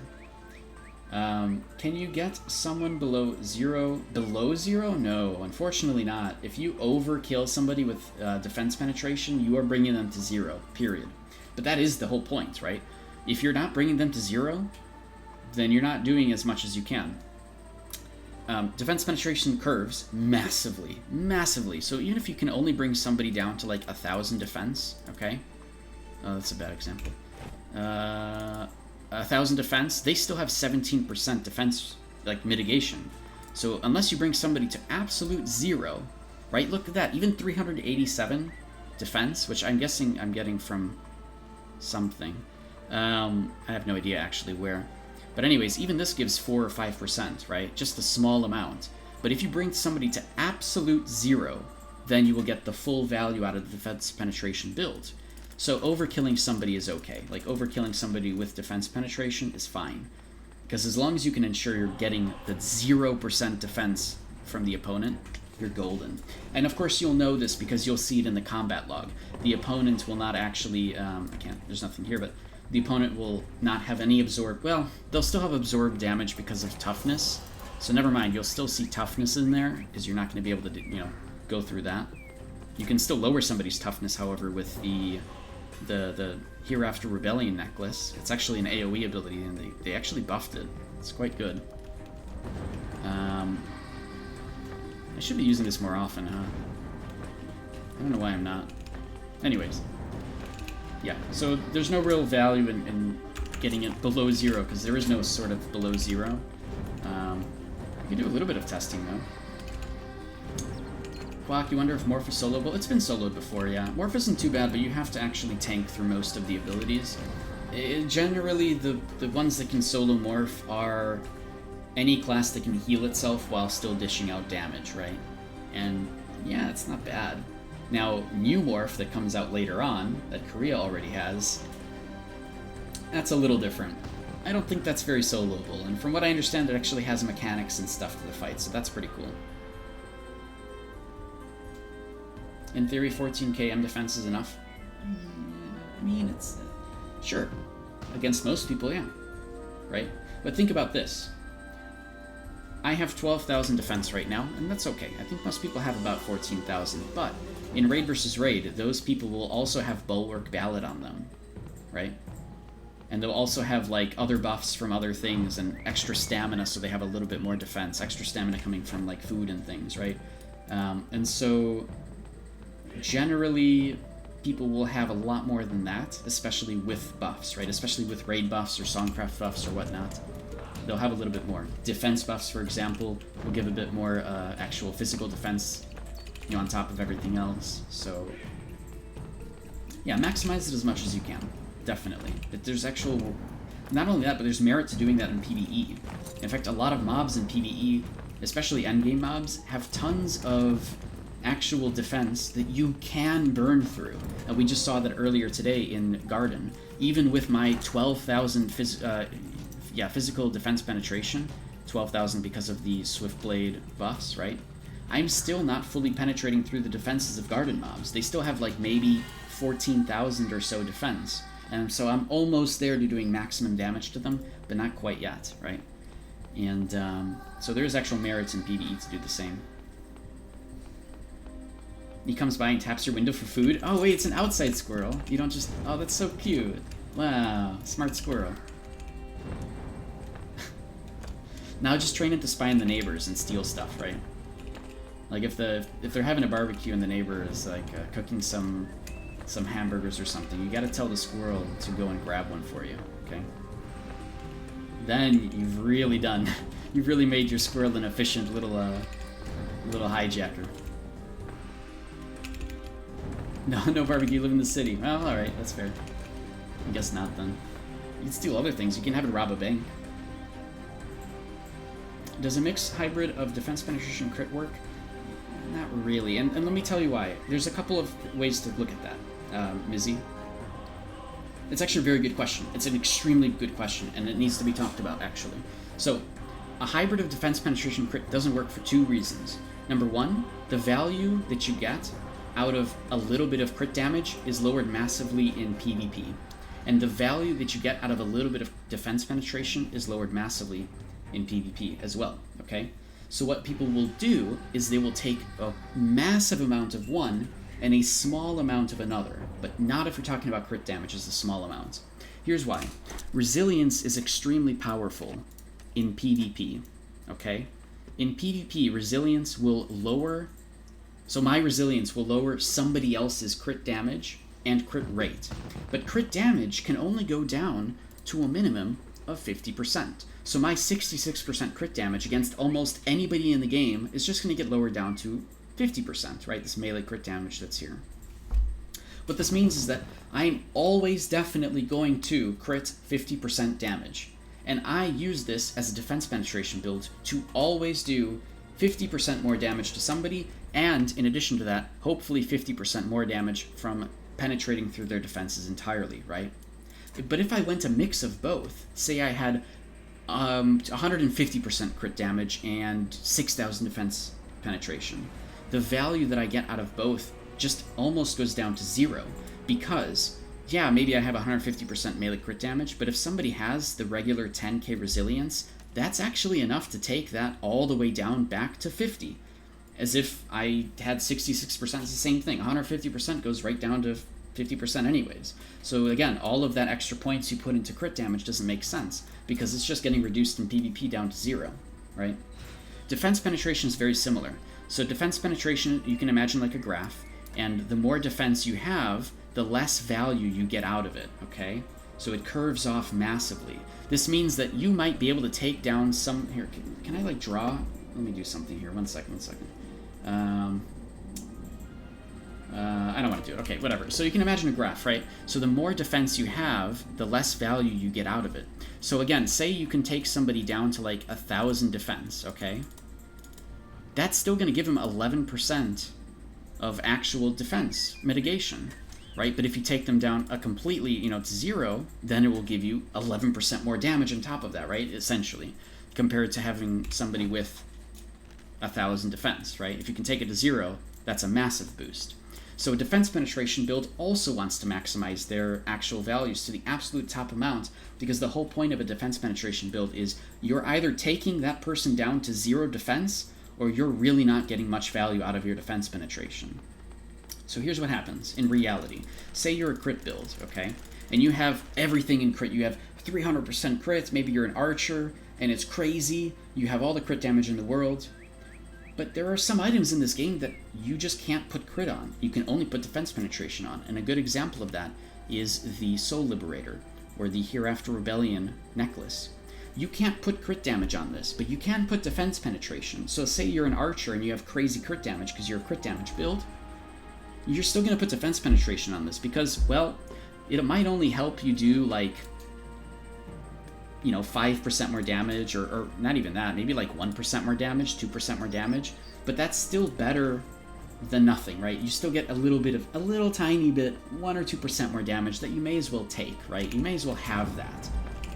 And so you do that to gear that you cannot get crit damage on. You'd rather get the defense penetration on. And again, the examples there are the accessories, really. Is the Soul Liberator is a good example of one that can just have defense penetration, and the Noriet Ring is another one that can just have defense penetration. The Flawless Ram's Chosen Ring is another one that can just have defense penetration, and so even just these alone help just a little bit for a crit damage build to be able to at least do 5-10% more damage from defense penetration, but really their focus is on critting, right? For both of these builds, crit rate is extremely important. Crit rate is so important for a defense penetration or a crit damage build, because even a defense penetration build is trying to crit, but they are guaranteeing that their crit damage works. They're essentially saying, hey, you know what? I'm going to fight somebody who has high resilience, and their resilience is not going to do as much against me, because even though they have high resilience, it only affects my crit rate, but my crit damage, totally useless for them. It's going to be 50 no matter what they have, right? And so there's merits to having crit rate for any kind of build.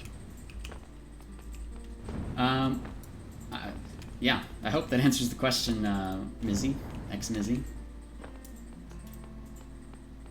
Oh, that's totally getting highlighted, by the way. That's a really good question that, yeah, that's going to be a highlight for sure on YouTube, because that's definitely a question people have quite a bit, and I think I covered it for the most part, right? I think I covered it from all the angles of how that answer is set. Okay. You need to train him to sneak into people's apartments. Yeah, exactly. That's what the squirrel needs to do. Absolutely, Mercy. Should people remove any resilience Luna gems and put received damage? I don't... There's no received damage Luna gems. Do you mean Luna Frosts? Because there is one. There is a received damage Luna Frost that you can put on a chest, and that's it. And so I have that on. And the reason is because, yeah, I could have a little bit more resilience, but I'm already at the point where I'm okay with that. But received damage reduction is the most powerful one. You're literally just totally... Oh, I see wave glow. So you're talking about physical defense, right? You're talking about these ones that give, like, magic defense or whatever. Okay. So let me finish up this thought really quick. Received damage is really important. Because it works with everything. It works with crits, it works against non-crits, it works in everything, right? You take all the different things. Is there... You can put received damage reduction. Oh, from, like, a specific type? From, like, melee or magic or ranged? Is that the one you're talking about? Yeah, people do that. Those are really good tank builds, actually. Say that you're a cloth tank, and you have a shield that's, you know, physical defense. You're not really worried. Maybe you have Aromancy in most of your builds. You're not really worried about mages. You're more worried about melee, and maybe some archers, but mostly melee, right? Because you can block and stop archers from doing anything, right? You block and parry and evade stuff, right? And so a lot of times you'll see people in those very tanky builds take gems to keep them very tanky just against one or two different armor types or damage types, right? And it's totally viable, absolutely. In fact, let me take a look at some of these top tanks here, just because I'm curious to see what their what do they have in their... Do we have any tanks up here? Revenant is a tank, right? It's kind of a tank. I don't think they're going to have these gems, though. Yeah, not really. Not really. Oh, there's received melee damage as a synthesis stat, though, because they're a little bit more afraid of melees than anybody else. A Blood Reaver is a decent tank. Let's see what they have. Now, they're still going to be using... So, I guess the question is, do you want to use resilience versus those received damage reductions? And I think the answer to that is probably no, because toughness is so important in PvP, like insanely important. It's a massive amount of received damage that it cannot really be reduced that much, right? So that's already a no-go. Resilience as well is extremely important in making sure that you're just not going to die instantly to some kind of a crit.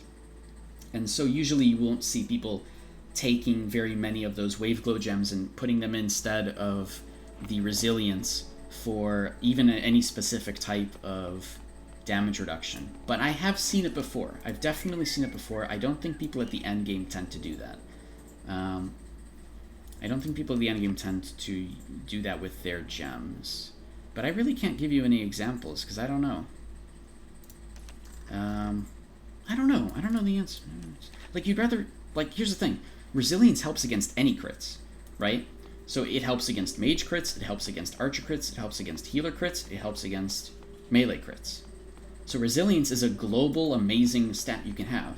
So that's why people try to rank that up as much as they can, and it's a linear stat. So the more resilience you have, the more it's a linear progression. You get more benefit out of it. It doesn't curve off yet. I heard that they were thinking about curving off on resilience, but I don't think they've done that yet in Korea. Because of that, yeah, you can put in a gem that gives you melee damage reduction, for example, but that's only good against melees.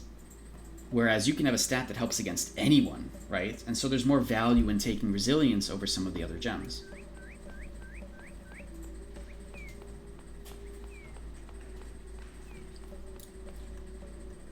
What are some other things that I missed here?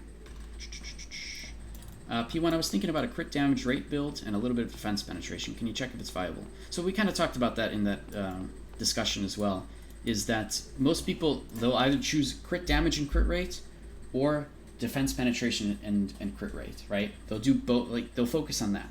But if you're a crit build, you actually have no choice but to get some defense penetration, because some items in this game do not have a stat that allows you the choice of crit damage. For example, the Noriat Ring, the Haram's Chosen Ring, the Soul Liberator. These are all items that you cannot re-roll to get extra crit damage, and so your only choice is defense penetration.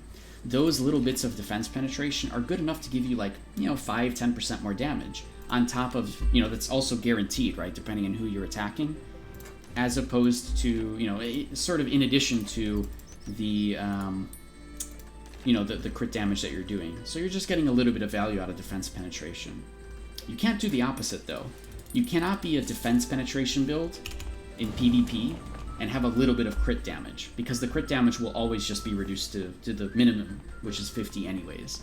So the only reason why I have 66 here for my crit damage is because of a passive from Swiftblade that gives 16% extra crit damage, right? This has literally zero value to me in PvP, because if I even fight the weakest person, this is just going to go down to 50 anyways. So this has absolutely zero value to me in PvP. But there is some value in PvE, I guess, because mobs don't tend to have resilience as far as we know. And from the looks of it, it's actually true. We haven't found any, other than, I guess, putting resilience on your pet, because that does seem to work. Having resilience on a pet, that does actually seem to work. But yeah, mobs don't tend to have resilience, so me having a little bit of PvE bonus here is okay. It's not super crazy. Missy, what's a good Archer build? It just depends on how you want to play. There's a ton of different gameplay styles for Archer. Some of the more popular ones focus on massive amounts of DPS. So a lot of people nowadays will choose Ebonsong, which is archery, shadowplay, and songcraft. It's a very good one because you're able to be extremely mobile and fast while maximizing your damage and trying to kite enemies so that they're always out of range, right? So that they cannot hit you, but you can hit them. This is a very popular one in the end game as well. Very, very end game where people have all the builds they need to survive, so they'll just use Ebonsong. Now you'll start to see the gameplay change a lot more over time. You'll start to see people choosing a little bit of a different build. You might start seeing people use Swiftblade because of the bonuses that you get from Swiftblade. As an archer is amazing. Literally 30% movement speed and 3,000 defense penetration is amazing. So you might see a little bit more of Avatar gameplay a bit.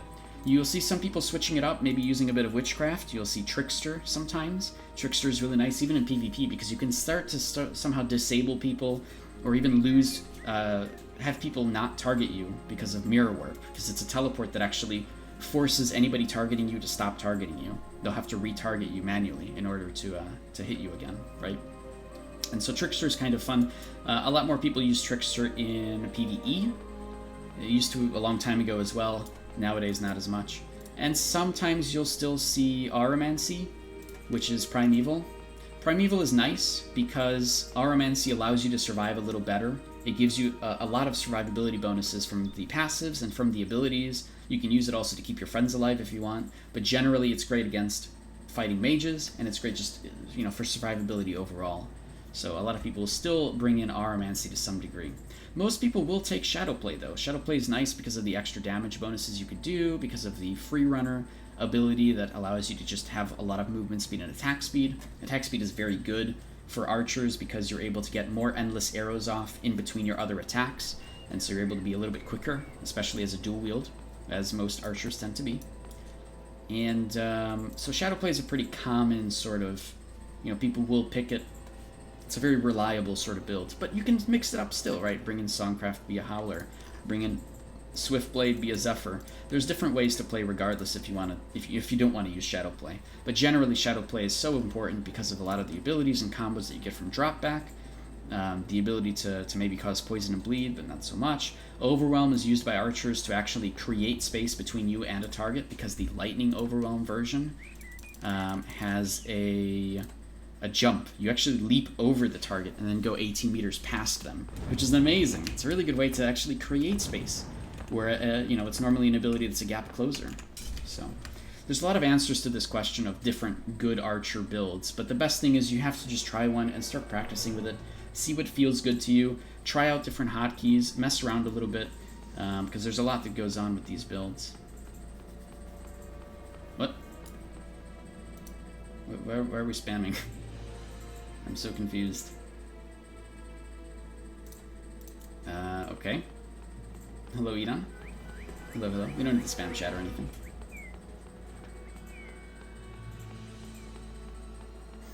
Any other questions about Arcade things? And again, hopefully, yeah, that helped a little bit, Mizzy, with some ideas and brainstorming. You know, usually you'll see that, you know, I'm not going to say things you guys tell me in chat. Of course. Why would I do that? That's ridiculous. That never ends well for anybody, right? Alright. So, yeah, there's a lot of different things, like in the top 100 of the list, for example, where, like, you'll see people playing different classes, but people tend to play these classes because they have gear, right? They have the gear they need to survive. and be actually, you know, they don't have to worry about keeping themselves alive. So, you know, though they won't use aromancy, or they won't use witchcraft, or they won't use other things to keep themselves alive. But as you're getting gear, as you're getting up to the end game, you probably want to actually go and bring in other skill sets that keep you alive, right? That keep you able to do more in battle for longer. Aromancy is very popular for that. Witchcraft is a little bit less popular, but I wish more people actually did use witchcraft, especially for just different combos or abilities, or just to disable enemies as well. Idan, I'm only English. I technically am Russian as well, so I can read Russian, but we can try to keep the chat as English. Otherwise, I'll just I have no idea what you're saying. Sorry. Nah, it's a much easier way to deal with that, to be honest. Sorry, man. Epic thought me giving you a follow? I don't know. You don't have to. You can do whatever you want, Epic. I'm not really like... This is more just a hobby for me to sort of, you know, chill with you guys and answer questions. So I'm not really trying to make an audience out of this or anything. Whatever I get out of this is nice. We got a couple subscribers today. If you guys want to throw over a Twitch Prime subscription, that's awesome. But this is mostly just a hobby. I do this out of my own time because I enjoy just hanging out with you guys and helping people sort of understand Arcade a little bit more. Because this game is insanely complicated, and I get that. Alright? It's okay to ask questions. It's encouraged to. Because everything in this game is super complicated. But, yeah, it's been a little bit enjoyable for me over the years to just help out, make some content, chill with you guys, hang out. Now that the stream is a lot more stable, especially in like large world boss content and Halcy and stuff, you'll see that, you know, I can actually perform and do things like I would normally when I'm not streaming, which is amazing. It actually is a really good feeling. So I'm very happy about that we got to this point today. Just through like simple fixes too. We didn't even get a 3080 yet. Imagine what that'll do. I have no idea. Yeah, no problem. Of course. Just hanging out. Just chilling. Man, this statue is still not built. Oh, we got 7 more contributions. It's almost done. But I already have the statue buff, so I guess it's okay. By the way, if I answered something today, all of this entire stream will be up on YouTube, you know, just in like a few hours or so after the stream. I upload all of my all of my content up to YouTube, and I do make a little bit of like highlights here or there if there was something interesting that I went over, like a common question. So I'll make some highlights. But in full, the whole stream goes up there. So if there's something that I talked about that you want to hear an answer to again, or maybe you want to show a friend or something, you can always just go to that, right? And then, you know, you'll have the answer again from there. Do I want to go to Comlens? No, I do not want to go to Comlens.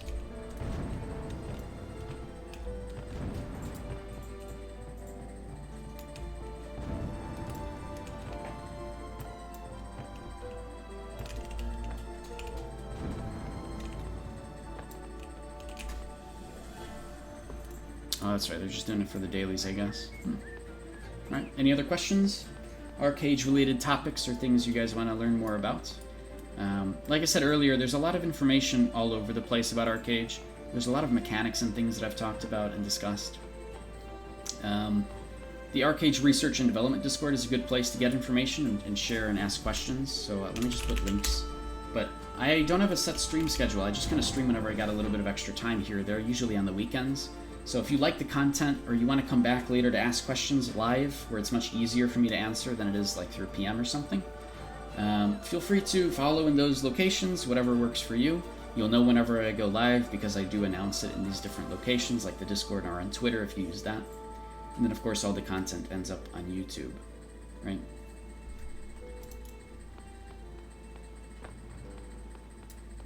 Let's see if we can get some more arenas, though, just to close out today. See if we can get any of that to happen. People might actually still be doing Golden Plains battle. Oh no, never mind. No, that ended a long time ago. Epic. How to get Missung Banquet Round 20. I did put out a video about at least general understanding of Missung Banquet, but that was really just a highlight from a stream. So yeah, we still need to do that, Epic. We still need to figure out how to get to round 20 reliably. It's a lot of fun. I haven't done it in a long time. It's been quite some time. Oh crap, I didn't switch my build back, did I? Alright, that's fine. I just need to switch one thing. One ancestral ability. Or maybe not, actually. Maybe I should keep this the way that it is. Oh, Fanatic. Okay. This could be tough. Fanatic could be tough, but depending on how I play this, especially with this build, I can make this work. It's just going to be a little bit tough. I have to do some timings correctly.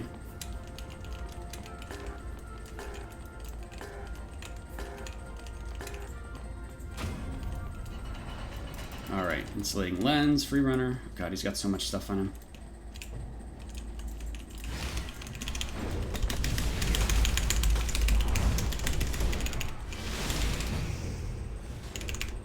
Oh, he evaded. What? Okay, okay, okay. Aha! What?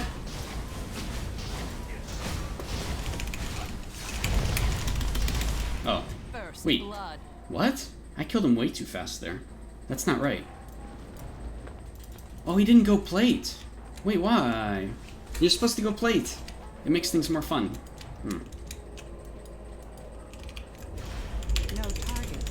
Wait, no target selected. Oh, that's weird.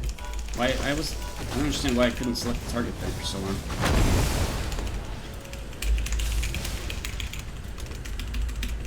Oh my god, jeez, man. That's crazy. Look how much damage it does. Leather, I guess, is still really good for damage. I'm not sure why it didn't let me select him as a target right at the beginning there. Like, it just dropped target for some reason. Oh, Shadow. He's probably using Shadow Assassination thing. Okay, that's fine. What? That actually worked?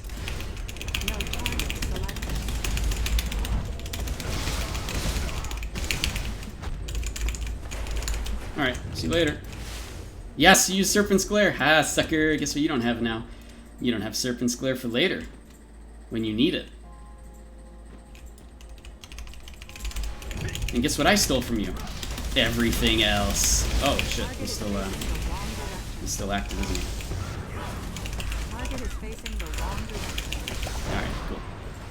Ooh, that's a lot of burst damage that he's got, but he's only playing around the burst damage, right? Playing very much around burst damage, which is fine, absolutely, if he can keep me actually still for that long. Shadowplay is notorious for like teleporting around and becoming invisible all over the place. And if I had Dusk Shroud, I would do that even more. I'm still not used to stealth again. It's been a long time since I had any sort of stealth builds. And I did get some silences off occasionally, but it's hard to, yeah, when somebody's teleporting around like that. Like, I couldn't even really make use of the stagger from Overwhelm as much as I wanted to. And a lot of times he would actually evade those, so I have to follow up with something else. But he went leather, which is weird. Because I guess he was just maximizing damage, which did work in round 2 for sure. Right? Yeah, I was able to really just DPS me down very quickly at the beginning. Where am I in the rankings, anyways? 4320. Right there, I guess. Yeah, that's what, 100 Curios badges? Yeah. I need 10,000 Curios badges. That's not gonna happen. Alright, anyways, we had a 4-hour stream. That's pretty normal for my streams on the weekends and such. I think I'm going to be done for now. I will stream again tomorrow. I'm trying to think when we are free tomorrow. It'll probably be in the afternoon at some point. So again, watch social media. You'll know when I go live. It's usually just like an instant, alright guys, I'm live, because I don't have a schedule. And I try to cover different time zones because I'm trying to sort of help different people in different time zones, right? And help out different audiences. Epic, what's up? You know something? To get badges? Yeah. That's the thing, is if I'm going to sit there and farm arenas, which wouldn't even be my alts, right? It'd be other people's alts. I can do that, but it's so literally mindlessly boring to me that I actually cannot stand it. Like, I can't do it. I can't stand doing that. So, yes, I want a turtle craft. If somebody can just donate me a turtle craft, that'd be great, because I know everybody else is going out and farming all these arenas. I want them to change the arena system to be a lot more positive, and people aren't farming their alts all the time, or at least are encouraged to not farm their alts, which I've put out suggestions for on the forums and such. If you guys like those, go ahead and say something on them, +1 or whatever. But anyways, it's just, I can't do it. Like, it's just not fun, you know? Yeah, you want to sell the turtle craft? No way. It's ridiculous. It's expensive as hell. I'm not gonna... The donations, I'll accept donations. I want a turtle craft, man. Alright, I'm done though. I'm out for now. I'm gonna go do other stuff and eat lunch because I haven't done that yet. And then I'll be back tomorrow in the afternoon. Yeah, I don't know what's happening tomorrow, but again, I'll let you guys know when I go live, like literally immediately. So follow me in the social media things if you want to know when I go live, right? You can join the Discord as well for all those good things. I think that's it, guys. I appreciate everybody hanging out, all the new follows, all the new the subs. You can use your Twitch Primes if you want to, just like Mercy and Fruck had done earlier today. And I'll see you all tomorrow. Thanks, everybody. See you all. Good day.